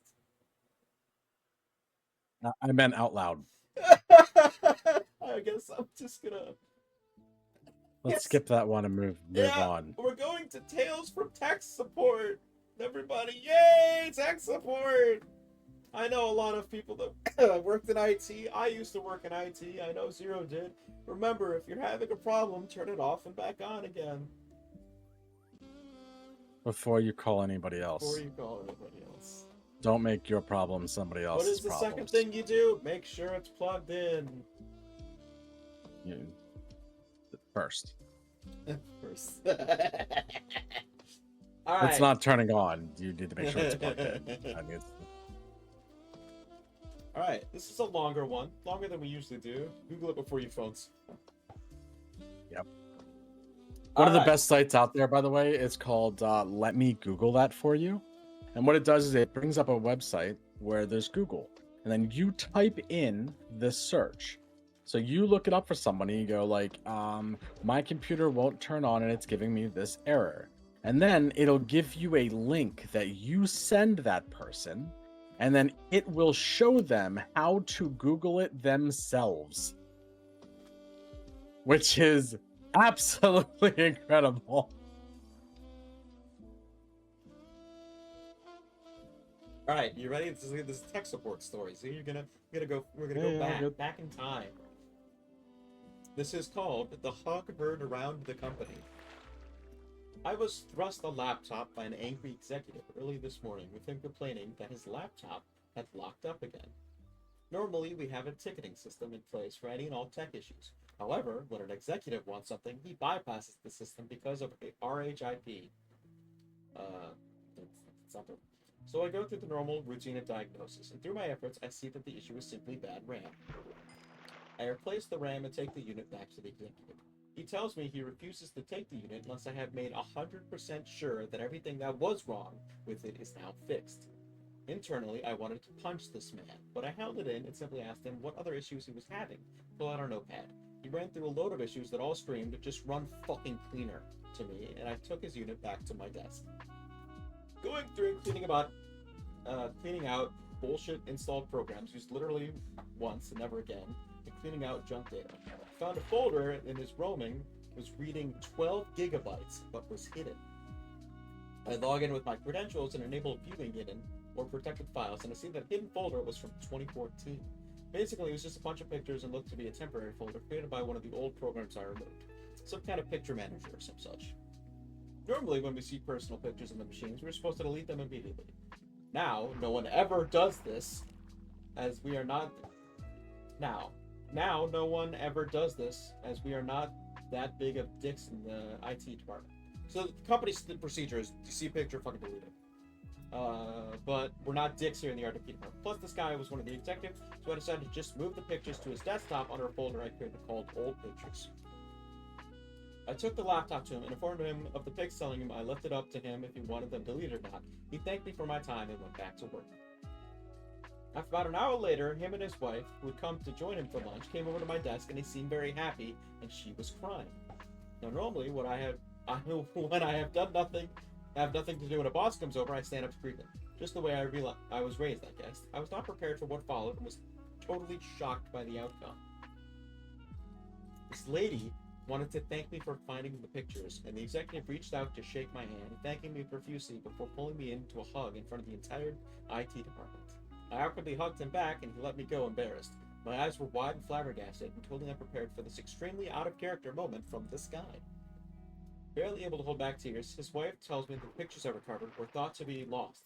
In 2012, their 4-year-old son had died of leukemia. The pictures I recovered were taken right before his diagnosis at 3 years of age. Because of a house fire a few years ago, they thought they lost every last photo of their son. Apparently, those were the photos I had recovered. His wife reached out to hug me, and everyone in the IT department stared at their screens hard with puffy eyes, because you're all not expecting this kind of emotional event today. Boss came out of his office to personally thank me and forwarded an email chain to me ahead of a company-wide email that the CEO basically sent out, retelling the tale while naming me personally. He threw in words about striving for excellence and the unexpected results of everyday excellence. I had to turn off my Skype for business at the Attaboys, as the Attaboys kept coming in one after the other. My boss told me to take my lunch early since a flood of messages were making it hard to do my job. Edit, posted this before lunch one day. Don't log into Reddit for a bit. Realized post went nuclear. Rip inbox. Thank you for the gold, you kind Redditors. It's a good little story. Damn. Good little story. That's awesome. All right, back to the horrible trauma bonding. Trauma gives you power. And a total percent. All right, that's the top one. I really that was... You want another tech support story? Another what? You want tech support, or you want Am I the Assholes? Let's do another Am I the Asshole? Because we're gonna be wrapping up here soon. Just 1 second. We'll go back to the video.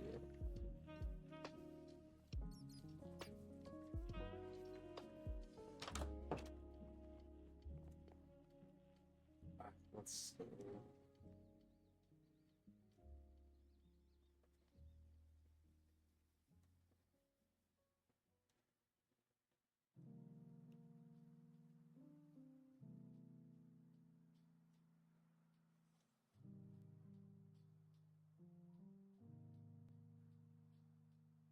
Scrolling, scrolling, scrolling.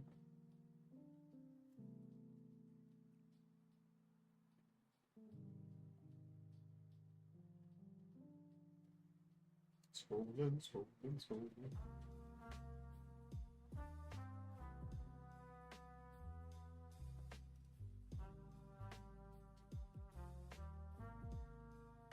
Oh, there's an update to What? the naked guy.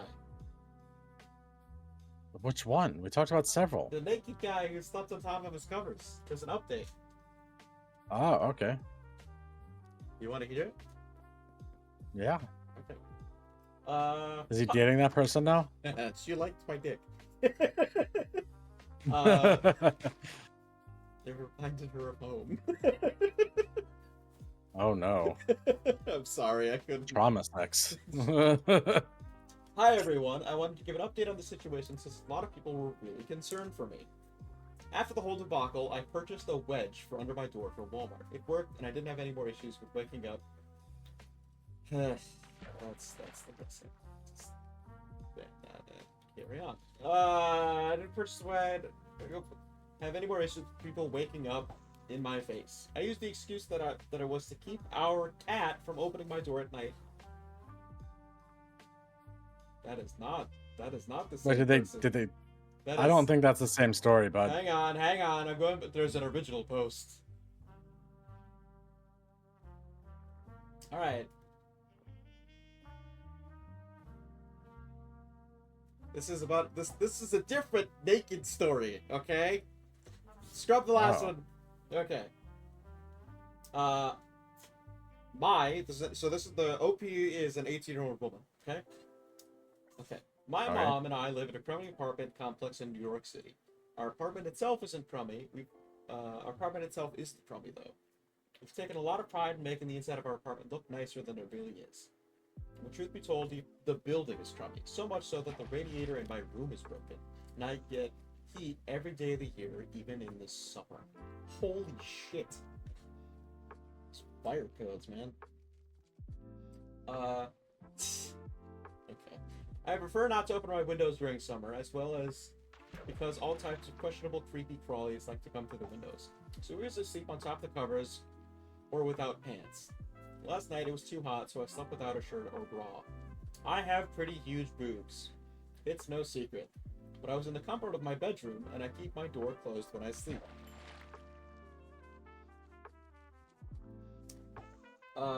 This morning I woke up to find my mom staring at me.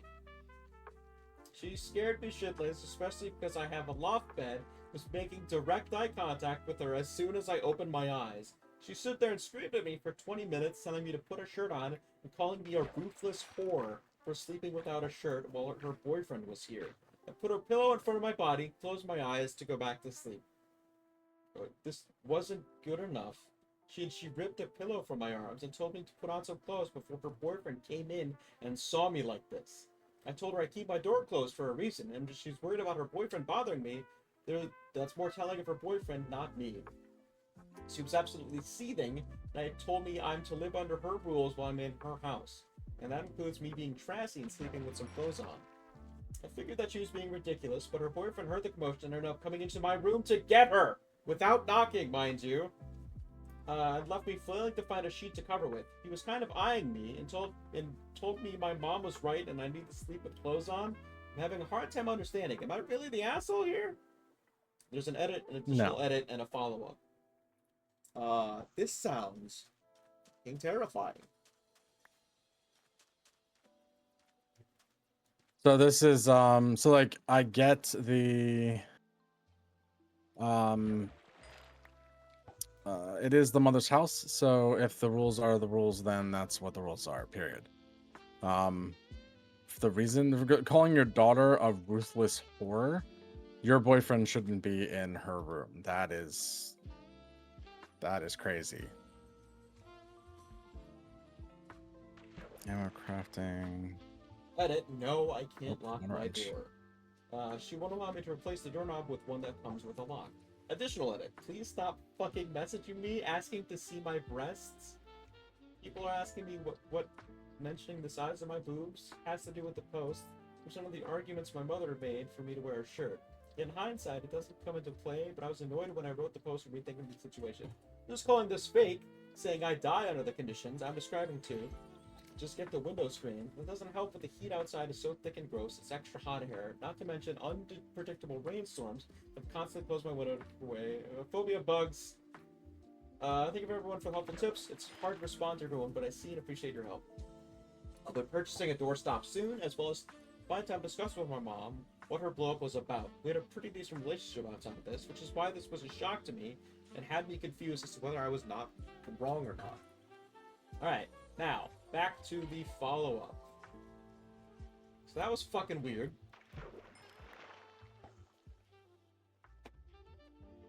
I mean, if you want to sleep naked, sleep naked. But like, if you are in a situation where it's not your house and it's a rule, like, hey, you need to make sure that you have clothes on, then whatever. It's a rule. But calling your daughter a fucking, was it a ruthless whore?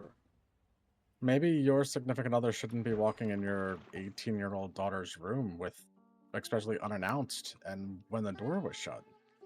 That is definitely more telling of the boyfriend than it is the daughter.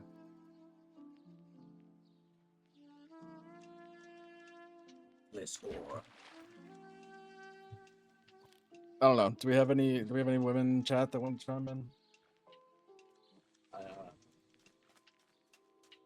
I don't think it has to do with it at all. Just thinking it's your room. But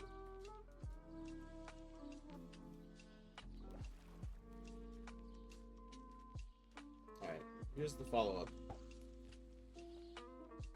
Hi everyone, I wanted to give an update on the situation since a lot of people were concerned for me. After the whole debacle, I did purchase a wedge for under my door from Walmart. It worked, and I didn't have any more issues with people waking up to see my face. Waking up to people in my face. I used the excuse that it was a keep the cat for opening the door at night, and my mom seemed fine with that. While he was here, and even after he was gone, my mom seemed detached and sort of out of it. I asked her if everything was okay, and she said she needed to sort some feelings first, but she promised we'd talk when she was feeling better. I said okay and left it at that. A couple of days later, he came back for another weekend stay. The day after he came, they had an at-home date night with drinks and fancy takeout. That night, I woke up to my door being messed with. I called out to see if it's my mom. I got no response. I put on a t-shirt and shorts and pulled the door wedge out to check, and he's standing at my door. He was drunk, and I was a bit panicked because I thought something had happened to my mom and he needed help. He just stood there for a few minutes, not saying anything. Didn't seem to be sleepwalking or in peril, so I said, I'm uncomfortable, I'm closing the door. This is fake. Yeah, that's the mom knew something ahead of time. That's not great. Hey, what's up, bud? How you doing? Oh, you're just in time for a horrible story. A couple of days later, he was just standing in front of the door. Before I could close the door all the way, my mom flew out of her room, saw him, started cussing and screaming and telling him he needed to leave. We argued back and forth for a while. Eventually, she got him out the door. After her calming down, I took her to her room and we had to talk. Turns out, the day she had come to my room, she had been on his phone and saw he was talking to his brother-in-law about me in very disgusting ways. Talking about how I was growing up to be very shapely and mature, that he couldn't wait till I moved out so that he could dump my mother for me. Said far more explicit things that were extremely worrying, especially since we've known him since I was 11. Mom had come to tell me to be careful around him, but the thought of a way to break it off safely. Until she thought of a way to break it off safely. When she saw my state, she had some misplaced anger. He's out of our lives now, thankfully. TLDR, boyfriend was a creep, mom misplaced anger. Wow. Okay. I like the tech support story for her. Yeah, no, that was terrible. So that was a weird update. So let's do another Asks, Am I the Asshole? And then we will wrap up. How you doing, Last? You doing good today, bud?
Cool.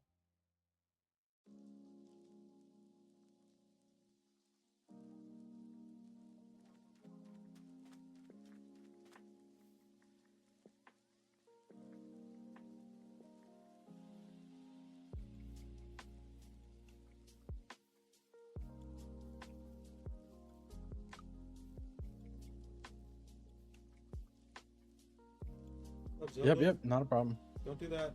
Please don't do that. Hey! Ah, stop.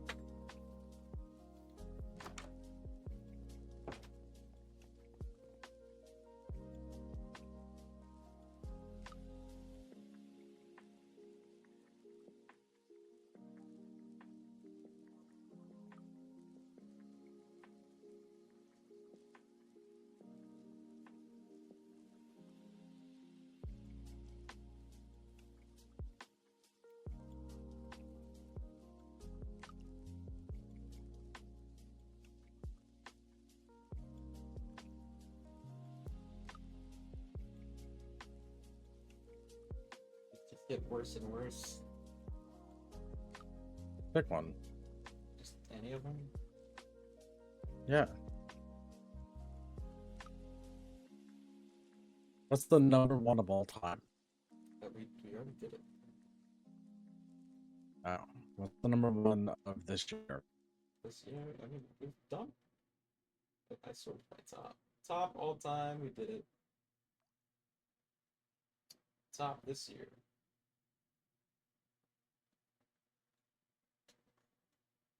Second to load.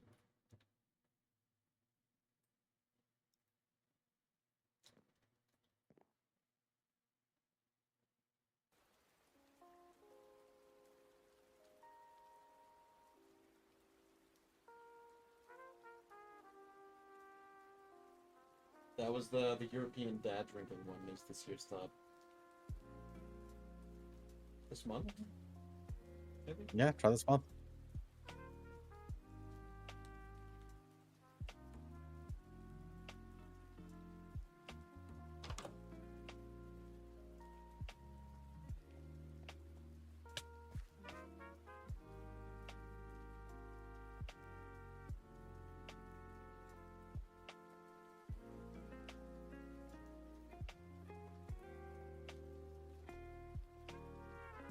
It's loaded.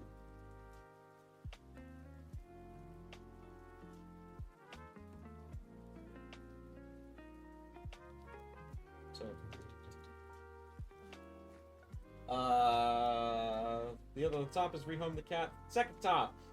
Am I the asshole for reminding my mom that she disappeared for 6 years? That is short as shit. Alright. I'm 18 years old. My mom and dad divorced 6 years ago. Her new husband didn't want her to see my dad, and so she let my dad have custody of me, didn't exercise visitation. She contacted us last month saying she had divorced him and would like to reconnect. Dad told me it's up to me, and I said, why not? Things have been awkward. Things have been kind of awkward between us. Obviously, I've changed a lot since the last time she saw me. She came over yesterday. I was reading an offer from a gentleman. My mom said, you're too young to be reading those toxic romance books. I just stared at her and said, I was 12 when you disappeared 6 years ago. I'm 18 now. She sputtered for a moment, then told me there's no need to use that word. She made a mistake. There's no reason to throw it in her face. Jesus Christ, man. I'm sorry, wait, what? Mom was absent. Kid strikes back. Who was bad? No, what was the what word? What word did she repeat the last like couple lines there? They didn't say a bad word. You're too young to be reading those toxic romance books. He said, I was 12 when you disappeared 6 years ago. I'm 18 now. They didn't say a bad word. Disappear? Oh, I thought you said that she said don't use that word. She did. She sputtered for a moment and then told me there is no need to use that word. But that she made a What word? mistake and there's I don't fucking know. Disappear? I think so. Abandoned your fucking child for dick? It wasn't explicitly dick. It might have been booze.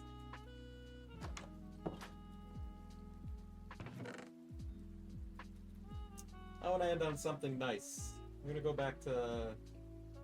I don't know, find something nice. What are your malicious compliance? Oh my god! It's an actual story. All right. Okay. All right. Here we go. 1 second here. All right. 20 years ago. Actually, give me a second. I have to do something. Since I'm up here. What do you guys think of the story so far?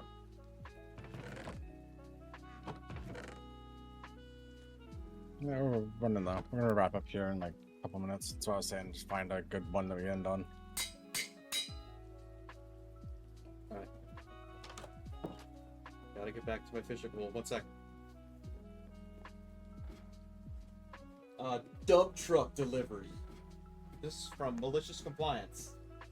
It's a subreddit about people conforming to the letter, but not the spirit of a request. You understand? Mm-hmm. Okay. 20 years ago now, I worked at a landscaping company, supply business, driving a dump truck.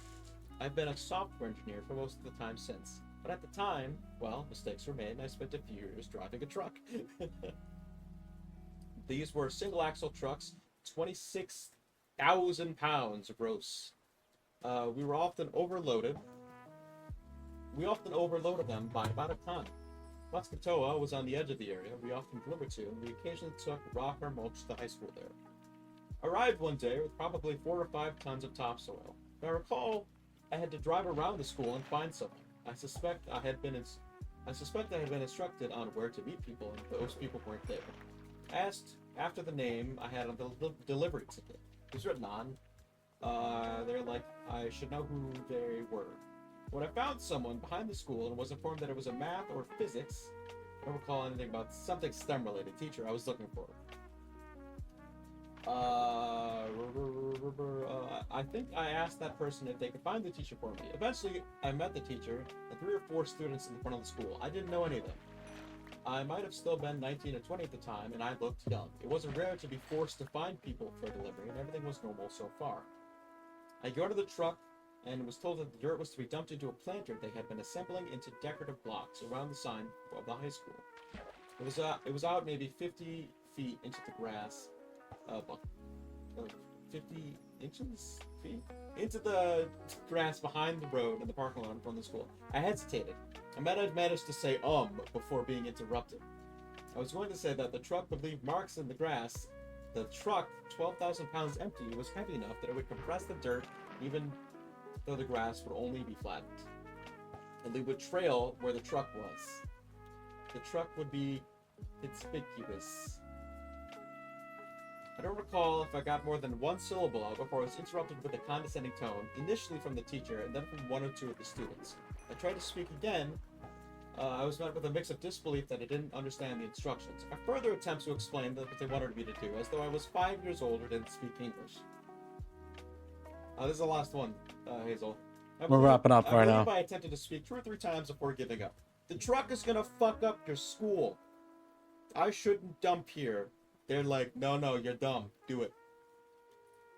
I acquiesced, got back in the truck, and proceeded to drive out into the grass, leaving ruts that the groundskeepers would regret for years to come. The grass will be cut off level above these ruts, but you'll still feel them when you drive over them with a mower. I backed the truck up to one side of the planter and dumped the dirt until it was piled above the small, semi-oval retaining wall, and I was signaled to stop. The sign was in the middle of the planter, which meant the pile was only on one side of the planter. When you dump enough piles of something, you get a feel for what's going to take fill space. After being told to stop, I got out to suggest that maybe they would want more dirt here to fill the entire planter. Again, I was not allowed to finish a sentence. I attempted to tell them that they spread the dirt out of the planter. I wasn't going to be anywhere near the brim.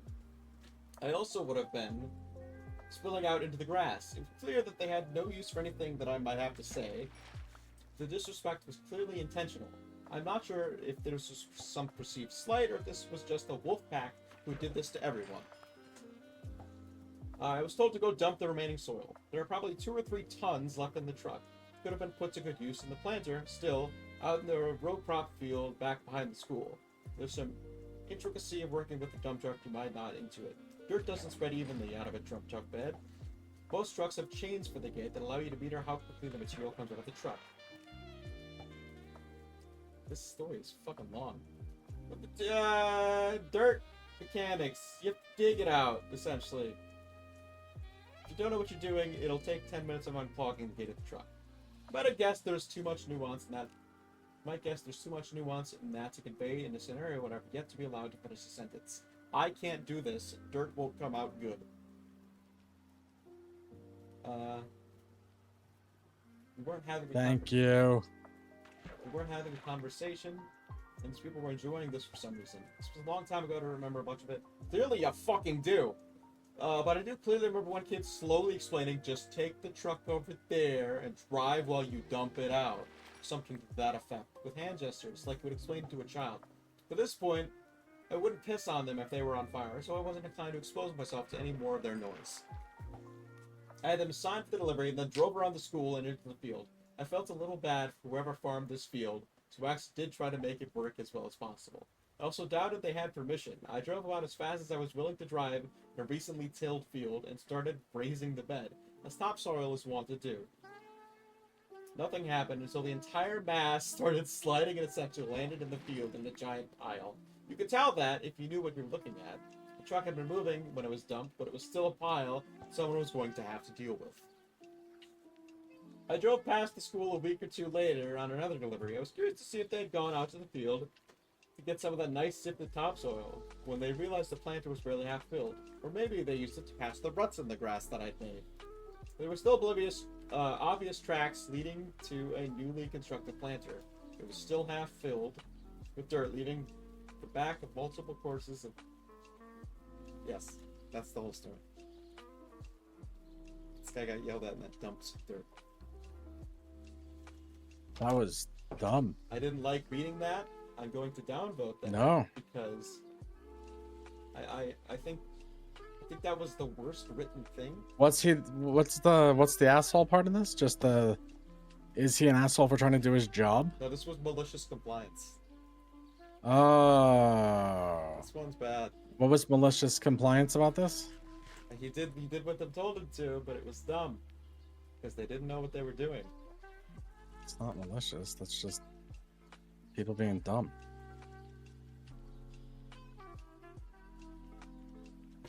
We'll come back to that one. There's better things on this subreddit. But that is the end for today. Did you like it? Made it just Thank for you for the meds. Hydrate. That had the same energy of no, Patrick, you gotta be super nice to him. And then the guy opens the door and he goes, I love you. Maybe not that friendly, Patrick. I love you. No, it's the energy of did you guys like the COVID special? Did you like the COVID special? No.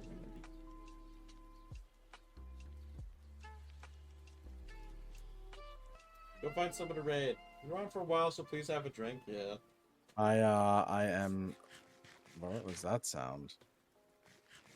It was a weird sound that I just heard.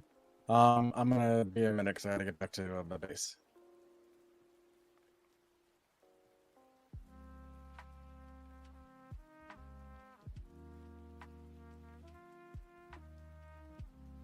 If you want to raid over here, I will raid out when I am done.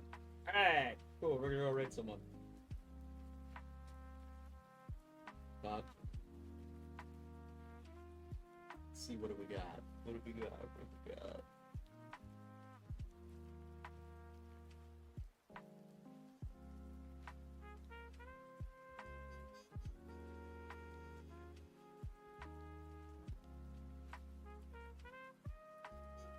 Gem is live. Go me, Gem.